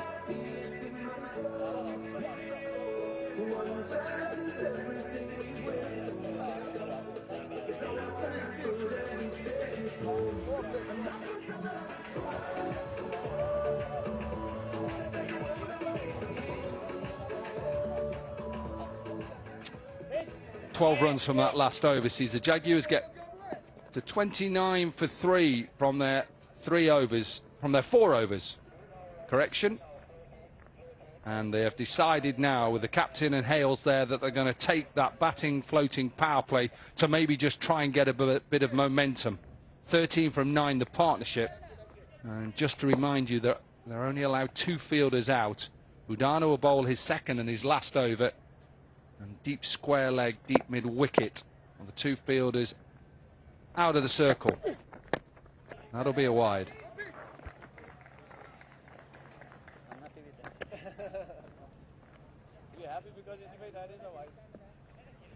Let's have a look at this dad dancing again. You think this Mike Hazeman, do you, Uzzy? Look at that. So he starts dancing. Look, you're trying to show you what to do, and then that's it. You're not going to do it properly. Go home. Absolutely. Tell your story walking. Home.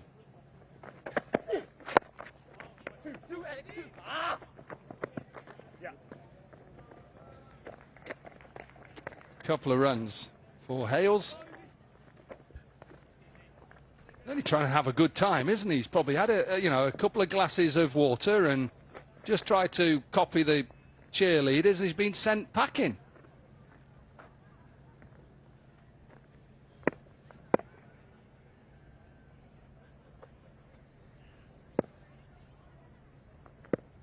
You sense that something big is building here.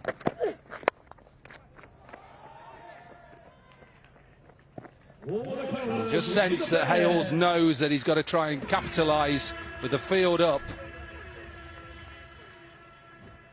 This is great footwork from Alex Hales, understanding Udana's trying to bowl across him wide. He missed the previous one.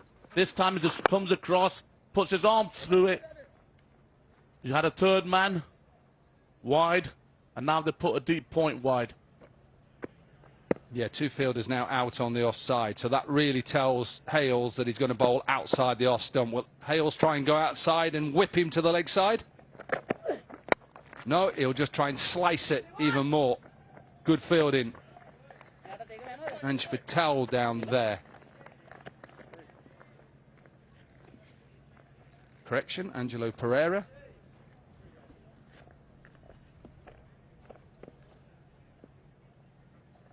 Jaguars need health to keep going here. I need a partnership from Raza, the captain.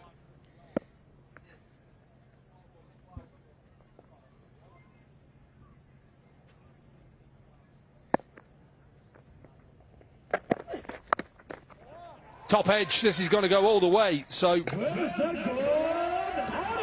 A bit of a momentum that Sikandar Raza and the Jaguars were after. 14 from the first 4. Is he trying to get a top edge there? Brave bowling, but this time didn't favour him. Gone for 6.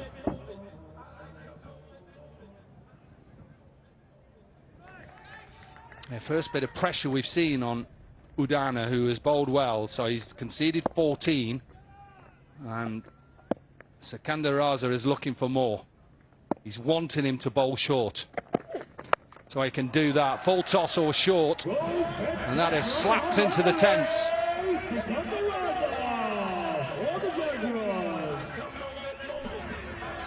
Raza only knows one way to play,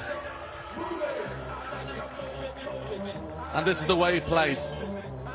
Steps right across. It's a gift. Full toss. It still needs to be put away, and Raza puts it away magnificently. They're just checking whether it is over waist height, and it is being given over waist height.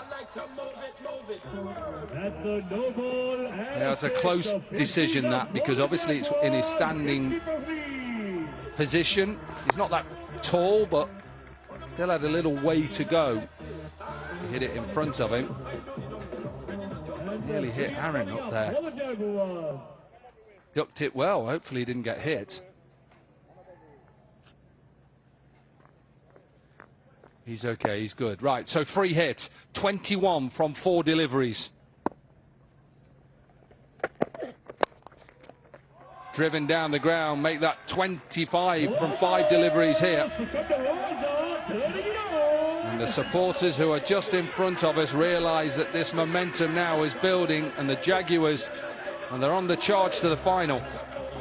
This is the best of the lot. Pure power, class.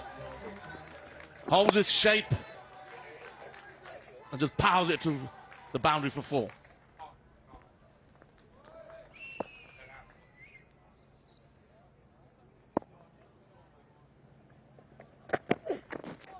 Oh, playing a miss. Dot ball to finish, but 25 runs from that over. We're at the halfway point. The 54 for 3.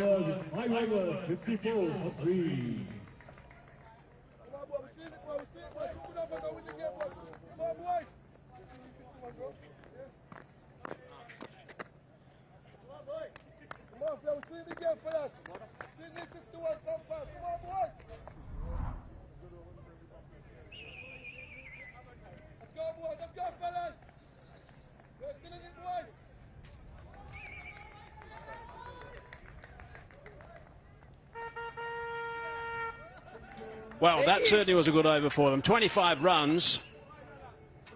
Boundary off the no ball, which went for 6 as well.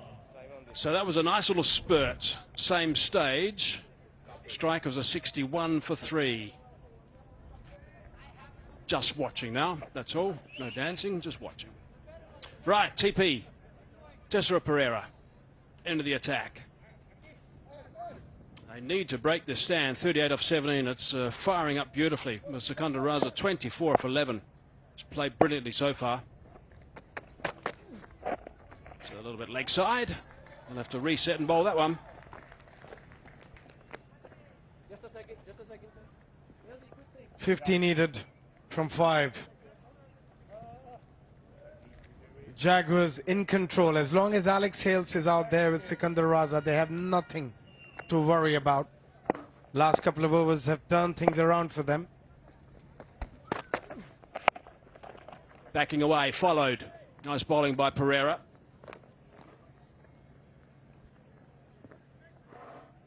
The strikers in search of a wicket or 2. Standings.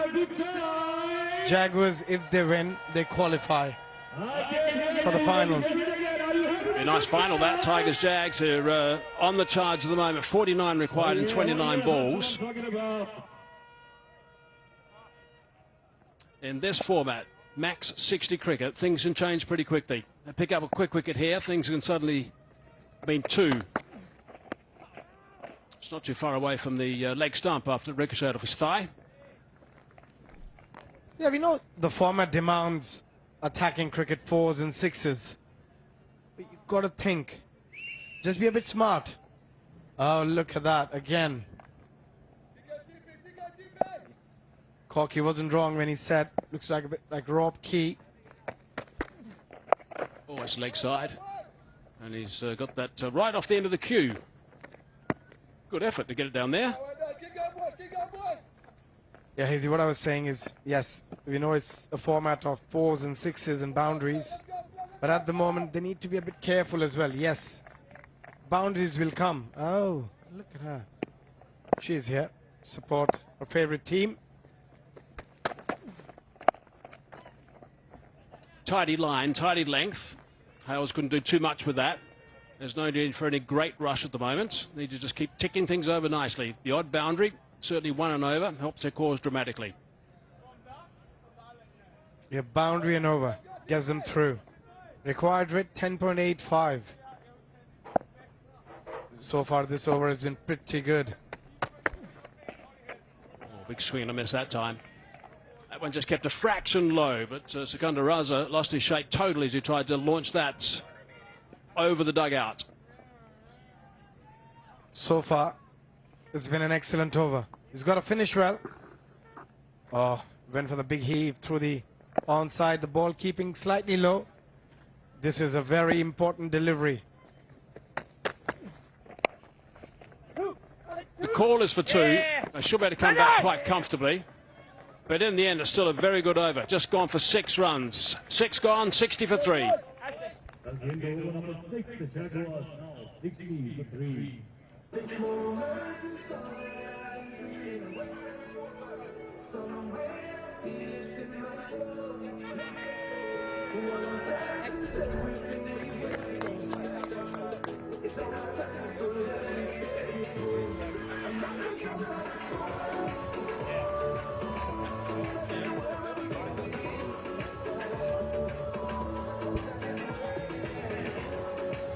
Well, there's a handy little break here, and it's actually gone to the strikers' way, because at this stage they were 73. They were 13 runs ahead. 73 for 4 versus 60 for 3. So they flattened out. They haven't flatlined yet, the Jaguars, but it just takes 1 or 2 overs, quiet overs, just to get the worms to bend a bit. This is going to be an important over. What a first over he bowled Ansh Patel. Just 2 runs and picked up a wicket as well. Extraordinary stuff. Nicely fielded. Just 1. Yeah, what I really liked about him, that he's been really brave as a young spinner. And also, he's got the control and the variety, which is so important in this format. Just needs a wicket here, Ansh. The full toss, that's cracked. It might be out. Should be out. It's fairly flat. Is out. It's a bit of a lucky one, but it's still gone. And it's a big wicket. The skipper. This is not the first time we have seen a wrist spinner getting a wicket of a full toss. How often does that happen? He was there. Again, just mistiming it. Sikandar Raza and straight to the fielder. The fielder didn't have to move much. A good catch, and again picking up a very important, crucial wicket of the skipper. Raza out for 27 of just 16. Jaguars 4 down for 61.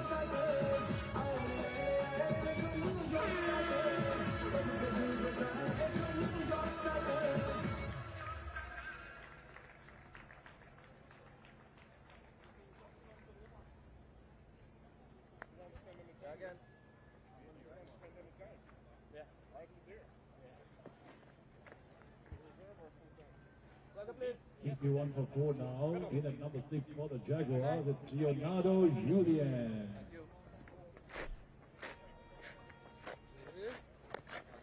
Leonardo Julian.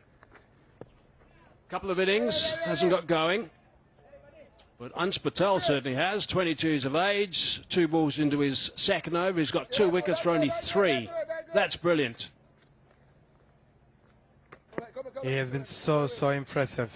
Ansh Patel is bowled to some really big names in this competition. Oh, it's a great delivery first up too. Tempts him. Nicely flighted and some turn away. And that's exactly what I meant, Hazy. He's not been afraid of tossing the ball up. That one, a full toss. Raza, he's annoyed with himself. He could have hit it anywhere. Should be just the one. Now, if they get another very good over here, that's going to really put some pressure on the Jaguars. Look, a couple of overs ago, the required rate was around that 10 mark. Now he's gone to 13, touching 13, 12.9. So if he gets out of this over without a boundary, this game is nicely poised for the next 3 overs. 17 he is, 13 balls. Alex Hales, he's key. It's the wrong-un. That's what he's bowling to the right-handers. Wrong-uns away from them, so they can't access that leg side. What he has done really well, which he said in his interview as well, that my idea is to try and keep the ball as far away as possible from the hitting arc of the batter.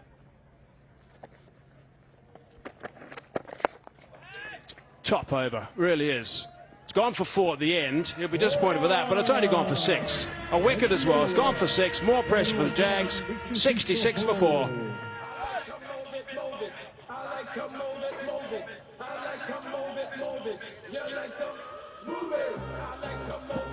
Again, that's a good shot. Using his feet, hitting it in the gap as well. Not an easy shot because it didn't get to the pitch of the ball, but still managed to get a boundary.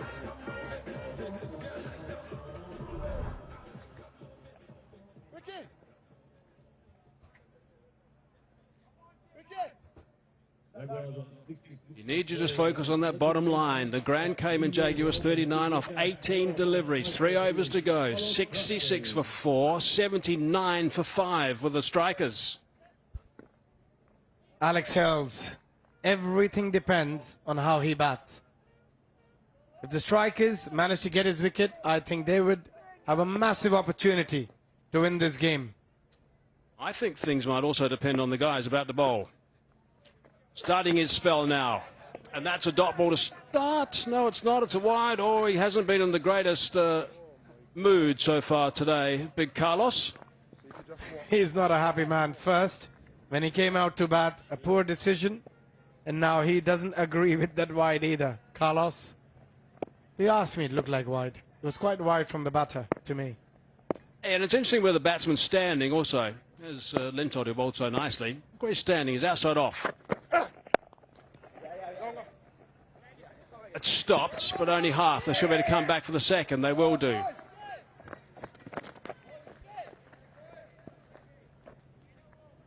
Yeah, it's all about the boundary count. If you're Alex Hales and Julian, you're just thinking how many boundaries gets us home here. It's a good stop.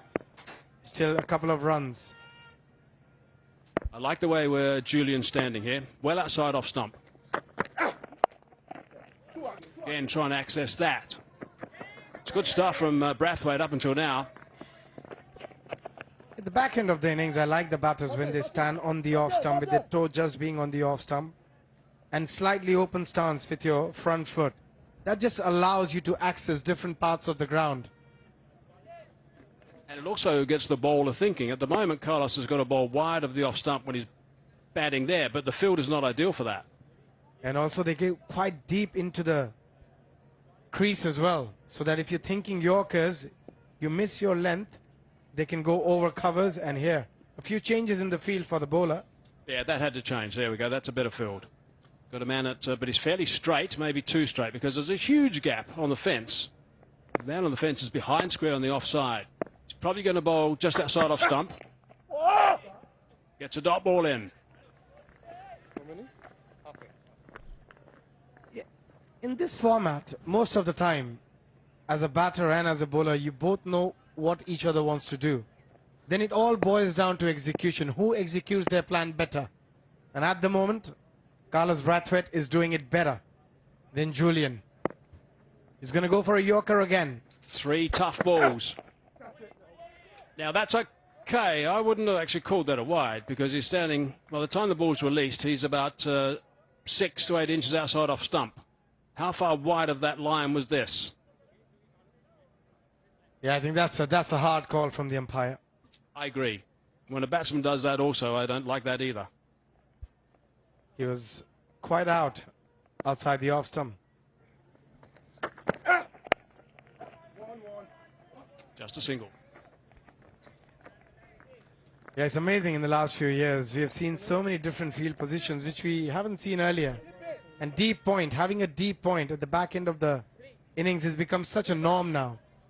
The bowlers tends to go wide outside the off stump, and it's such a hard shot to play, to find that gap between that short third and deep point. Then you have a deep cover. He's bowled well so far this over. Carlos Braithwaite. He's got to finish well though. He's got a couple of deliveries. Can't afford to go for a boundary. I think the one wide was a bit harsh. He's got 2 to bowl though, and it's tough to Hales. Does that quite well, I think, if he can get around. Yes, he can. That's good fielding. Good work. 2 more. That's okay. Now, if the next delivery is not a wide, correction, not a boundary, then that's okay. If it settles around about 9, I think he's got out of this pretty well. 9 or 10. Yeah, the required rate touching 14. 30 required of 13. This is a very important ball in the context of the game. Look, there's a silence across the ground. Everyone watching this game very closely. Top delivery. Nicely bowled. Well done, big fella. 9 off it, 8 gone, 75 for 4.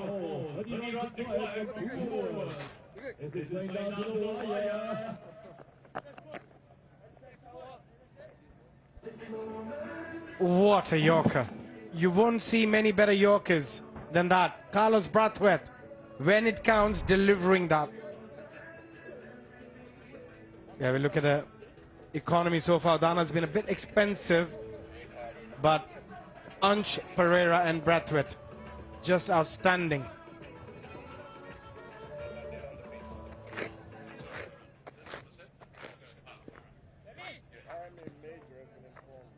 Right, so there you go. 1 for 32 to Adana, 1 for 19 for Owen, 2 for 8 for Ansh. Oh, there's wildlife everywhere. I just looked in the commentary box behind me, and there was plenty behind me as well here. Cork for 1. Right, start of the 9th over. Oh, that's a leg side wide. He has bowled a very good first over, but he will be under pressure. This is the over which will decide where is this game heading to. If you're Jaguars, you're looking to get at least 20, 15 to 20 out of this over. You don't want to leave too many in the last over. 100%. Floated that up. Kreiser catch it. It's going to be on the bounce.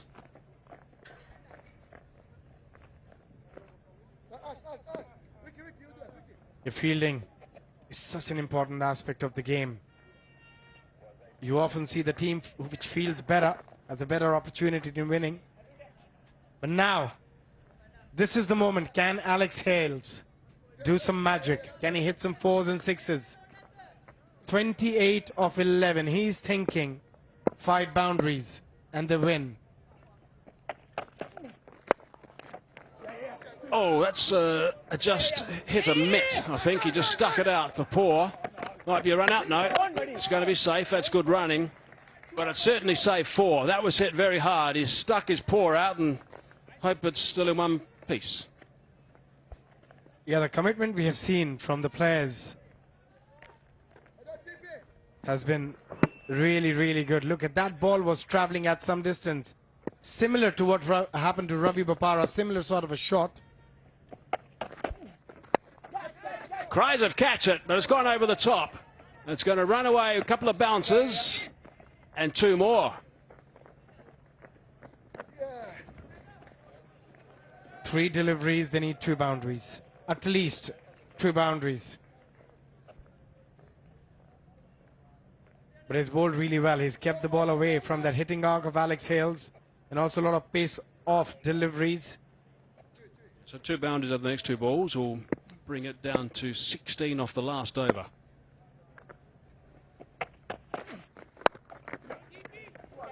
Should be only 2.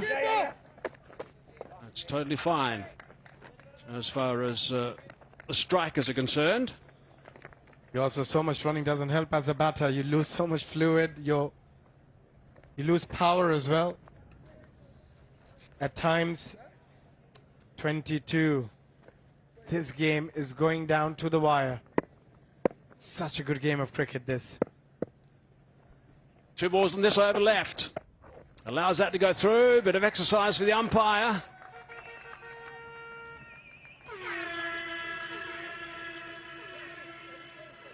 Smart thinking. You look at the pressure in the Jaguars camp. It's great to see so many kids turning up and watching cricket at the Cayman. Oh, big swing and a miss. That would have gone a long, long way had he made contact there, Ben Dunk. Yeah, they know they will be under a lot of pressure if they don't win this one. Well bowled, just sticking to his game plan. Tisara Pereira. 21 required from here. 7 balls. 4. They certainly needed that. So 13 off the over, 9 gone, 88 for 4.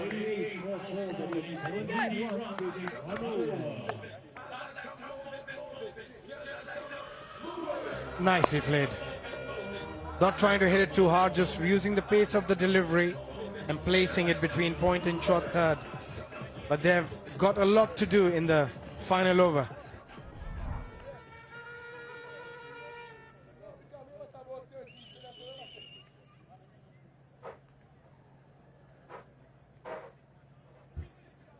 Right, 17 required in the last over. The Jaguars get 4 points. They go to 14 with the Tigers. Then it's done. Then we're through. We know what's going to be happening tomorrow. Then the last game is just a bit of an exhibition match, I suppose. But the Strikers have definitely got the upper hand at the moment. And the momentum, I think. Braithwaite. Swing and a miss. Dot ball first up. Now it's getting tough. Now it's getting tough for the Jags. Yeah. If Strikers win this, Jaguar will have to win their next match, but also they'll have to keep a very close eye on the net run rate. The only benefit Jaguars will have, they will know exactly how to play that game if they don't win this one. But still, it can be done. 17 of 5. Slicing at that, it's going to be 1 only. Top second delivery. Now it's difficult from here. 4 fours. Alex Hales will have to hit 3 sixes in the next 4 deliveries. Or 2 sixes and a 4. Takes them home as well. But can he do what Braithwaite did against England in 2016 at Eden Gardens? Round the wicket to you. Round. Right, big conversation actually with Tisera Pereira and the bowler, Carlos Braithwaite. What change are they making? They're bringing in the sweeper from deep mid-wicket. Alex Hales. He has all the ability to finish this game with 3 sixes as well. They've got boundary posters all over the place on the leg side. Plenty saving the boundary. He's backing away.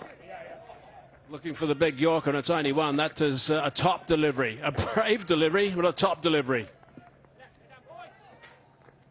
It's as good as it can get when it comes to a Yorker, but I think he chose the right option here, Hazy, because you bowl a short delivery, that could go for a 6, a slow ball bouncer. With a Yorker, at best, he's going to get a 4. He knew Hales was going to back away to try and access the offside, so it had to be absolutely pinpoint accuracy to actually get it right, and he did. That was the really good thing. There's a little declaration here. Well, not a declaration, it's a retirement.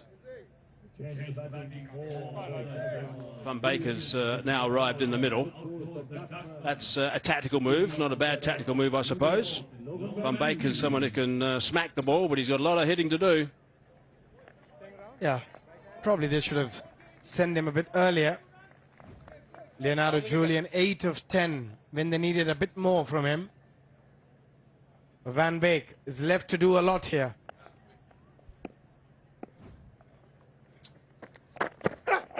Oh, it's brilliant bowling. Absolutely superb.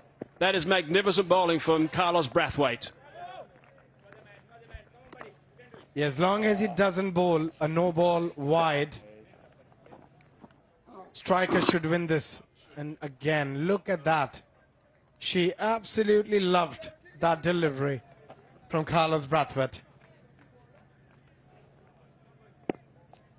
Unless he oversteps or does something weird, like a high full toss or another wide. This is outstanding work. The big fella has really come to the party. So nice to see. He's taken the responsibility. He bowled a magnificent Yorker early in the over, which was pretty much a match-winning delivery. And he's doubled up and followed it superbly from there. Yeah, there was a time when it looked like Jaguars were going to run away with it quite easily.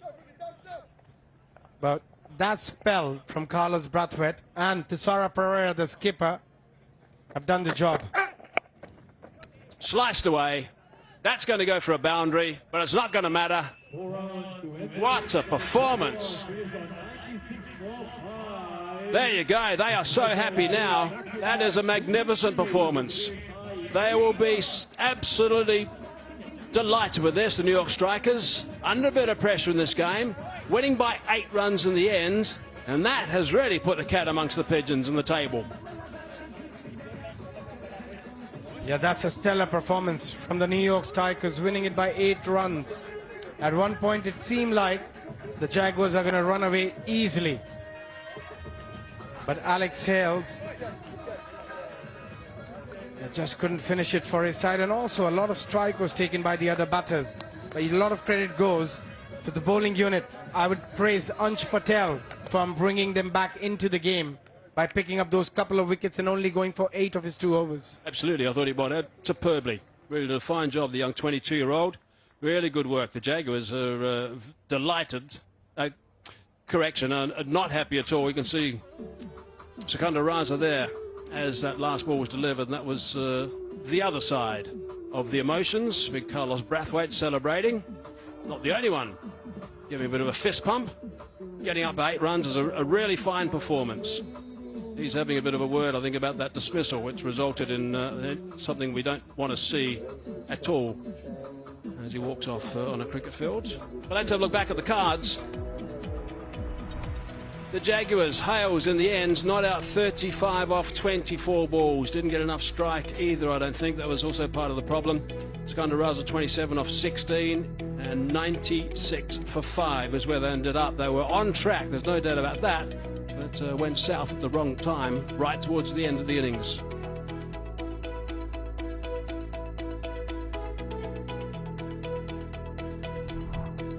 Ansh Patel, the star with the ball again for the New York Strikers. Young 22-year-old picking up 2 wickets and giving just 8 runs of his 2 overs. Brilliant at the end. Tisara Pereira and Braithwaite doing the job for their side and winning the game by 8 runs. If you look at that, the full of the wickets also, they were 61 for 3. So they were coasting quite nicely, trying to track down this total of 104 that the Strikers had, but then they went south and couldn't accelerate at the right time, so it just got out of control for them. But Braithwaite, superb. He was the one that really did the damage at the end, so really good stuff from Carlos Braithwaite, who I'll be very surprised if he doesn't have a meeting with the match referee after this match. Match summary, the Strikers batting first, 104 for 8 they got.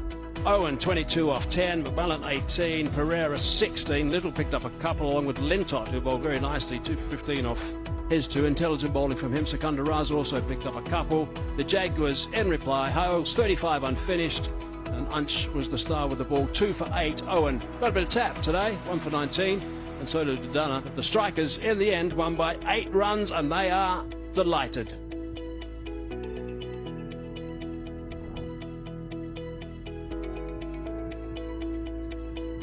Okay, in the meantime, while we get ready for the presentation, we'll take a break and be back shortly.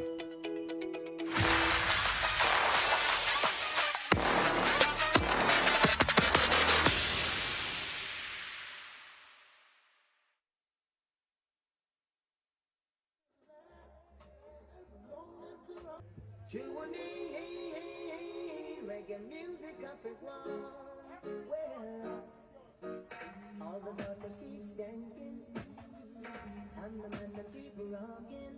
Everyone feeling good, enjoying themselves. Did you hear what I say? Watch the one that from Westmoreland. And the one that from Caribbean. Your execution, son. Lord, them set you free, wrapping up another round.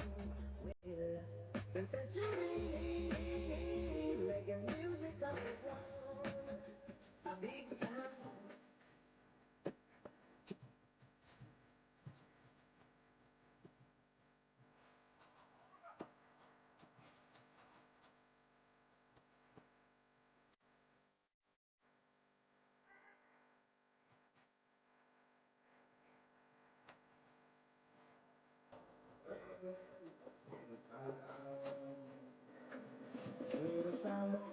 It's not your time to play, lock out the sound and let the champion play, 'cause we will.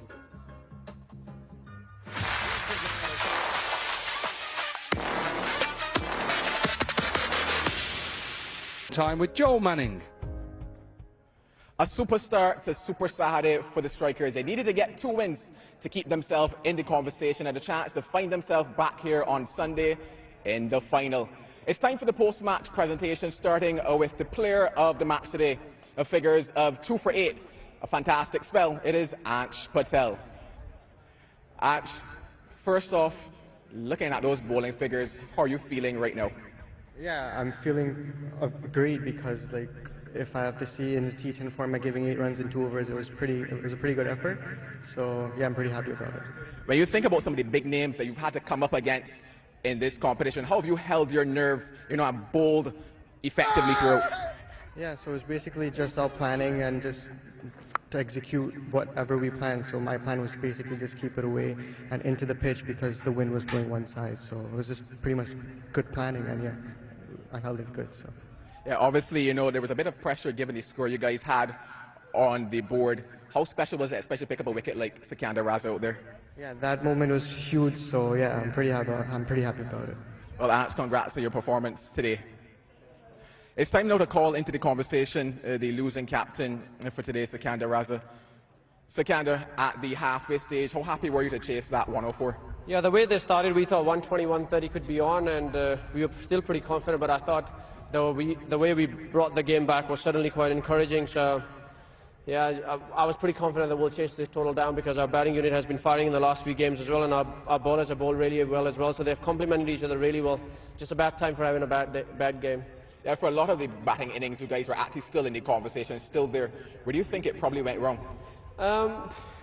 I thought Carlos and Tessara's, those 3-over spells, that period of 3 overs, I thought those two boys bowled really well. There's not much we could have done because I thought they executed their plans and nailed their Yorkers really well. So sometimes it's not what went wrong, it's what went right for them. They didn't miss their Yorker. Had they missed it, they could have been a different story. So I thought those 3 overs basically took the game away from us. Those 3 overs in the end made the difference for them. Well, finally, of course, we have to come back now to try to secure your spot in the final. How much pressure is there? There's pressure in every game, but it's something that it's part of a professional sport, so we don't run away. A lot of the boys have played a lot of cricket, and we know what comes by playing professional sport is, so we'll try and go and do our best again and try and secure that spot. We just have to do it the hard way now. See you in a little bit, Sikandar. Thanks for your time. Thank you very much. It's time now for the winning captain, Tessara Pereira. Tessara, first off, it's been a hard week. How's the body feeling right now?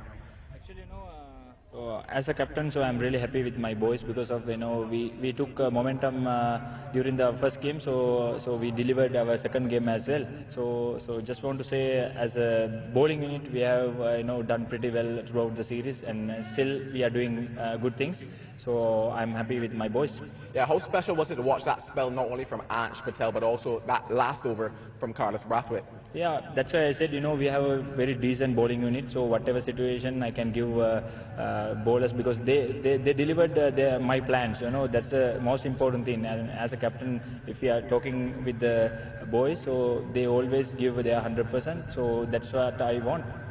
Finally, you have to wait now on some results, so just in case you don't make it back here to a conversation with me, what do you want to tell your boys after a tournament like this? But I'm really happy with that because the way we played last 2 matches. So if you are playing our good cricket, but I feel New York Strikers no one catch. Thanks a lot, Tessara. a happy captain, and they are still in the competition. They'll just be waiting on whether they go through and play the Tigers tomorrow, and it's down to that team on your left. If the Jaguars win, I think it then goes to net run rate, and at the moment I think they're in a better position as it stands. So there's a hell of a lot on this game. Nothing for the Trailblazers, they could be the spoilers, but that is coming your way. The Jaguars versus the Trailblazers, and it's coming up in about half an hour's time. Right, we're going to take a quick break, but on the other side we're going to show you highlights. We're going to take you right back to the start. Match 1, it's the Tigers versus the Jaguars.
Fast cricket continues around the cricketing globe, and here we are this time, 700 kilometres south of Miami to the Cayman Islands. We're going to be in Georgetown for what should be a fascinating. And we are set for 3 games today. Match 1, it is going to be the Strikers, the New York Strikers for the Caribbean Tigers. We look at the teams. Abby? Yeah, Hazy, look at that. Caribbean Tigers. Quite a strong side. George Munsey leading, and he's been in great nick in the GT20. He's bring that form to this surface. A bit different surface than they've got Ashley Nurse, they've got Suranga Lakmo. Some really big names in that Caribbean Tigers list. Just look at the strikers from New York. Colin Munro, he's always someone who loves playing this format of the game. Lewis, wicketkeeper, also a top order aggressive batsman. Tessera Pereira, captain, all-rounder, hits the ball an absolute mile, as does Carlos Braithwaite. But he'll be very handy with his big seamers as well from about 7'13". Brandon McMullen and Asura Undana. So a couple of nice teams on show in the very first game. The MAX60, you've got 60 balls. The strike rate, you need to keep a very close eye on your strike rate as a batter in this format. Here we go, the first ball of the MAX60 Caribbean cricket. Eased onto that inside. Now that's down the ground, and that's been hit very well, and that's 6 runs. That starts things off nicely. Sliding leg side, or is it adjacent? It's adjacent. Up goes that finger, so that's a great comeback. Now let's talk about the skill.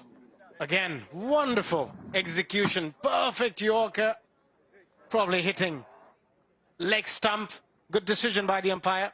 Josh Brown out for 7 of 4, 8 for 1 after the first over. Cameron Hemp now. Slow delivery, and it's in the slot, and that's hammered. 1 bounce, 4 runs. Short of that time, and that's back-to-back boundaries. That's a big one, the second one. That's gone for 6. What a fine shot that is. Picked it nicely. Was slightly short on that occasion. That's a little bit short, and that's been hammered, and that's gone. That's a beautiful shot.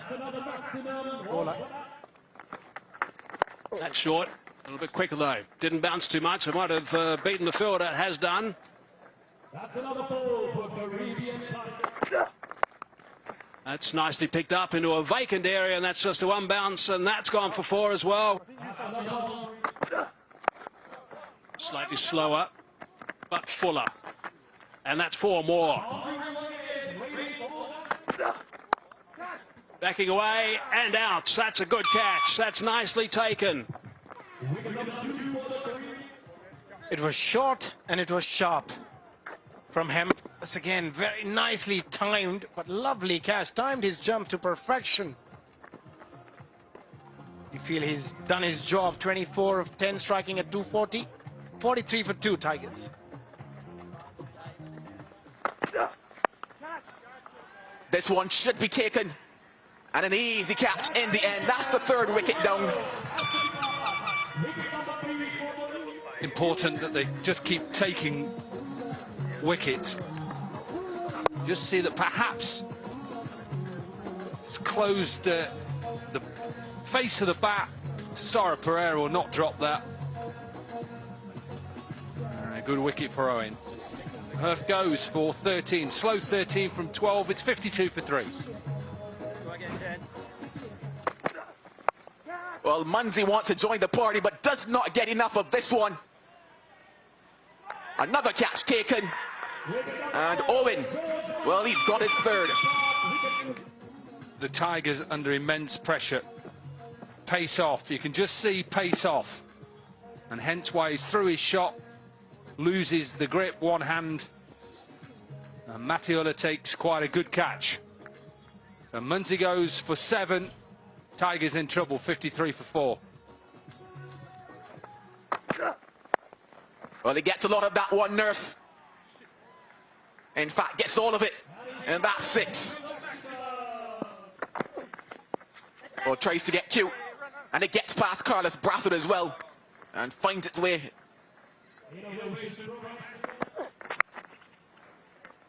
Doesn't get all of that one, but gets enough. And he's gone through him. Off the inner portion of the bat. And that Nurse cameo comes to an end. He has the wicket of Nurse. Again, it looks like it's pace off. Into the surface. Little inside edge. And gets rid of the dangerous Nurse. 16 from 9 for Ashley Nurse. And he's greeted with a slap. Hello and goodbye. That's 6. And the man at cover comes into play, takes an easy catch. He loves it, and they love it as well. Look at the end of Hobson. It's lucky because if it had left it, it would have been a wide. He has set his field there. It was a good catch. And Hobson gone for 8, 79 for 6.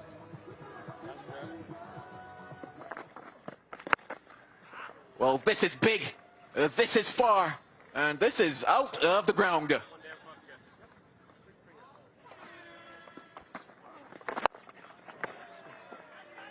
Has he gotten enough? No, he hasn't. The safe buckets of Carlos Braithwaite takes it. You just see he's going wide and saying to Leask, if you want to try and hit me, then get it over big Carlos. Leask goes for 6, just that one shot. It's 89 for 7.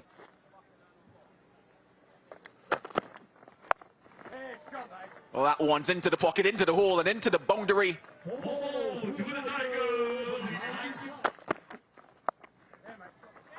Well, he could end it with the wicket, and he does. Avoids the boundary rope. Pace off again into the surface. I think you'll see a lot of the bowlers doing this throughout the games here this week. Couldn't get it up and over Naidu, who just falls inside the cushioning. Good way to finish off the innings. 10 overs done for the Tigers, 101 for 8. 102 is what the New York Strikers will need in those 60 balls to take the first win here.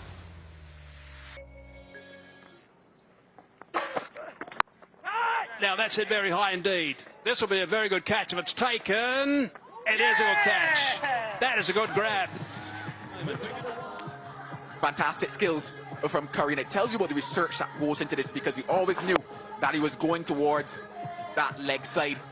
Leask settled under it. He's got to go just 1 from 2. It's 3 for 1. Now that's gone high as well. Is this going to be a second? It should be a second. Hobson's underneath it. He doesn't drop him, and that is 2. And 2 balls. Extraordinary. Just drags that one there. And well, Hobson settled under it. He's taken a lot easier catches than that. Yep. And pull out the archery. He's the man. He's got the target on his back. Angelo Pereira, he goes without troubling the scores. It's now 3 for 2.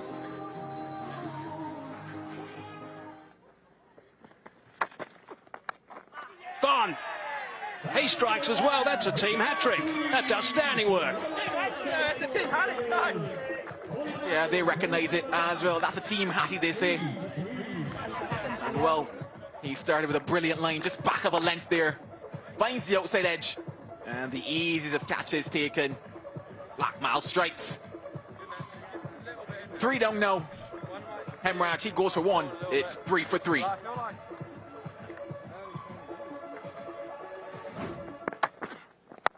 It's a little bit fuller. And that's gone past the ball, and that's gone for 4. That's a good, strong shot down the ground. Had to reach for that, and he's got it away for a boundary. It's a free hit, and it goes for 4. So he's taken toll of that high full toss.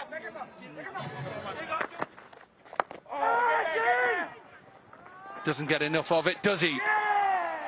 And this is just a simple catch in the end. It's really good from Dooley. And at the moment, they're in control of this game. Yeah, again, try to go across the line rather than going through the ball. over long off. Out for 8, 32 for 4 strike.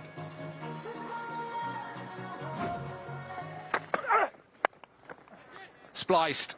This will be another chance taken. Just rolling his fingers over the delivery, taking pace off, and the crucial thing was the length. He bowled very hard for the batter to hit a slower delivery from that length. Again, brilliant execution from Andrew Ty.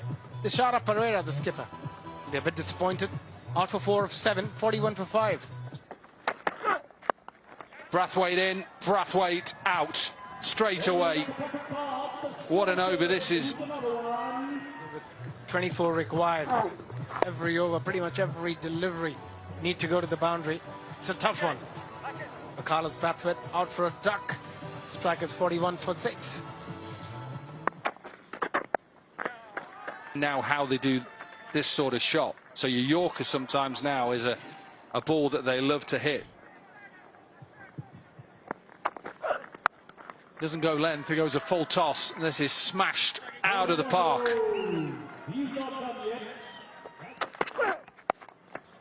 High in the air, Andrew Ty will get underneath it and will not drop it.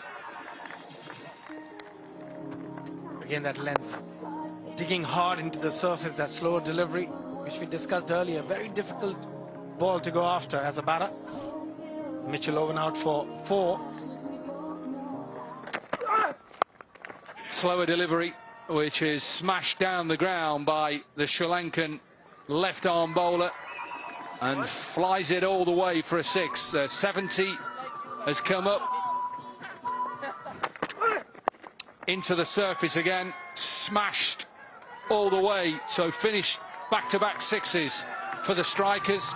But it's the Tigers who win this opening game of the MAX60 Caribbean cricket. They win by 25 runs. So the Tigers, who were put into bat, got to 101 for 8. Hemp with his 24 from 10, 16 for Ashley Nurse, 13 for Hurft. Owen was the pick of the bowl in 3 for 18. In reply, the strikers 76 for 7. Monroe 38 not out, and the Tigers win by 25 runs.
unbelievable. I mean, yeah, landed in last night. Hotel's beautiful.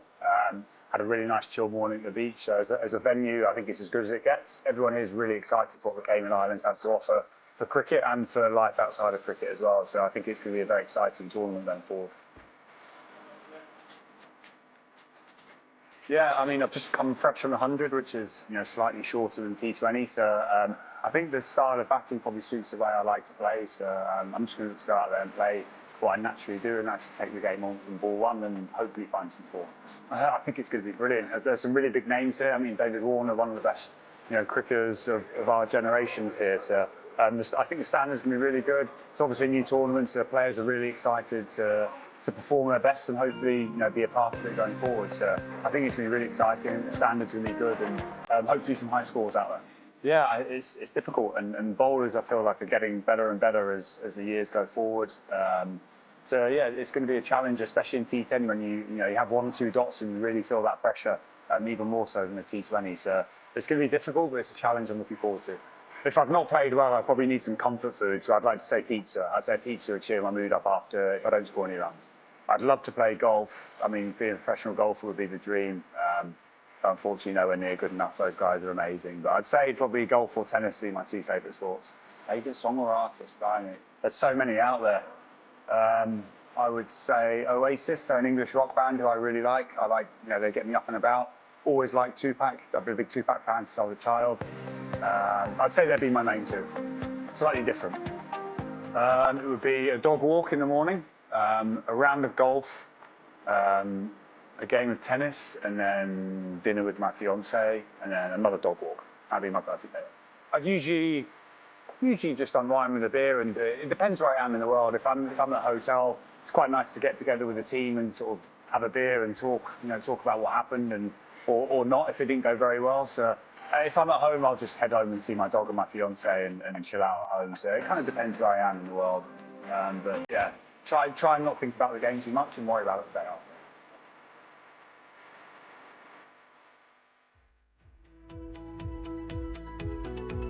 We'll be seeing Alex Hales in this, the last in the group stages. Super Saturday, match 23, doesn't get any bigger.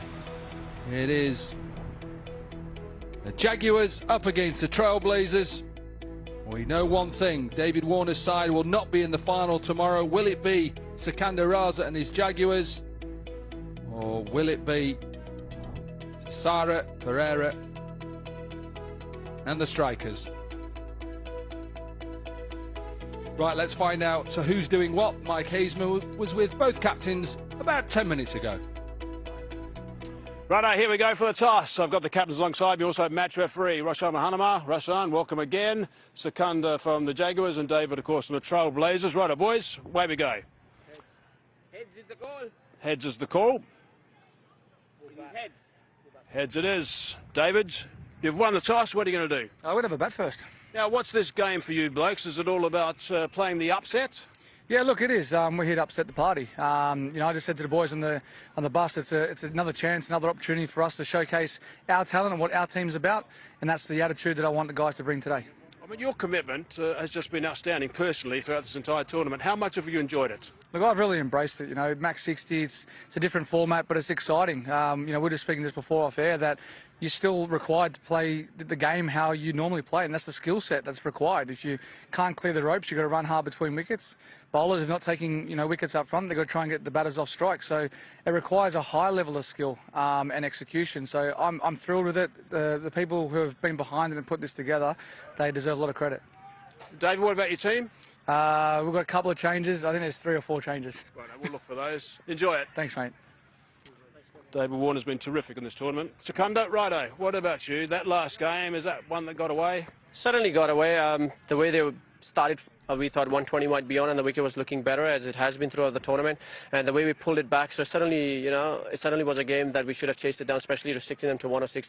There's just no excuse for that. Right, now you've got to bounce back. How are the boys? Are they up and ready for this to fire up again? That's the beauty of being a professional sportsman. You leave your emotions aside quickly because things change very quickly. So yeah, we've just put ourselves in a position where we have to get the job done in a hard way, but we're really looking forward to this game and hopefully get the job done. What about your team? Yeah, we've got 2 changes. Mitch McClenaghan come back for Wood, and we've got Virendra Singh come back for Julian. Well done. Good stuff. Enjoy the game. Thank you very much. Okay, righto, Skunda. That's the news in the middle. The Trailblazers won the toss, and they're going to bat first. Thanks a lot, Mike. Yeah, and for David Warner, well, they can't get into tomorrow's final. Joel Manning is with me. Take us to the Trailblazers.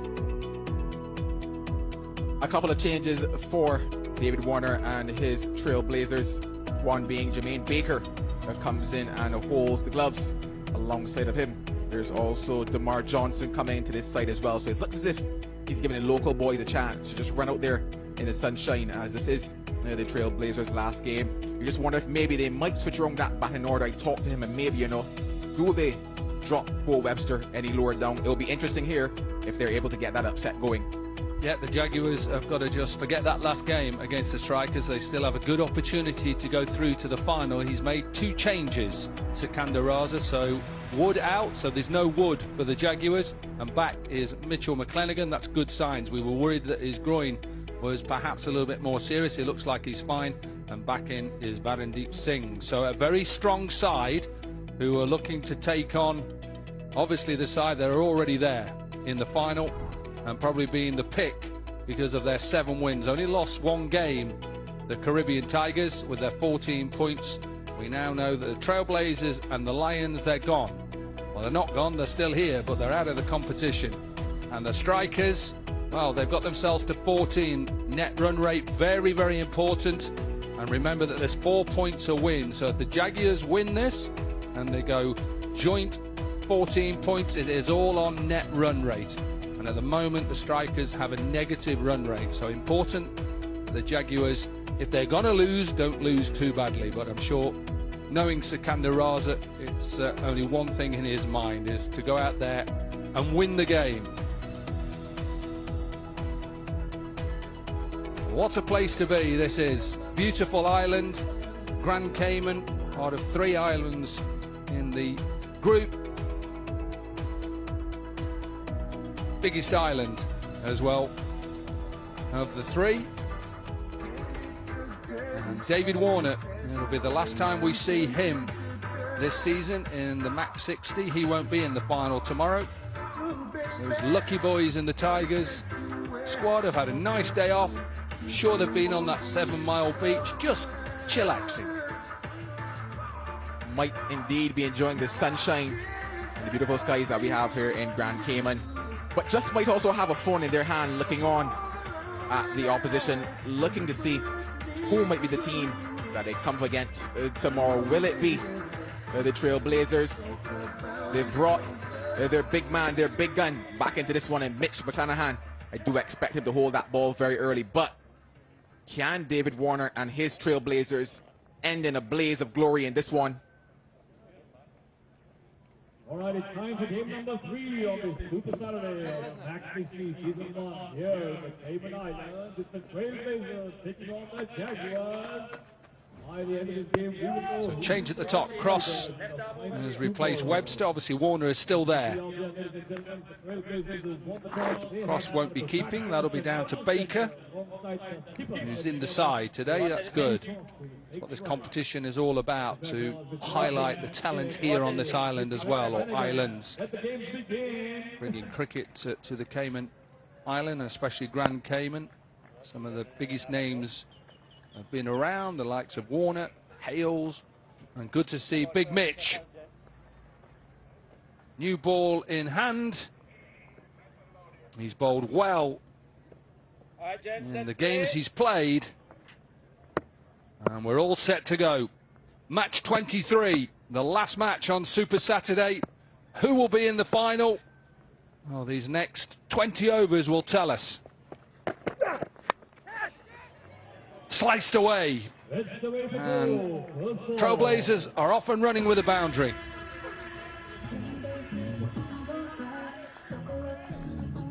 A good start and good intent from Cross. He's been brought up to the top of the order.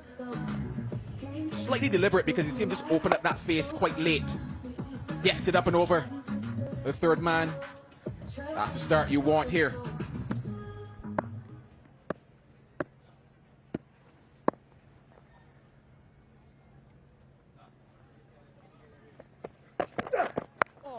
slashed away. There is a man at quite a wide third, which is Logan van Beek. Keep your eye out on him today.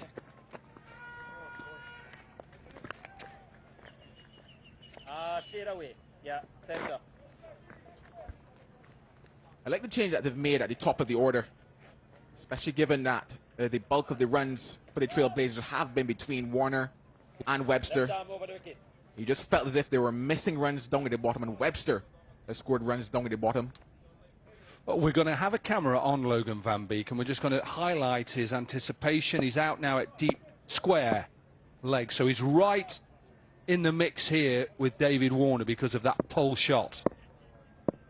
I think he's the best fielder. In my opinion, best fielder by a long way in this competition.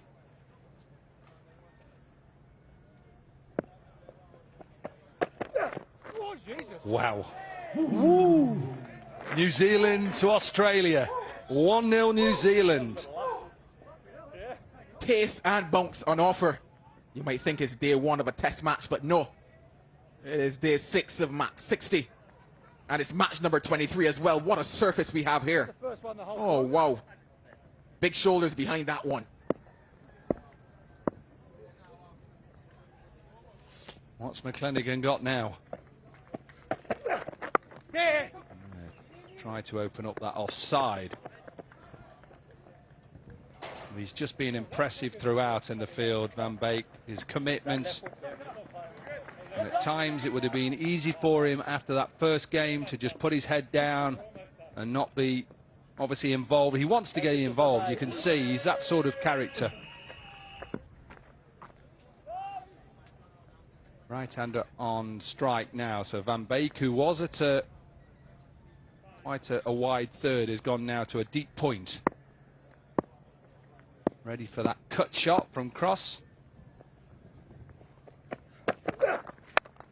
Slower ball. Does the trick again for McClenaghan. Cross didn't pick it, and the big lad's got another one. He's picked up early wickets, and this is another one of them. Ups for pace off this time here.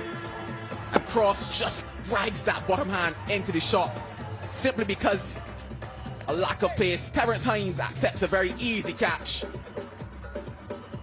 Early breakthrough. The move to bring Cross up doesn't work. He goes for 5. It's 6 for 1. Trailblazers now 6 for 1. In at number 3 for the Trailblazers, it is Bo Webster.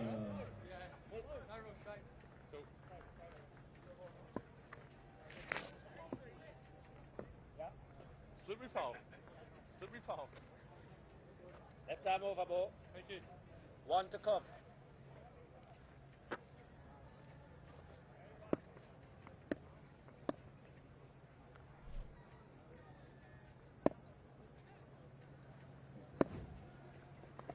Bo Webster in at 3.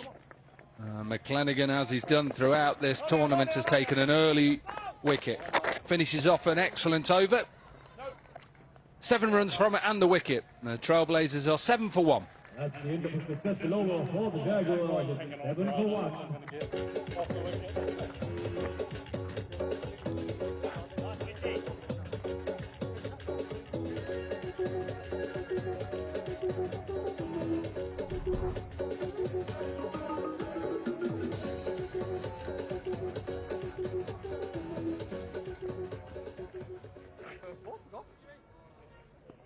From the Jimmy Power then for the Jaguars with the ball in hand. Now it is Joshua Liddy.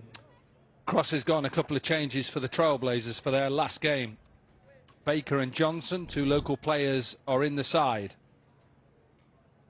And Josh Little will bowl the second over. Last over of the power play. No Wood, he's rested. Oh, just misses. Nearly just dragged that on then. That first wicket, Mitch McClenaghan once again. He's in the conversation very early. Pace off.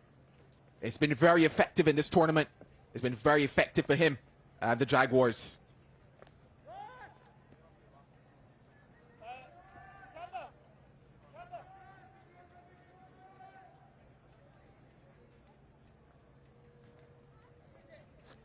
trying to see where Logan van Beek is now. Ross Whiteley is now doing the deep mid-wicket to Warner, and Logan van Beek is at long on now. So that's what he does. He gets in important areas. Your best fielder in that area. Pulled. Poor delivery from Josh Little. And Warner just helps himself to a maximum. If there's one shot that David Warner is waiting on, it's this. Drop fractionally short. Probably enjoyed that. I did as well. But just dropping it short, Little, and going down on the angle as well.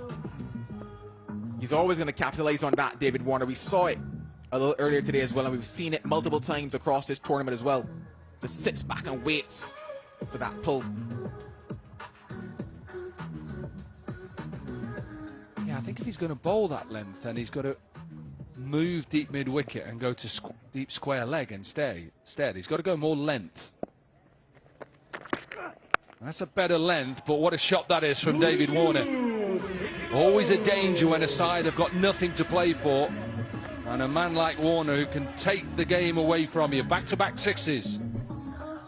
If he keeps going, yeah, this could be dangerous for the Jaguars.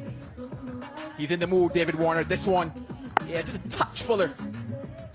But even to someone like David Warner in this mood, it simply cannot contain him.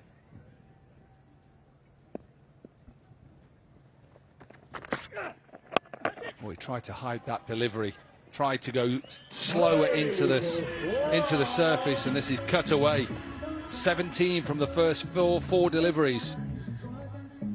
Pressure on now. We could be in for something special here from Warner. This time, going to the offside. What's interesting here is that he had to make that adjustment. Had to wait on it because of how slow it was from Little. Just gave it that elevation. We're in the power play. It's only 2 allowed outside. What does he go to now?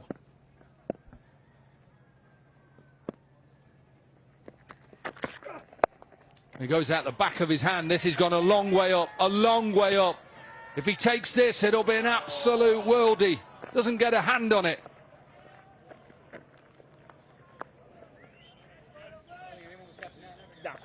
Hines just couldn't get settled in any position to take this catch.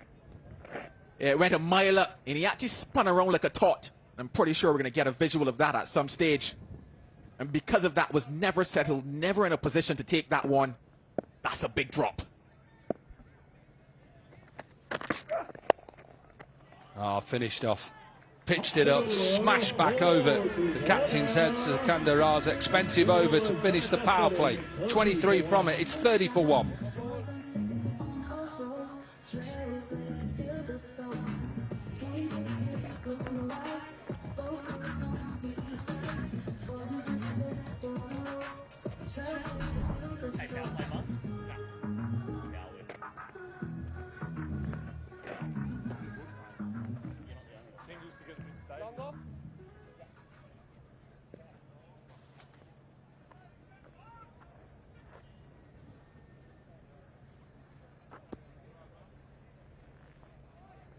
.26 is the most fours in the Dapper News. That is David Warner. Webster shouting yes, maybe. Let's have a look whether he can get back. No, sent back.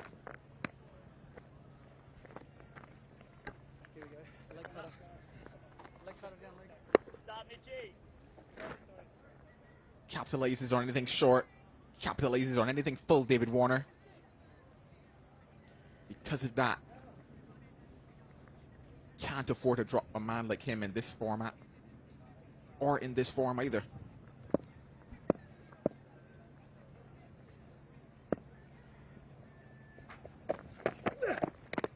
That slower delivery again, and Little couldn't get down to it. Has it got enough pace? I don't think it has. It's going to slow up, and they're only going to pick up 2. Not sure what happened. I think David Warner thought that was just going to run away. I think actually maybe Little might have gotten something onto it. I don't know. We're going to see here.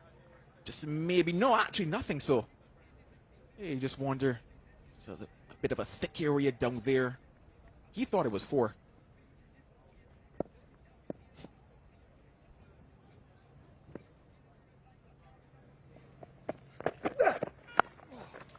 pulled towards that leg side. Oh, Paul, that's not good.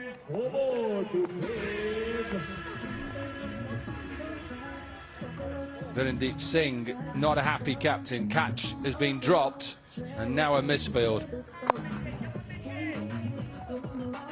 Had to get the body behind it. You just wonder if maybe he ran past it a bit as well. Yeah, just ran past that one. Getting the fundamentals and the basics wrong on that occasion. This goes back to what Dominic was talking about in terms of Logan van Beek and how special he is in the field.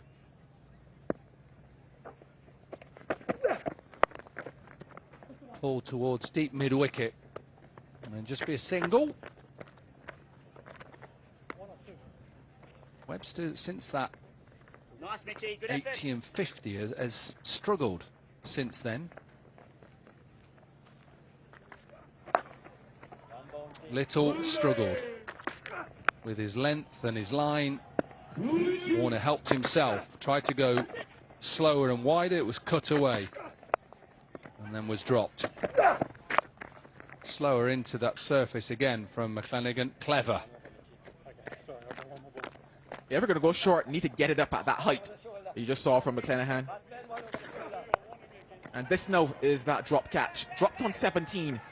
David Warner spinning around like a top. Never got that base going. And since then, it's been more of the same from Warner.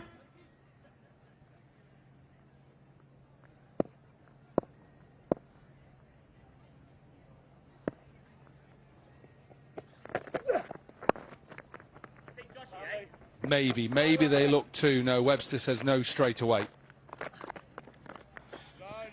10 runs from the over, 3 overs are done, and the Trailblazers are 40 for 1.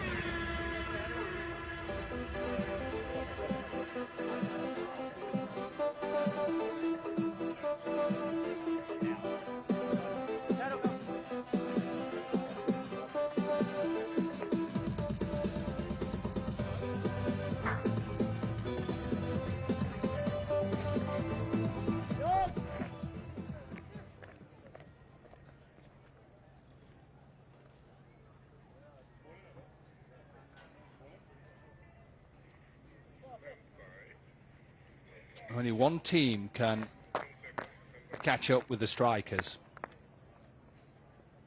and that is the Jaguars. 4 points for the win, and then they'll go equal on points, and the net run rate will probably mean they're through. Time for the batting floating power play, and Sikandar Raza has gone to Logan van Beek. The last power play that Van Beek bowled in a little earlier today. He was quite expensive. Let's see if he's learned any lessons here now. And he will need to learn them very quickly, especially the form that Warner's in. Yeah, and he's just trying to get his field right. Everybody on the offside is on the edge of the circle. And the two fielders are long on and deep mid-wicket. Oh, he smashed that. He has smashed that. It's Jake Lintott who couldn't get down to stop that, but he's hit that really hard. That one, yes, hit hard, going to the right of Lintott. But I just get the feeling that he could have done a bit better here. Just get the feeling. Could have gotten down a bit quicker. Yeah, Van Beek thinks so as well. It's these small moments that matter in the field.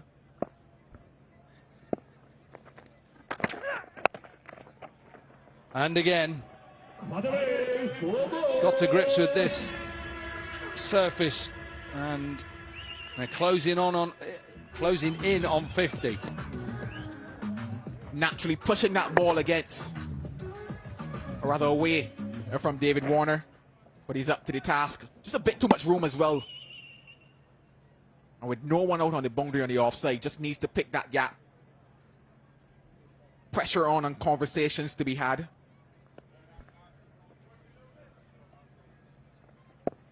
So 2 balls of the batting floating power play, boundary. Pressure on Sikandar Raza. Pressure on Van Beek. That's okay. Good Yorker. Nice leg, nice leg. Much better there. The difference was the length from that one.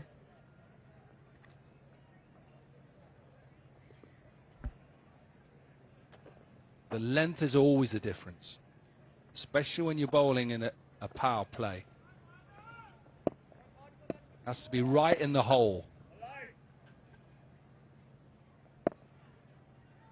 I mean the hole, Yorker, right in there.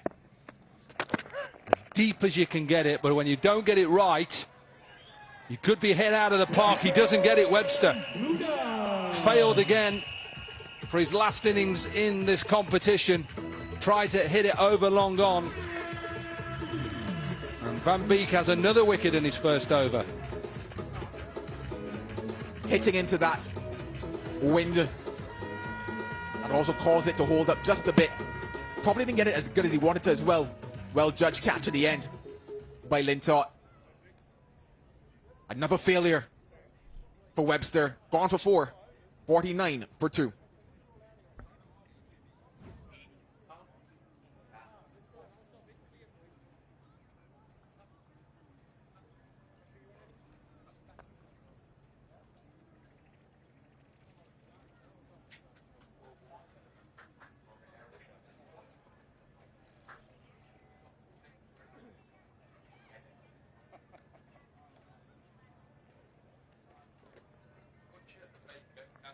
That's half stump. That's middle stump. Thank you, sir. Right arm over, 2. The new man in for the Trailblazers. Give it up Jermaine for the Baker local boy, into the Jermaine side Baker. for Trailblazers' last game.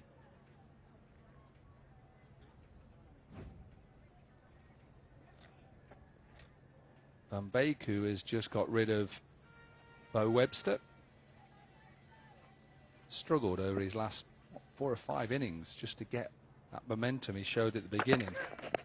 Oh, is there a nick? Is there a nick? Sounded nicky, or was it just off the inside thigh?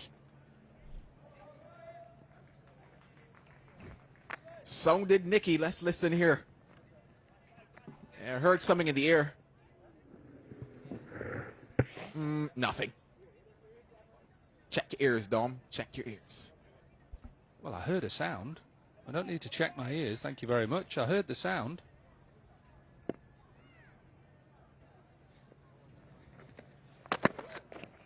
Missed it again. Now then, was there a nick on that? Yes, given. Absolutely, inside edge. What a catch that is from Ben Dunk. Finishes the over off in style. Went helter-skelter for 2 deliveries. Did Baker. And all he could get was an inside edge, but that catch from Dunk. Oh my. Watch that any day. Watch that any night. They're celebrating. Baker isn't. He's gone for a duck. 49 for 3.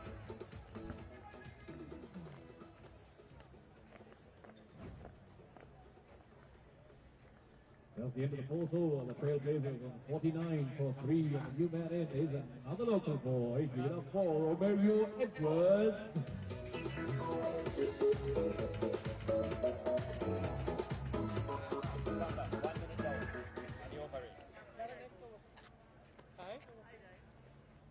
And for the Jaguars, change in the bowling from and it is the mystery spin of Change the bowler, David. Left arm over. Romario Edwards in at number 5, and they're in a little bit of trouble. Losing wickets. Warner is 40 from 14. He's going okay. 5 fours and a couple of maximums, but what a catch that was. Ben Dunk. Into the attack then. Left arm wrist spin of Lintott. You say Lintott a little bit differently. It sounds like Flintoff, doesn't it? Not at all. Can't agree with you there. Sorry, Dom. Let's look at this catch, though. This was brilliant. That's it. Hey, you don't get this too often. We need one more out, eh? Who went across? A solid left-hand grab from Dunk. Yeah, Mitch. Could you have gone that done, Mitch? I don't know. But Dunk did.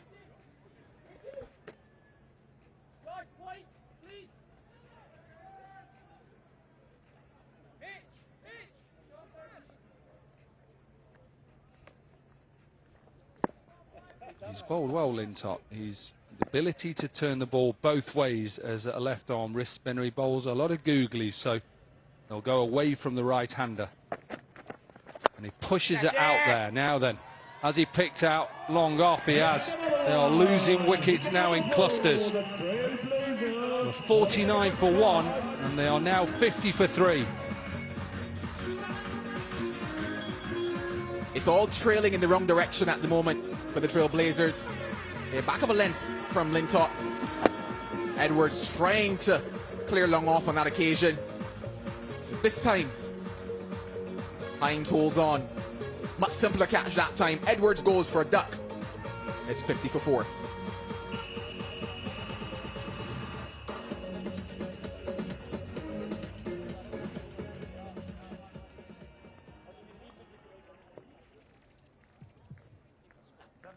In the number 6 for the Trailblazers, it is Jasper Davidson.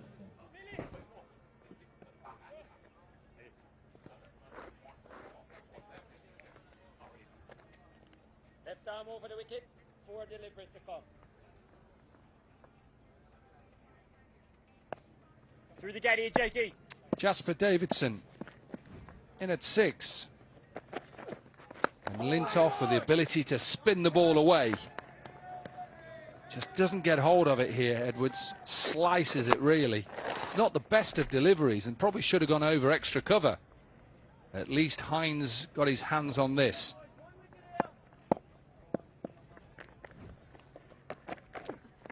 Oh, there's that one that comes back in.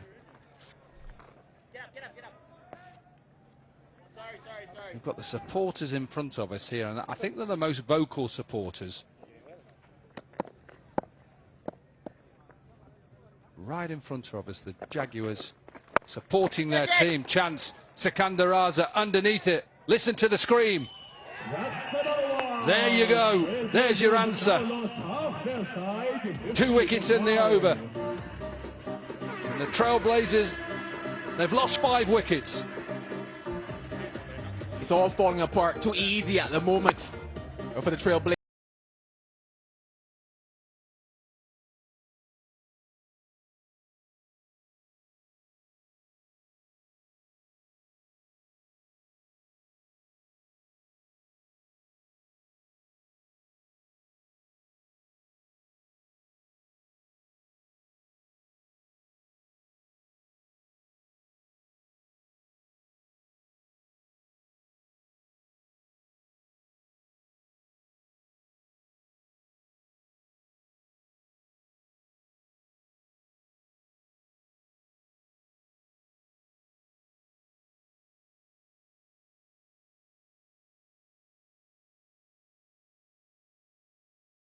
Wickets down. The new man in is Steve McGiffin.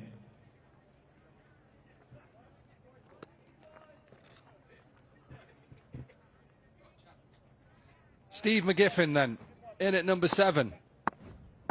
And Warner must be thinking, what is going on? He's sitting at the other end, 41 from 15.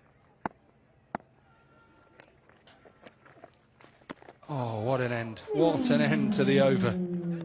Couple of wickets, 1 run from it. We're halfway in this first innings, and the Trailblazers are 50 for 5.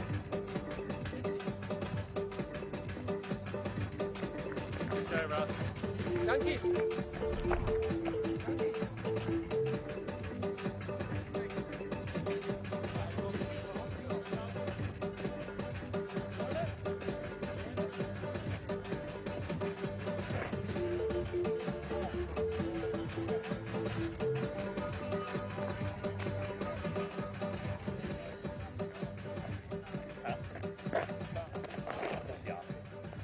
Mitchell Owens on the top of the DAFA News most dot balls by 2. Peter Hatzeglu's there as well. He's 3 at the moment. Dooley's been there since the start of this tournament. Right, Secundaraza. Here we go. 50 for 5 for the Trailblazers. I guess who's still there? David Warner. 42 off 16 now. Quite extraordinary, I think, the way that the other Trailblazers batsmen have dropped away. It wasn't just Warner at the start, it was the other two Ws as well. Webster and Wood, who were helping a lot with their totals in 10 overs. Now it's just Warner. Hello, Uzi. Hi, Hazy. Hello, the viewers. That's been the big problem for the Trailblazers in the last few games. Not enough support for David Warner. Chopped on! And another one goes. And another one goes. Another one bites the dust.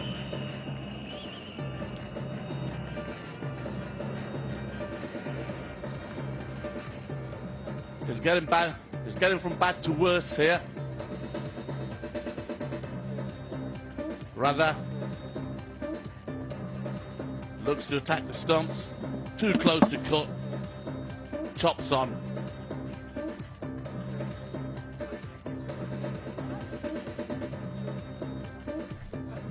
McGiffin goes out for 0, 51 for 6.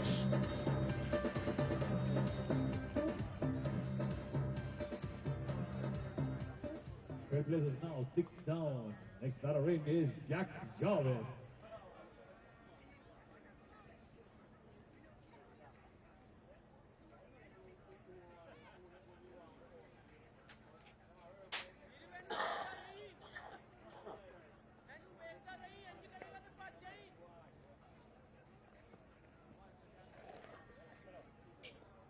Well, the Trailblazers have lost 6 wickets. Let's make it 5 wickets for 2 runs. Quite extraordinary. I don't know how I can collapse like that. Been some pretty ordinary batting going on. Yes, one good catch. Here's another one. Yeah, just too close to cut. Good bowling from Raza. Someone needs to support Warner here.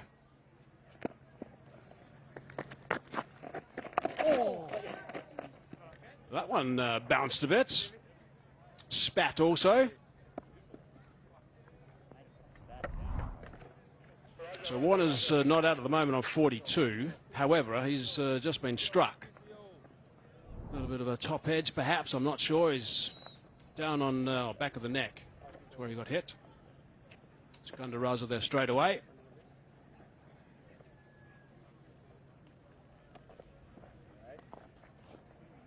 Yeah, I think it just comes off his pad onto his arm and back of the neck. Hence why it's important. The physio has a look at him. Checks he's okay.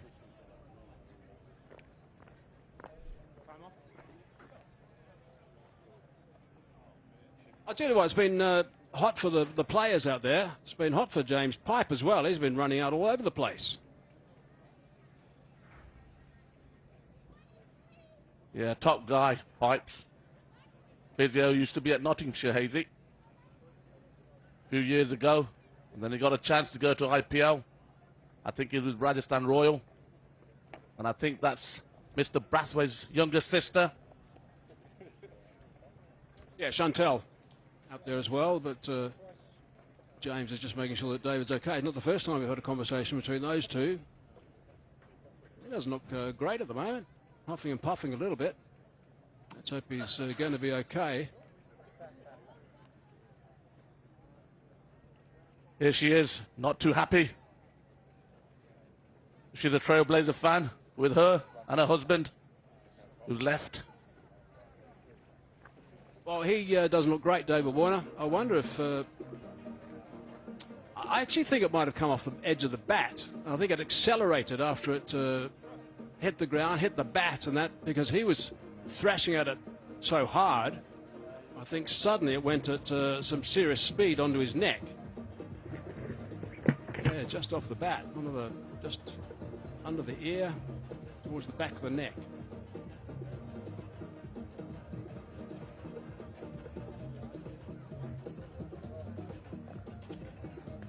Looks like he's going to be okay.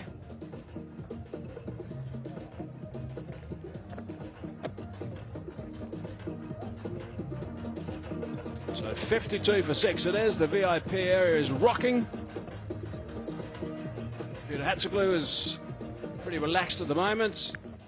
These Trailblazers, of course, very disappointed they didn't get in a situation where they're going to push for that spot in the final. Just gathered speed off the bat. Been led by 2 spinners.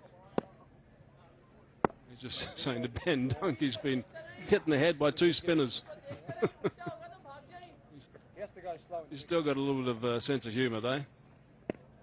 Right, 2 balls left in this over. Corners for 2, scampering and doubling up. Again, Warner shows exemplary running between the wickets. I must say I've been very impressed with him from day one. His attitude, his leadership.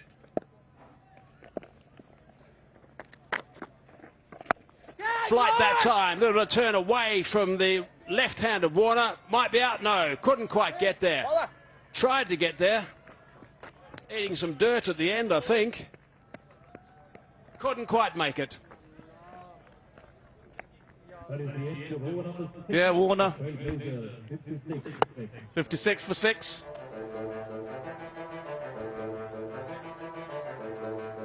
Just fell short. He dived full stretched. If he caught that, that was game, set and match.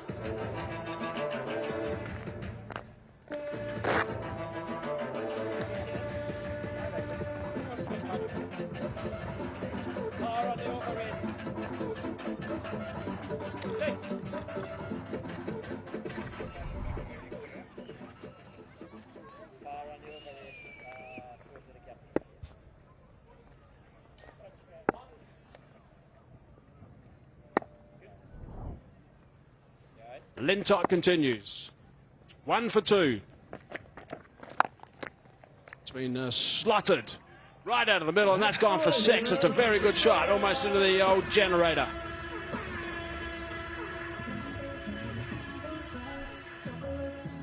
Magnificent from Jarvis. Trailblazers need a bit more of that. He gets low early, gets in a good position and puts his hand through it over mid-wicket. They need a few more of that, Trailblazers. Yeah, I hope Jack Jarvis comes to the party here.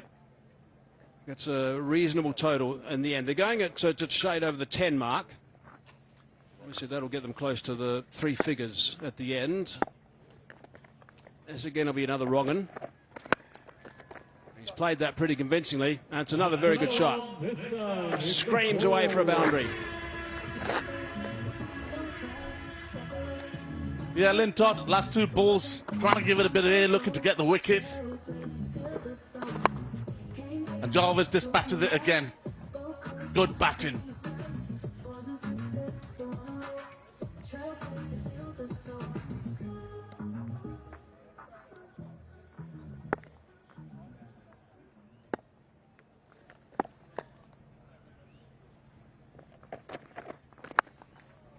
Gone again. And he's nailed that as well. That's a beauty. That is a superb shot from Jack. Poor bowling. Poor bowling. Too much air. Give him enough time. In today's modern days cricket, you can't afford to give too much air. There's a seriously good shot from Jarvis. Back-to-back 6s. And a 4 in between. Big over this one, 16 from it so far, just only halfway through. Suddenly into the 70s.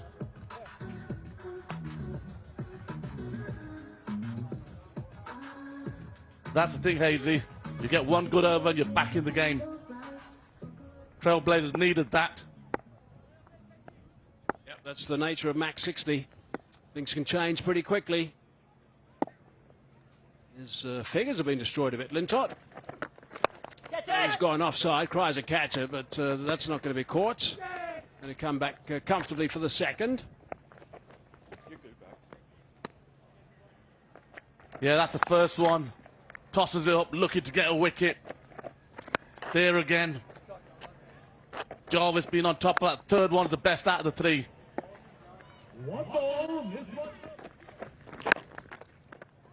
It's gone onside, and it is out now. Linton has now just picked up his third wicket. He'll be quite happy with that in the end. You don't want to hit him to Van Beek. He's got very good hands. Short, sharp and shiny from Jack Jarvis.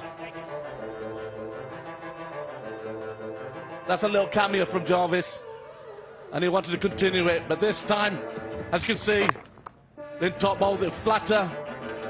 Good piece of fielding again from Van Beek. Fantastic from him. He's been brilliant throughout the tournament, his fielding. Jarvis goes for 19. Trailblazers 74 for 7.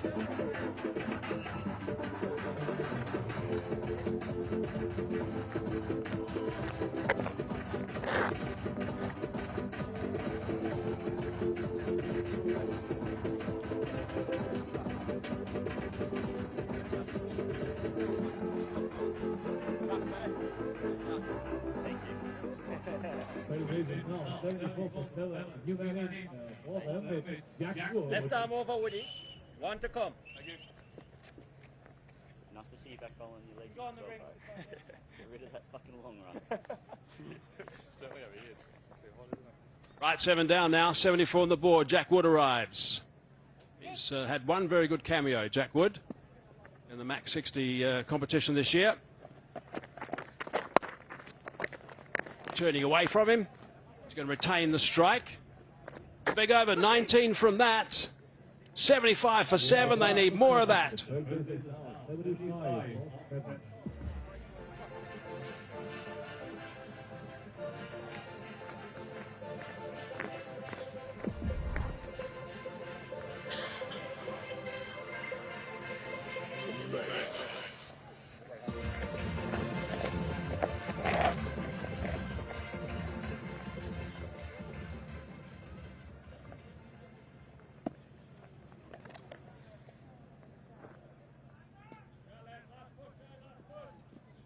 Big game this one for the Jaguars. 4 points for them. They equal the Strikers. Ball up, hit. Thought about having a shot at the stumps. Sorry, Raz, I didn't see it, bro. But the Caribbean Tigers are through for the final tomorrow at 11 o'clock local time. Net run rate is very good, so 4 points to the Jaguars. They'll join the Strikers, and then it's going to be all about the net run rates, which at the moment with the Jaguars is tidy. If they win, it'll be even better. But the Trailblazers at the moment, 76 for 7, with 3 overs to go. Solid shot. That's gone for half a dozen. That's nicely played. That's out of here.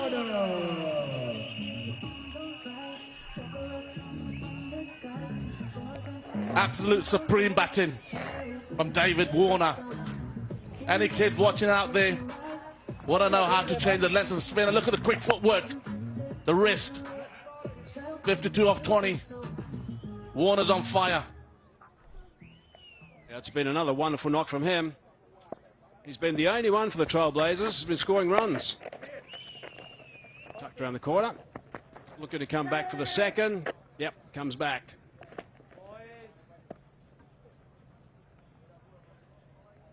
Quite surprised why Wood has come so late.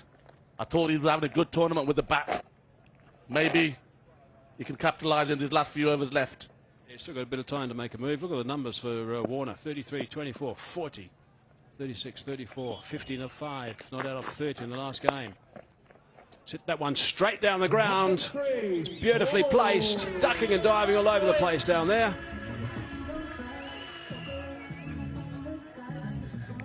Superb batting. Because he used his feet last time, rather decided to bowl it a little bit shorter. This time Warner was ahead of the game. Waited on his back foot and slapped it straight past him for 4. The mid-on was quite wide and he knew that, so he went straight. Tried to take out Tex. Cameron, not the only player to try and do that actually in this tournament. Quicker one that time. He's going to settle for the single only. He's going to retain the strike. 15. Correction, 14 off the over and 1 ball to go.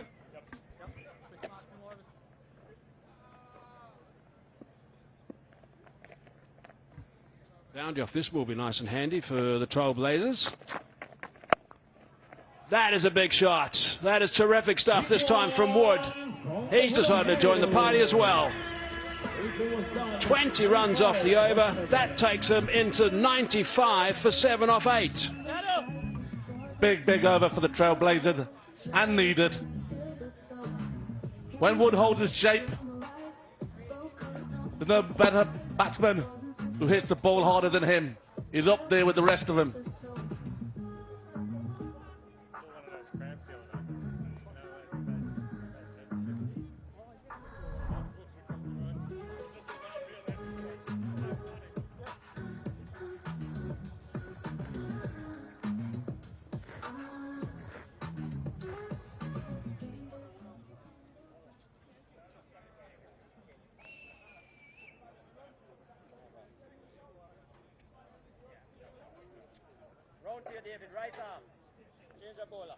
Duffer News most sixes. Josh Brown with 22 from the Tigers. He'll be raring to go tomorrow. Munro with 13. And Webster sitting in the third spot, which shows how well he played at the start of the tournament. Terran Hines now into the attack. His best of 1 for 10. It's been a little bit on the expensive side at times, but he races in, gives 100%. Against Warner. He's picked that up and he's just slammed that for a boundary to find leg into the VIP area. If you want to know we're not to bowl to Warner, that is it. Bangs it in over middle and leg stump, and Warner just dispatches that ball behind fine leg for 4. So they're 1 away from the 100 mark, and they've still got 11 balls to go here. I wonder if they can get... Can they get another 14? I wonder. Take him to 115. That'd be very good. Bowled him. Good stuff from Hines. Good time to get David Warner out. Another few balls from him, and this could have been a really big total in the chase. Good work from Hines. That's a great comeback. He actually does Warner with that slower ball. Hence why Warner knew it straight away. He was done by some top variation from Hines. Warner goes for 63. 99 for 8.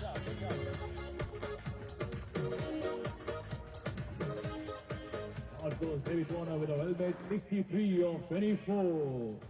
The man in for the Trailblazers is Peter Hatsoglu. 4 delivers to come. Thank you.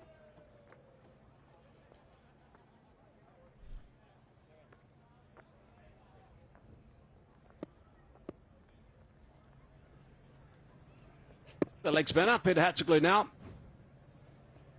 4 balls left in this over. That might be out. Is out. Straight to cover. 2 and 2 for Hines. Good stuff.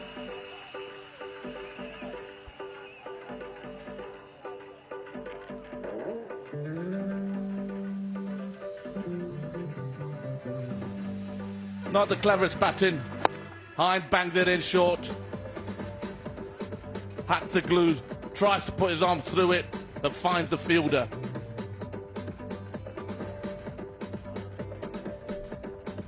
Hatsoglu goes for 0. Trailblazers 99 for 9.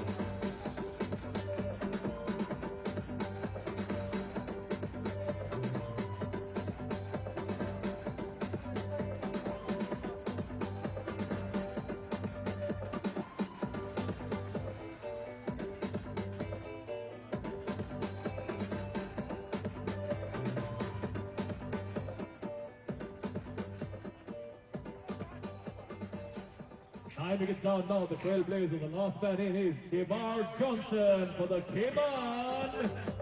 Halfway through the 9th over, 99 for 9 now the Trailblazers. Can they bat for 10 overs? If they do that, they might get to 1-1-0.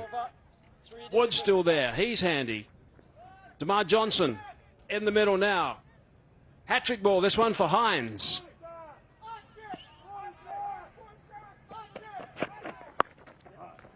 Bit of extra bounce. He just kept that one down and saved the hat-trick. For the Trailblazers. Been a splendid comeback from Hines after being dispatched for 4 off his first ball. Keeping his cool, keeping himself calm, executing his skills well here.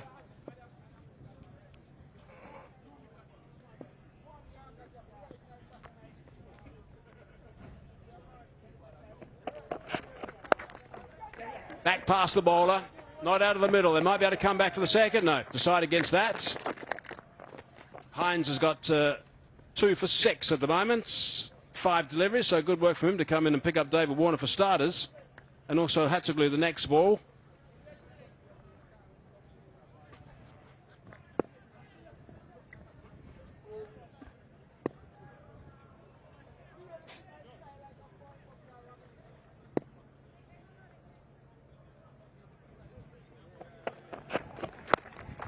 Oh, that's been smashed. That's a good shot. That's gone for 6.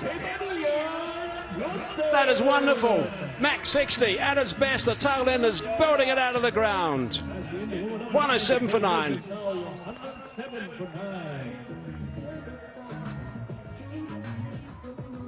What a shot, Johnson. Shot of the day. He's absolutely smoked that. 6 runs, much needed for the Trailblazers. They're setting up a good total here.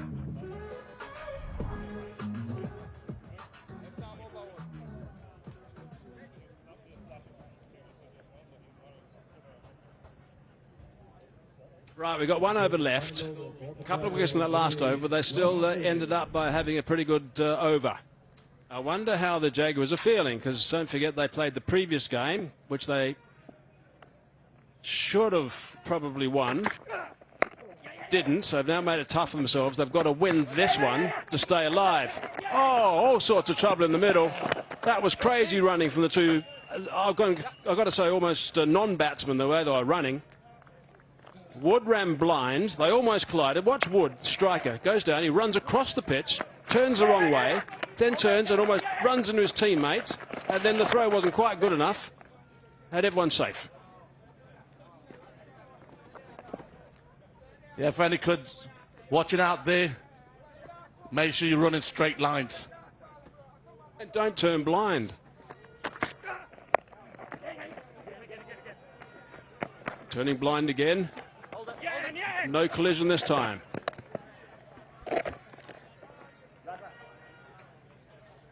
Warner seems a lot happier now.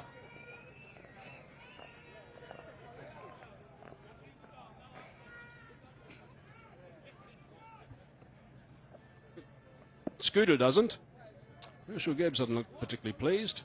Shake of the head there as well. 4 balls left. Nelson on the board. This is a good total. That's been clubbed. That's found a gap. Yes, it has. 4 runs. Fine shot from Wood. That's a beautiful shot from Wood. Little bangs it in, slow ball. Wood wait for it. Hits the sweet spot of the bat. Good effort, but not good enough.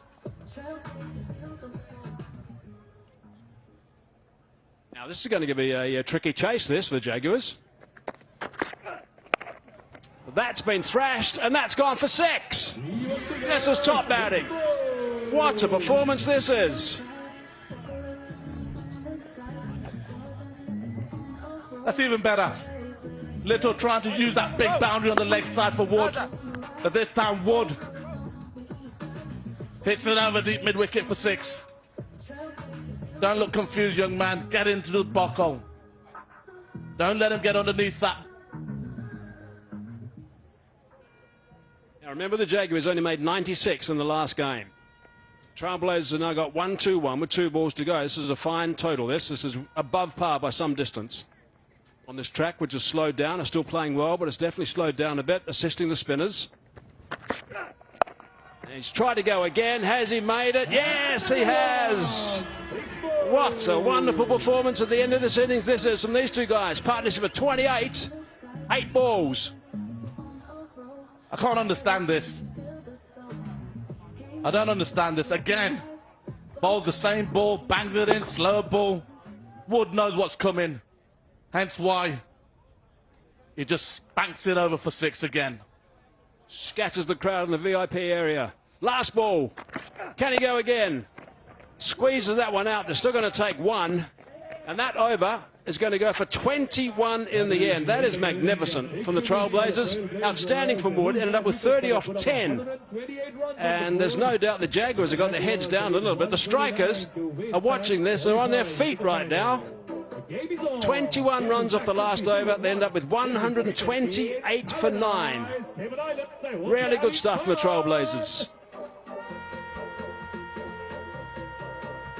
Yeah, it's going to be a nervous camp.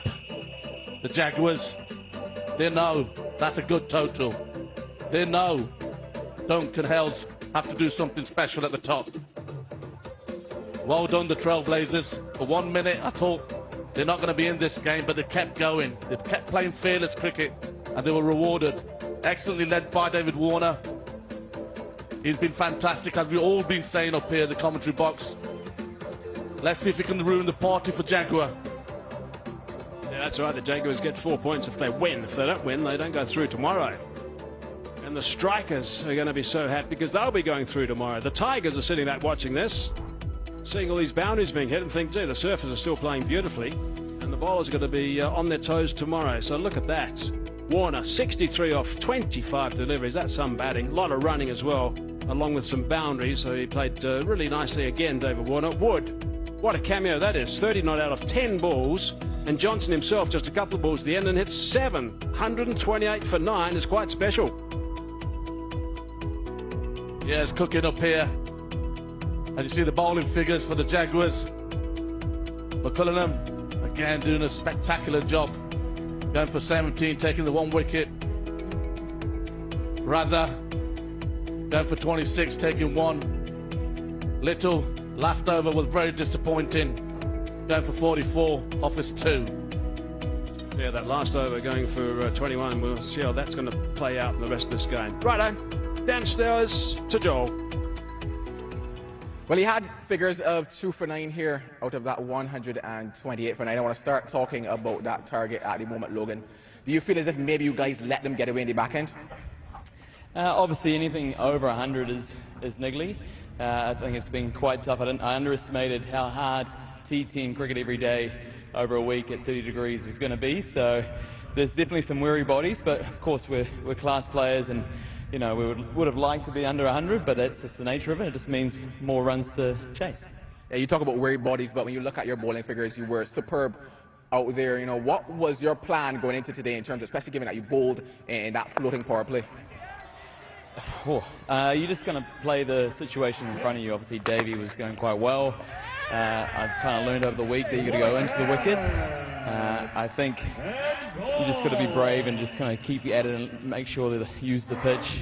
Maybe a couple of variations as well. So, look, he had me at the start, and it was just nice to kind of finish the over off well. And yeah, I'm looking forward to us batting. Yeah, finally, looking at a target like this, what do you think might be key to getting it? Well, we've got 2 class openers, so if they can do what they've done in a number of these games and get us off to a flying start would be great. And then, yeah, look, I'm looking forward to Saab and Raza and Whiteley to finish it off for us. And then if us down the order have to do the business, then so be it. Well, this is a spot in the final, Logan. All the best. Thank you. Joel, Logan, thanks very much. Ground staff are out there again. Have been absolutely superb, these groundsmen. Working hard in the sun to make sure everything's okay, because the Jaguars have got work to do. 129 and 60 balls to get through to the final. We'll be back shortly.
Righto, we're halfway through the last game before the big final tomorrow. That's the story for the Trailblazers. Cross went early. Warner was outstanding with 63. Wood provided some serious entertainment towards the end, 30 off 10.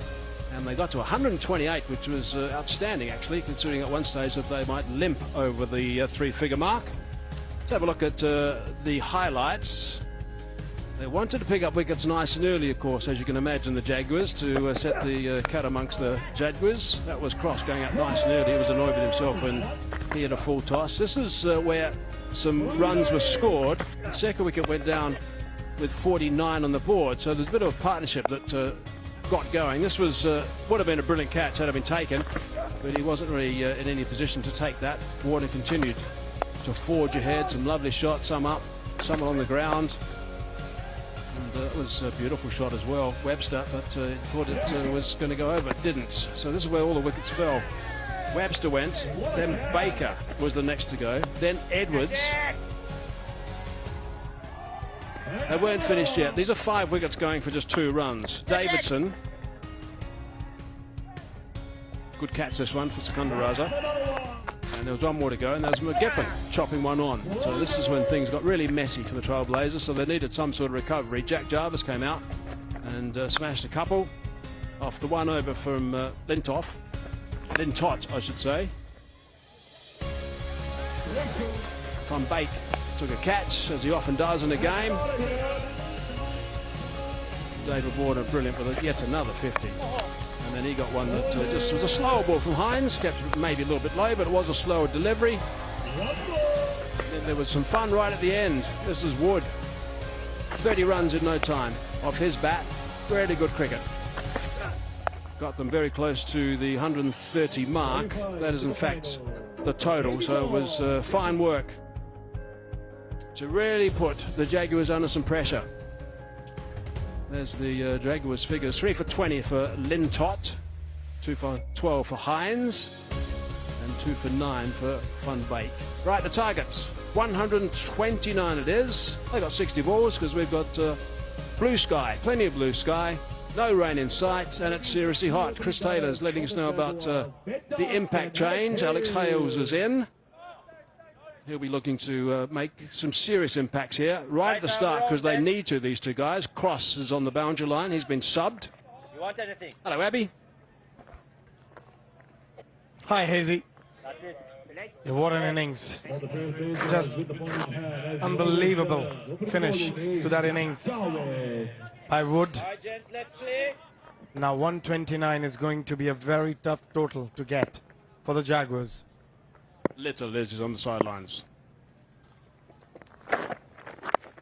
Short ball, first up, and that's been happened for 6. That's the way to start.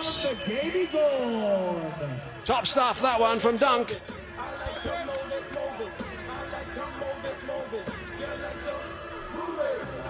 They couldn't have asked for anything more or anything better.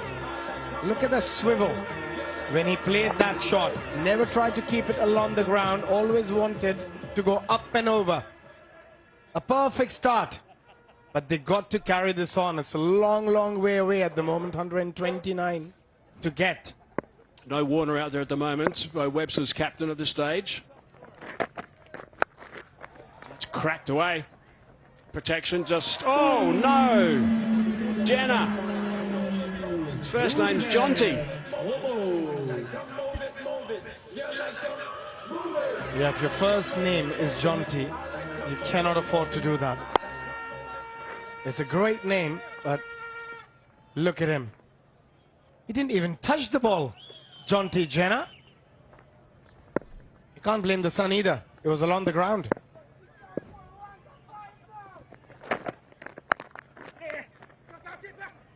Shy at the stumps, that would have been gone.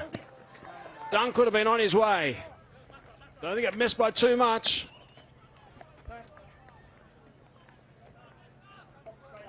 It's a brilliant start for the Jaguars. And these two players, they have been in outstanding form. Look at that shot. Yeah, we see a lot of power, but that, if that hit the stumps, he was gone. A little smile at the end. You take those chances in this format sometimes. And now it's time for Alex Hales to go.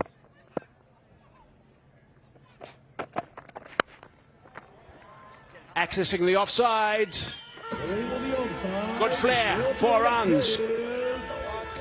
Yeah, this pitch has played so well. It's the 23rd match of this tournament. And still such good bounce. You can still trust the surface as a batter. Just throwing his hands through the ball there. Alex Hales. It's quite crazy. There's hardly any scarring at all on this pitch. It's rock hard. Daffer News, most fours. David Warner, 31. Munro, second with 22. Edge. And gone. Baker takes that catch. That's a good grab. Well done to Baker. Nicely done.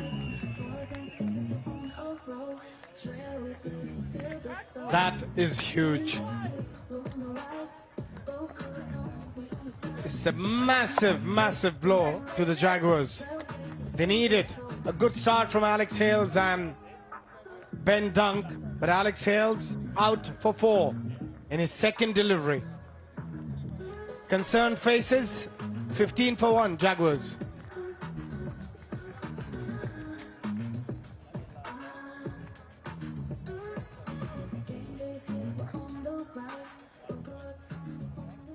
Jaguars now 15 for 1, and in at number 3, he's the skipper, the leader, the captain, Iskander Raza.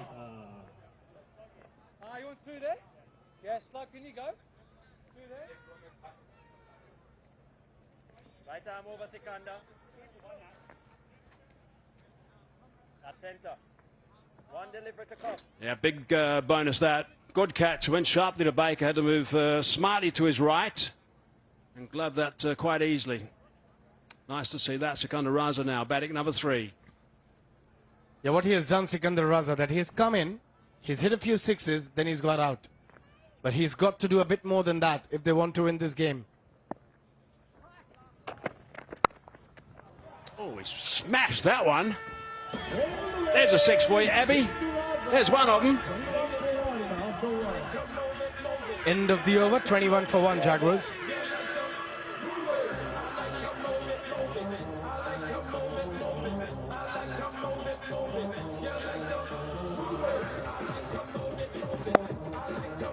Again, lovely shot. Good use of the feet and quick hands through the ball. He's got such fast hands. But that's exactly what he's done all tournament. Thank you. Now for the Trailblazers, from the Jimmy Poland, it is Steve McGuffin. Another look at those Daffer News most sixes. Josh Brown with 22. Ben Dunk is with a rocket at the moment. He's got 13 sixes. He's now joined Munro. And Jack Wood with his performance early today with a dozen. Bo Webster has missed out the last few games with a dozen as well. 21 runs off that first over. That is some start. McGiffin has somehow got to calm things down a bit. Straight down the ground. That's going to be 4. Right behind him, 4 more to Ben Dunk. Yeah, one thing is constant in this match, boundaries. 10 4s and 9 6s for the Trailblazers, 3 4s and 2 6s already of 1.1 ball for the Jaguars. They made 96 in the last game. That's all they could muster. The Jaguars. 4 of the first wicket. Warner came out.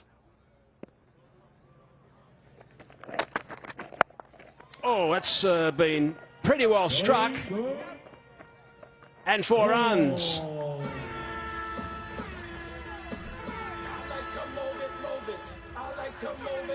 Yeah, if you're chasing 129, it's a dream start. It's a perfect start. Apart from that wicket of Alex Hales. They're going at 21.75 at the moment, the Jaguars. And Ben Dunk is the key for them. He's such a clean ball striker, Ben Dunk. 13 sixes in the competition already for him. Yeah, he's just struggling with the strike rate a bit though, Abby. He is. 380. Oh, he might have hit that one up. He might be out here. Who knows? That's a glue. It's stuck. That is a big wicket. They've lost both their opening champions. Yeah, they needed him here. He was there in the slot, pace on delivery. As he about to hit that ball, he just loses shape and the transfer of weight didn't happen properly. But a good catch, pressure catch. Fielding is such a key. Hatzuglu. And he's not happy, but he has to go back for 19 of 6. 29 for 2, Jaguars.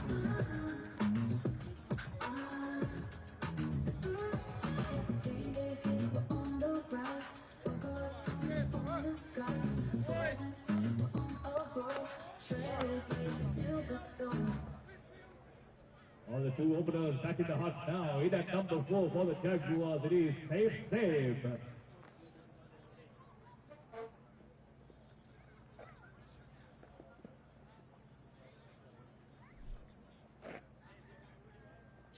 Played nicely in the previous game. Safe Zabe.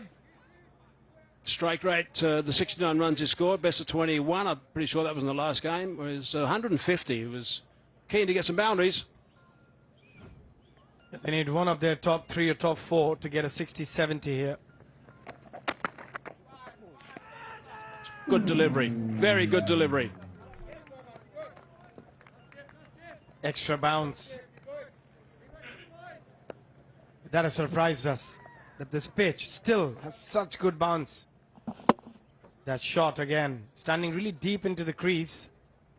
That ball was there. Just losing a bit of shape on that one bend dunk. But a good catch from Hatzuglu. Pull shot. Likes playing that. He's not the tallest, so it's a shot that he's obviously favoured throughout his career. Does it well.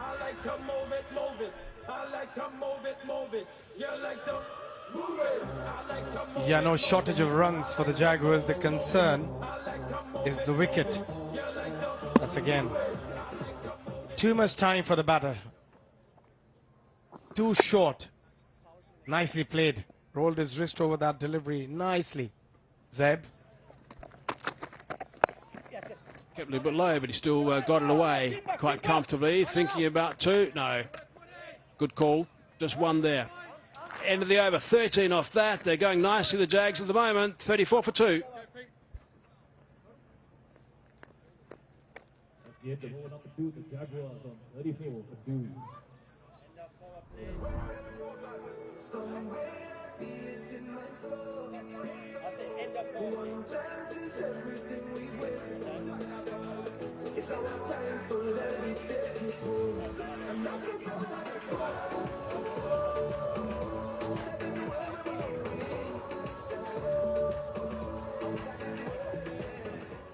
Really important for the Jaguars at the bottom. 95 of 48 to stay alive and play in the final tomorrow. Trailblazers looking to spoil their party, and so far they have. That's always a risk. When you come into the last match and you have to win, and then you've got a side as an opposition who have nothing to lose, they play with freedom and fearless cricket as well. That's exactly what they have done here. The Trailblazers. That's a glue now. Wickets. Bonus wickets. Straight to him in the covers. He won't be happy with that dismissal, Zabe. What a catch. That was hit with some power. The short delivery could have hit anywhere, but straight to David Warner. That ball was traveling. You saw the excitement on Hatzuglu's face, but that's a big, big wicket for the Trailblazers. Jaguars really struggling. Zabe out for 5. Jaguars 34 for 3. Now, 3 wickets down. In the trouble, in at number 5 is Ross Whiteley. Let's stay the game, let's stay the game. Top center.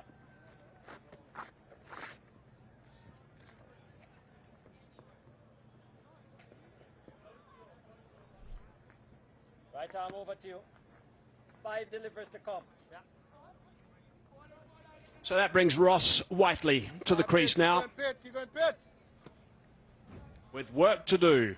95 they need in 47 balls. They've got to go at already over 12 runs and over.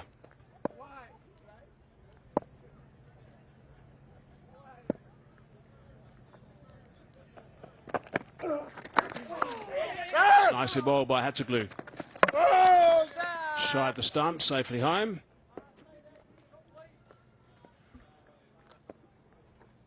Again, looking at that wicket, was straight to David Warner. Because of that pace of the delivery, never easy. And David Warner, you can see a lot of taping on his fingers. Obviously, that's taken a lot of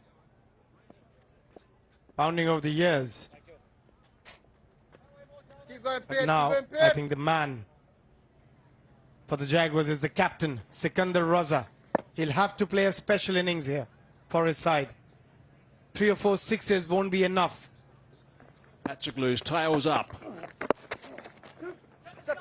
Call from Sikandar Raza for 2. Just 1. Got a bit of a spring in his step, Hatzoglu. Amazing what a wicket can do when you first start. I love the way Hatzoglu gets to the end of his market. He's twirling that ball around.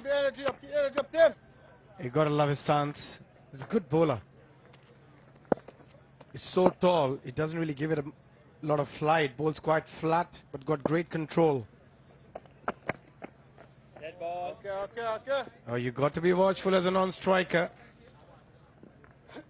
nowadays.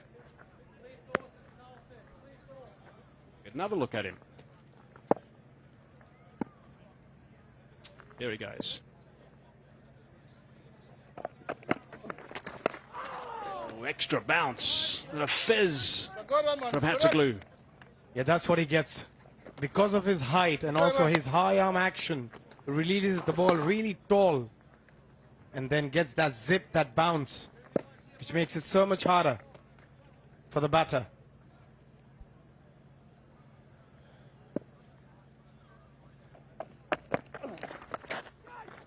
Yeah, that's the error he makes occasionally. Doesn't get that line quite right, and that's easy pickings down that leg side. Still a very good over. As long as he doesn't go for a boundary in his last delivery, he's done his job so far. Again, just drifting onto the pads, easy picking.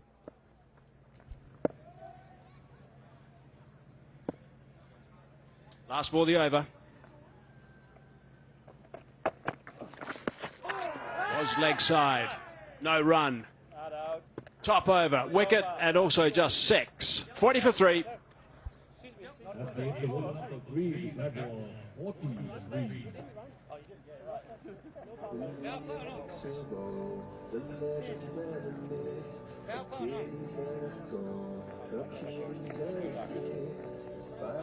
Oh, the beach cam. We've got the volleyball players again. Having another training drill by the looks of things. She's almost got it right now.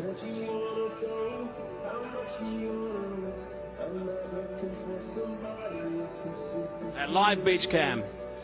Look at the water in the background. The volleyball's just starting to get to, what time is it? 5:15. It's just perfect volleyball now. Yeah, the weather cools down a little bit. Zafan used most dot balls. Peter Hatzoglu, second on the chart. From the Jimmy Power Lane for the first time for the Trailblazers, it is Boca. There's a gentleman who took one, dropped one. Looking for another catch.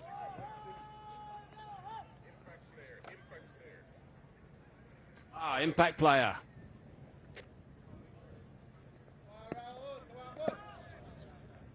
Cross on the bench. Garg into the attack.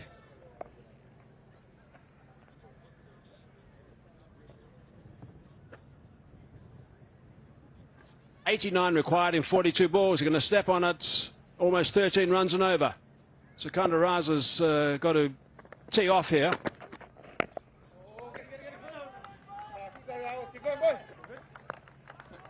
He's got a lot of variations. Rahul Garg.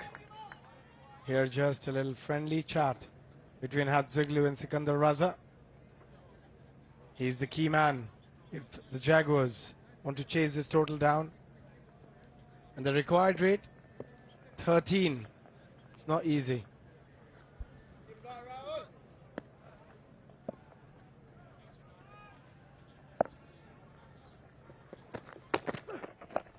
Full toss down the leg side, hammered away, one bounce, 4 runs. They need more of those. They need almost an over those to get things back where they need to be.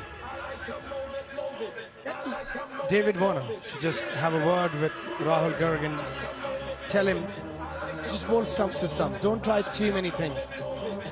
The pressure is on the Jaguars. Let them create stuff. Let them try and come up with different ideas. As long as he bowls nice and straight, I think he'll do his job. Yeah, fair delivery because Secunda Raza was charging. Had he been in his crease, it would have been below waist height. So just a boundary. Cries of catch, it sliced it away. There's a vacant area down there. It's going to be a teaser. Oh, I think he does well. Davidson, Jasper. Every run is going to be crucial. The third umpire will definitely have a look in. That's a decent delivery. On the stump, slower delivery. Raza losing shape. Thick outside edge. That's a 4. Oh no, that is close as it can get. It's a tough one for the third umpire, I tell you, Hazy. I don't think that's 4. There you go. I don't think there's any move with that advertising triangle. Wow. Well.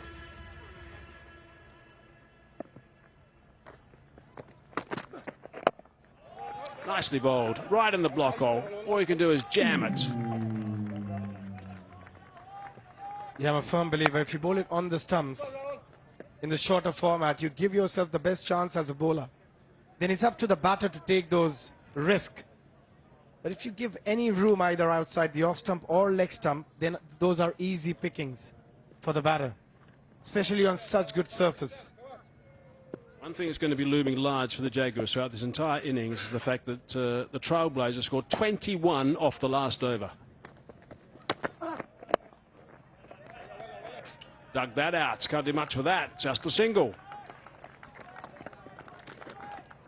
Anything around that 10, under 10, is a good over in this format. When the required rate is around 13,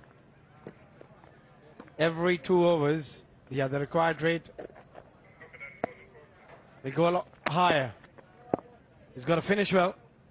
2 boundaries already. He doesn't want to give the third.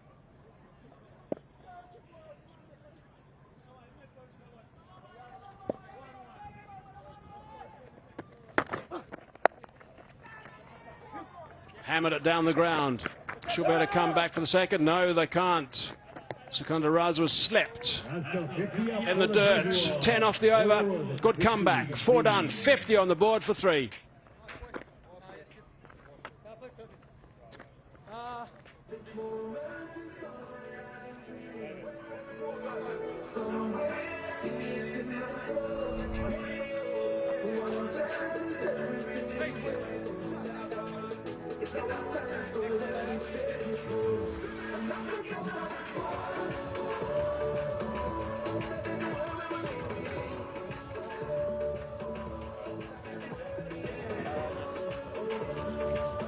All the focus from all of us here and watching this broadcast, including the strikers, is that last line, 79 and 36 balls. Otherwise, the strikers go through. The batting power play, the floating batting power play has been called.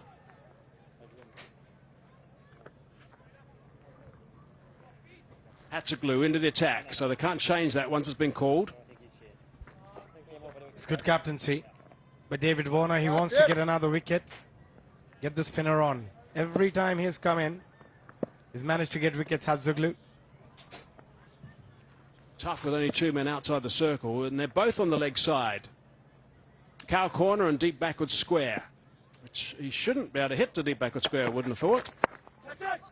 It's gone over the top. Warner's in the vicinity, and if he takes that catch, it'll be an absolute beauty. It is an absolute beauty. That is a special catch indeed. You got to love his commitment. David Warner, he doesn't need to be out there after getting 63 when they have no hope of qualifying. He didn't even need to play this game. Look at his commitment. There's so much to learn if you're involved in this league. Youngsters watching him operate. Look at that catch. Running backward, keeping his eye on the ball. It's the perfect technique. And that's a big, big wicket as well. Ross Whiteley out for 6. Hotsoglu gets his second. 50 for 4 Jaguars.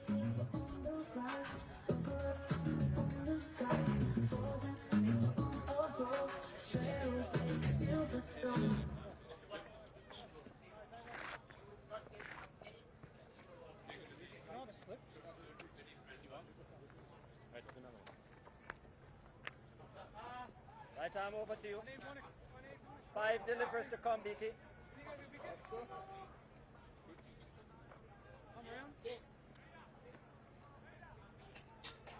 '50 on the board, they've lost 4. 1 ball into the 5th over. Warner's just taken a spectacular catch to put the Jaguars under further pressure. Van Beek.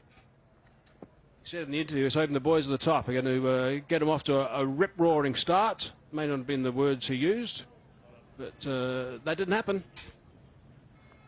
Yeah, they've gotten themselves in a pickle here. Van Beek, yes, he can play those big shots, but can he do it consistently for the next 6 overs? Need to go at 13.5 to the O from here. That's a stretch.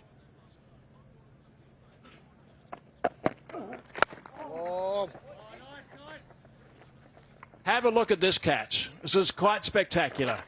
In the air, over his shoulder, balance is outstanding, full-length dive, grabs it, celebrations began.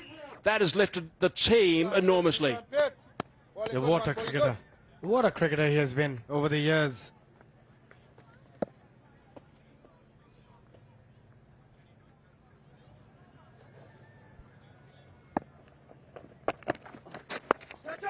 Cries of catch it. It's not going to be caught that though. Going to come back for the second. Sikandar Raza's going to have to play a seriously important hand here, and he's going to need support from Van Beek. You can sense another wicket, Hazy. Yeah, man, let them force it, Pete. Let them force it. The ball is good. You know, Sikandar Raza is going to go every ball. Yeah, because he has to, Abby, you're right. That leg side, Baker does nicely to scramble down far down that leg side from that quicker delivery from Hatzoglu.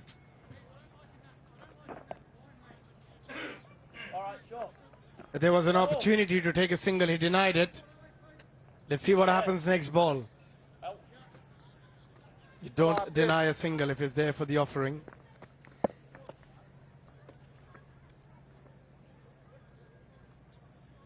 Halfway through, they've only got 4 this over. Going to have to step on the next 3 balls. Now, I wonder, was there connection? There was certainly a noise. Looks like the reaction from Hatzoglu suggests there might have been connection. There was certainly bat on the ground. Big nick. Big deflection of Sikandar Raza's bat. Was a difficult chance for the keeper.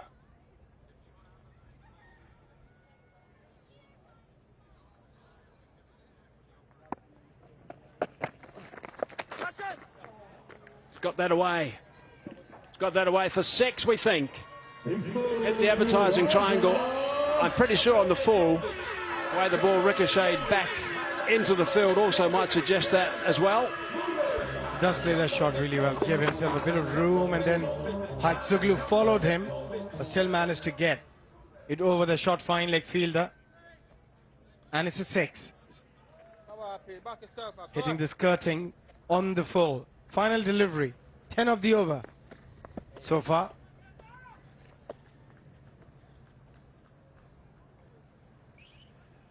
Two for 16, Hatzoglu. Leg side again, that's been wept away for another boundary, so they're helpful. 14 off that over, it's where they need to be. 5 done, 64 for 4.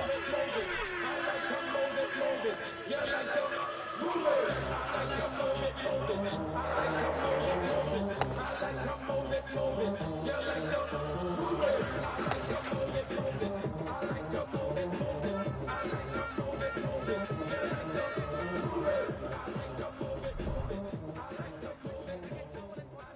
your seats, ladies and gentlemen. This game is far from over. 5 overs with 64 for 4.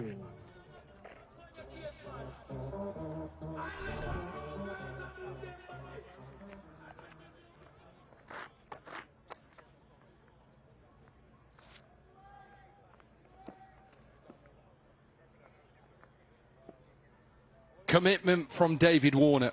There's one thing you'll get wherever he plays, whoever he plays with. Committed, even in a game where there is nothing on it for the Trailblazers. Runs, catches. He got a hit in the neck, didn't he? And literally just came back on. Couple of catches. This one being the best. Absolute commitment. Superman!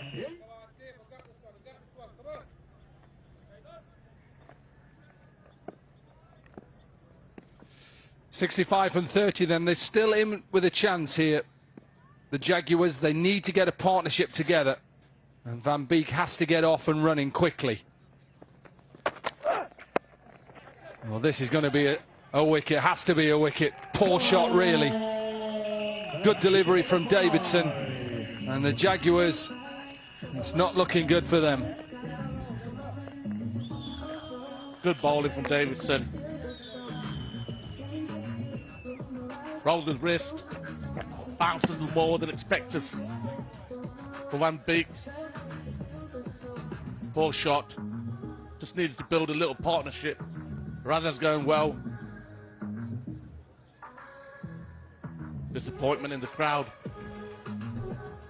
Van Beek goes for 1. 64 for 5.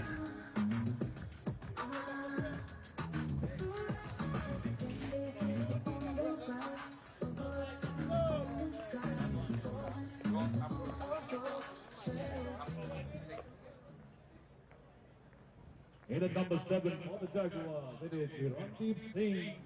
And Randeep, take it deep for his team.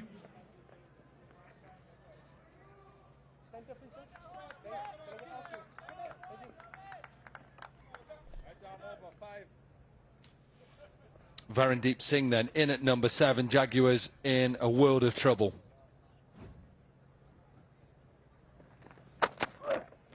Got to get Raza on strike. That's what he's done straight away. This is a good delivery. Yeah. Like I said, it bounces more than he expected. Good catch.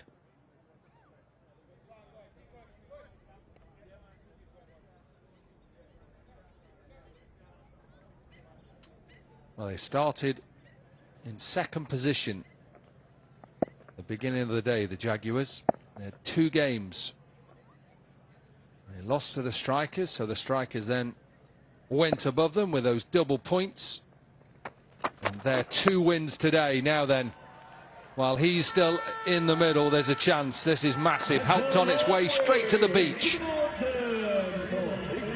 If you're a Jaguars fan, don't lose hope. As long as Razza's there, there's a huge chance of winning this. As a batsman, if you want a gift, here's one here. Full toss, right on middle of the leg stump. This Razza dispatches it.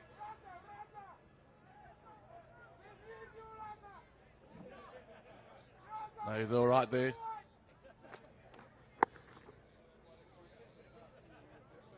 Yeah, looks like made a decision, the third umpire. So the back foot, he just had to check. He had a few problems yesterday, Davidson, with that back foot. Let's have a look at the heights. Absolutely fine. Remember, it's on its way down from his standing position. Carry on. So it's just a 6. It's not a free hit. But Davidson gets very close with that back foot.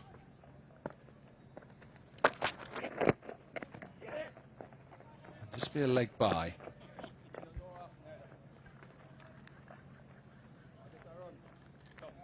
Varandeep he can bat. If there's any time you want to make a name for yourself now, it's a great opportunity to do so.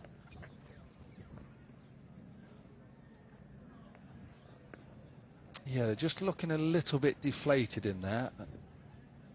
Like they know that they need something special from here. 57 from 26. And a worried look on Herschel Gibbs' face. Does he get it in the gap, Varendi? No, just be a single. So after that 6, obviously had a wicket off that first ball. He's only conceded 9. That's okay, Davidson. So as long as you can finish this delivery off.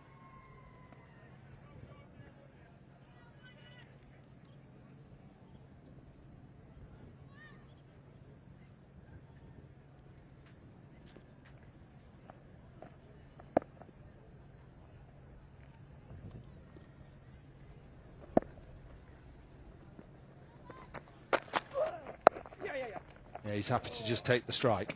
Saw and picked that slower delivery. So 10 runs from the over. 6 overs have gone. And the Jaguars are 74 for 5.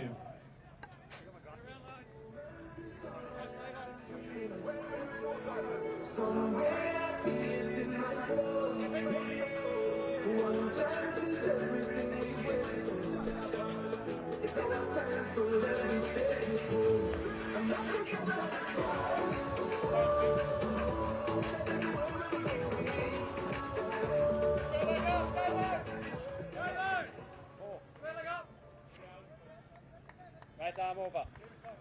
Change the bowler.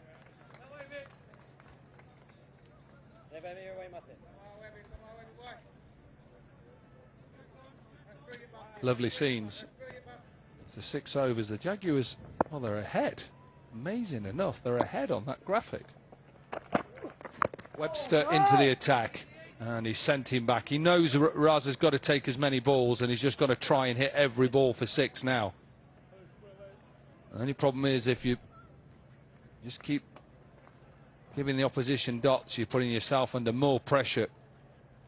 Required rate now 14, nearly getting to 14 and a half.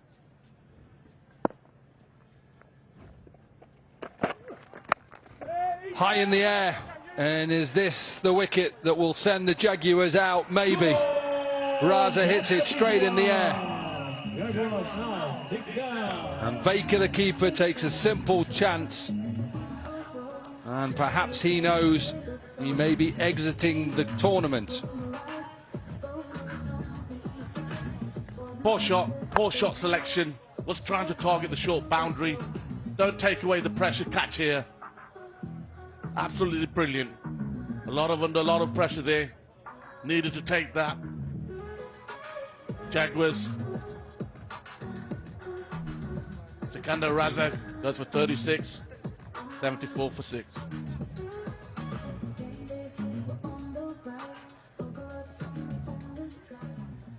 Six wickets down. Now the new man in for the Jaguars. At number 8, it is Terrence Hine. That's it. Right arm over, 4 delivers to come. 4. That's it.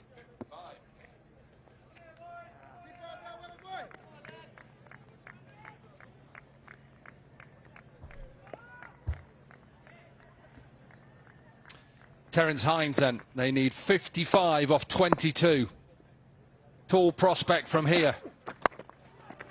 Sliced out to the fielder, set there. Quite a wide third. And the big wicket of Raza. Yeah, poor selection. Trying to target that short boundary on the leg side. That's a big heave. But don't take any away from the keeper. That was a big catch. Big pressure on his shoulders. And he took it well.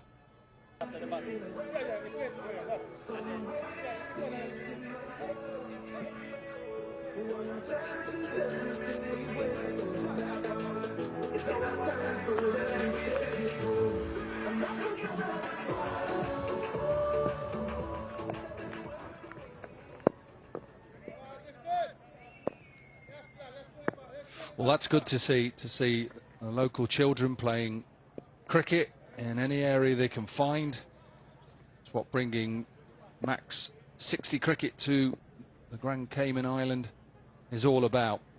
Worried look on Sikandar Raza's face, and for a reason. McGiffin with his second over. Just should be one. It is one. Drops his bat.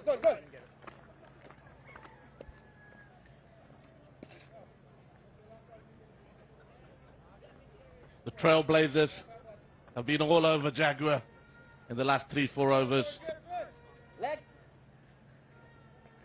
One good six can build the momentum again. They need it now.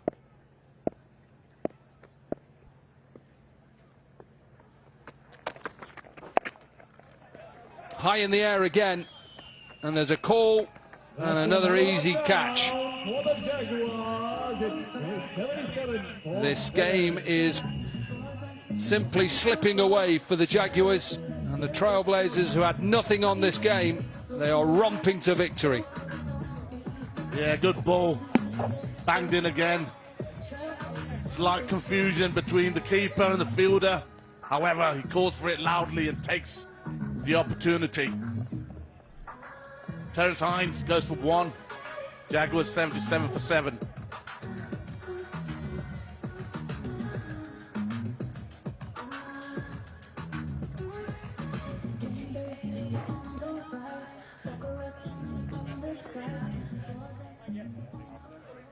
For 7 now, in at number 9 for the Jaguars. It is the local boy from the Cayman Islands, Ramon Steve.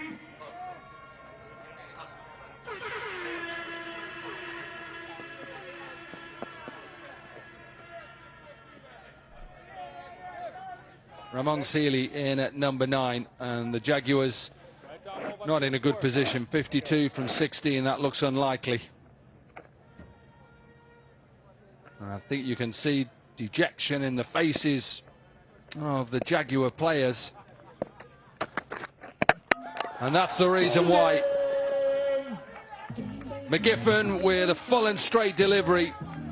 Seeley goes first ball, and he's on a hat-trick. Short stint from Seeley. Don't take anything away from McGiffin. Bang on the money. Quick. Fast Yorker to dismiss him. Seeley goes for 0. Jaguars 77 for 8.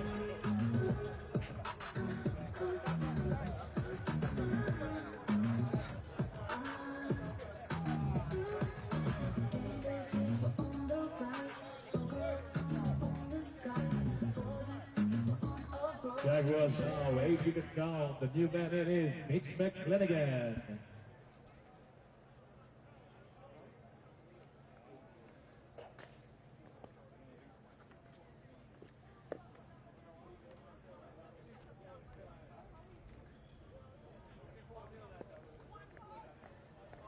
Mitch McClenaghan then in at 10 on a hat-trick. We've not had one yet in MAX60 cricket yet. Could this be the one? Trailblazers romping to victory in their last game, and the Jaguars, well, they're whimping to another defeat. Not a hat-trick.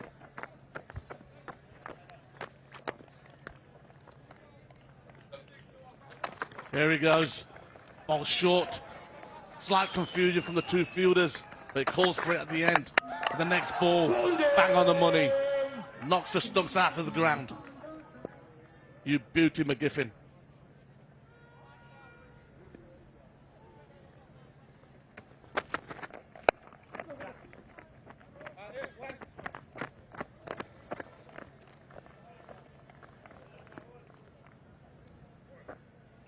They're looking down in the camp, thinking, where did we go wrong? The Jaguars, they're playing superb cricket. In my opinion, they're a bit top-heavy, relying heavily upon Duncan, Hales.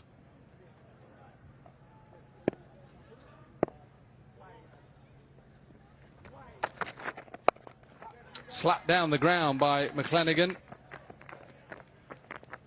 Fielding from Hatzoglu. End of another over. 2 wickets and 4 runs. All the 8 overs done, and it's 80 for 8.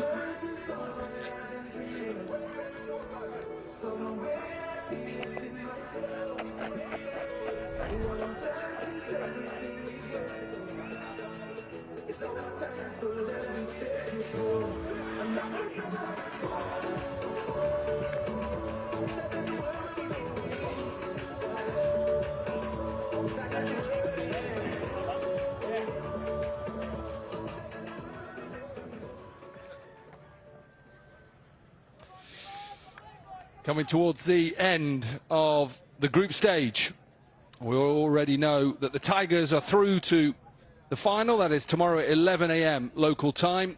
And we thought the Jaguars have got a good chance of going through at the beginning of the day. And at the moment, it is the Strikers who are back at their hotel and probably watching, getting themselves ready for the big final tomorrow. Johnson with his first bowl. May have to just not bowl that again, but he'll have to, but he'll also have a free hit as well. Yeah, Jaguars will be hoping he can bowl another 10 of them for them. I just think it just slipped out of his hand. The action just fell apart. A big apology. Nice to see. First time I haven't worn a chest pad. Mitch has just said over the stump, Mike, it's the first time I've not got a chest pad on. He goes across his stumps. Good shot, Big Mitch. Still a chance. Where have you been, McClanagan? Good little cameo from him. Sweeps a fast bowler.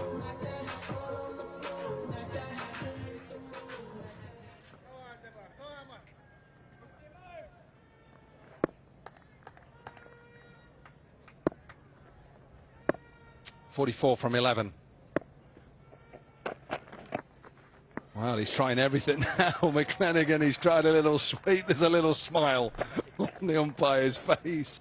Just smash it down the ground, Mitch. Yeah, Mitch. Just get back to doing what you do best. Slightly got overexcited there, Mitch.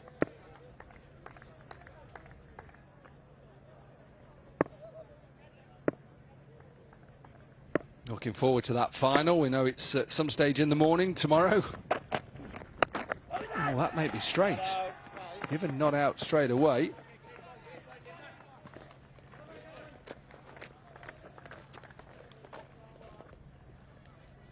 Good running from very deep.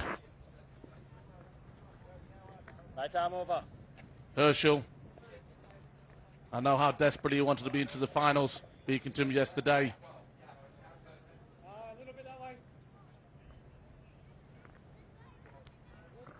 The team played good cricket at times, but when they needed to, they dropped their standards.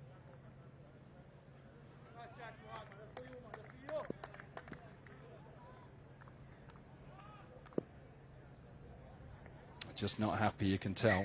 Of course they're not happy. They've played well in the tournament. Just last couple of games have just been left wanted.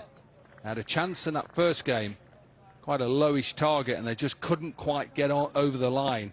Hales was there at the end. It was good bowling from Carlos Braithwaite and Tessara Pereira for the Strikers that gave them back-to-back wins. And they've conceded too many with 128 from their 10 overs. And then they've lost wickets. Smashed miles in the air, should be taken. Is taken. McClanagan has to go. And the Trailblazers have another wicket. Good bowling from the big fella Johnson. Bowls it slower. McClanagan just plays it too early. Don't take anything away from the fielding. Steadies his feet. Gathers the ball softly.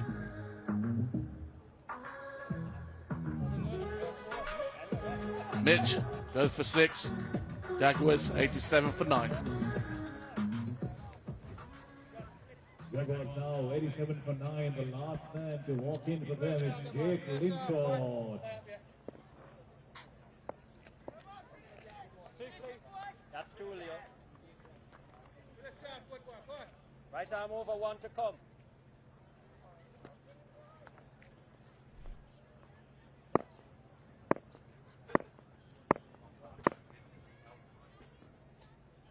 Lintott.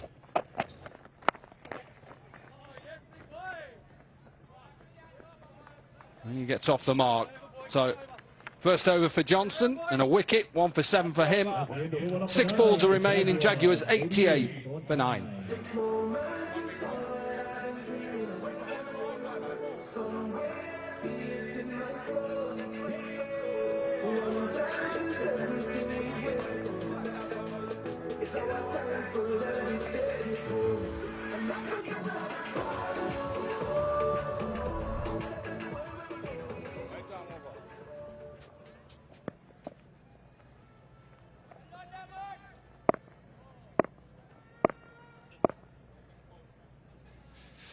That's how it's going to finish. Tigers will take on the Strikers tomorrow in the first final of the MAX60 Caribbean tournament. Last over, 41 required. This game is done and dusted. Probably was done and dusted quite a while ago.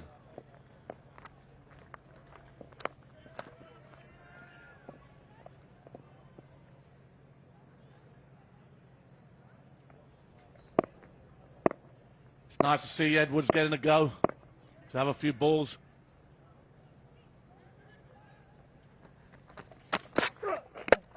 And a wicket as well. Couple of balls.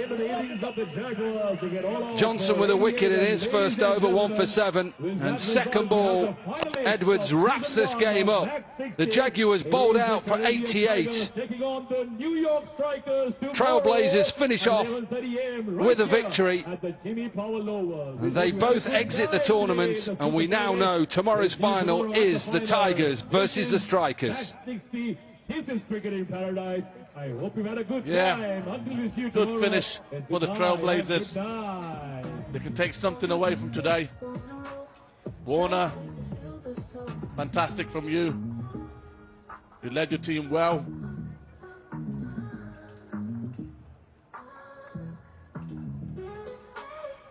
Something to celebrate for them tonight. It was fantastic with the bat, ball, leadership, everything, Warner.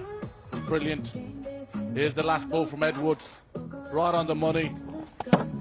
Hits the bottom of the bat and knocks the stump off.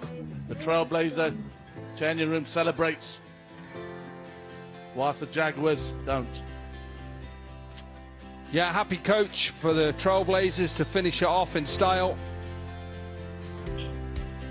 They've had their opportunities to win games. They also had one no result when it rained, having set a total. So they missed out on that. They got a point each. And they had an opportunity earlier this morning, the Trailblazers, against the Strikers, and they couldn't get over the line. Well, credit to the Jaguars. They brought fun. They brought some good performances. Hales and Dunk. Van Beek, the way that he came back after conceding 60 off 2 overs. And respect between the two sides. End of the group stage then, we're done. There's one game left in this tournament, that's the final at 11:30 AM local time tomorrow. That has been confirmed now. Changed a couple of times, but now that is confirmed. Chasing 129 to win. Got off to an okay start. Hales went early, the impact player. 19 from Dunk, 36 from Sikandar Raza, and then everybody else couldn't get into double figures. They ended play, they were 88.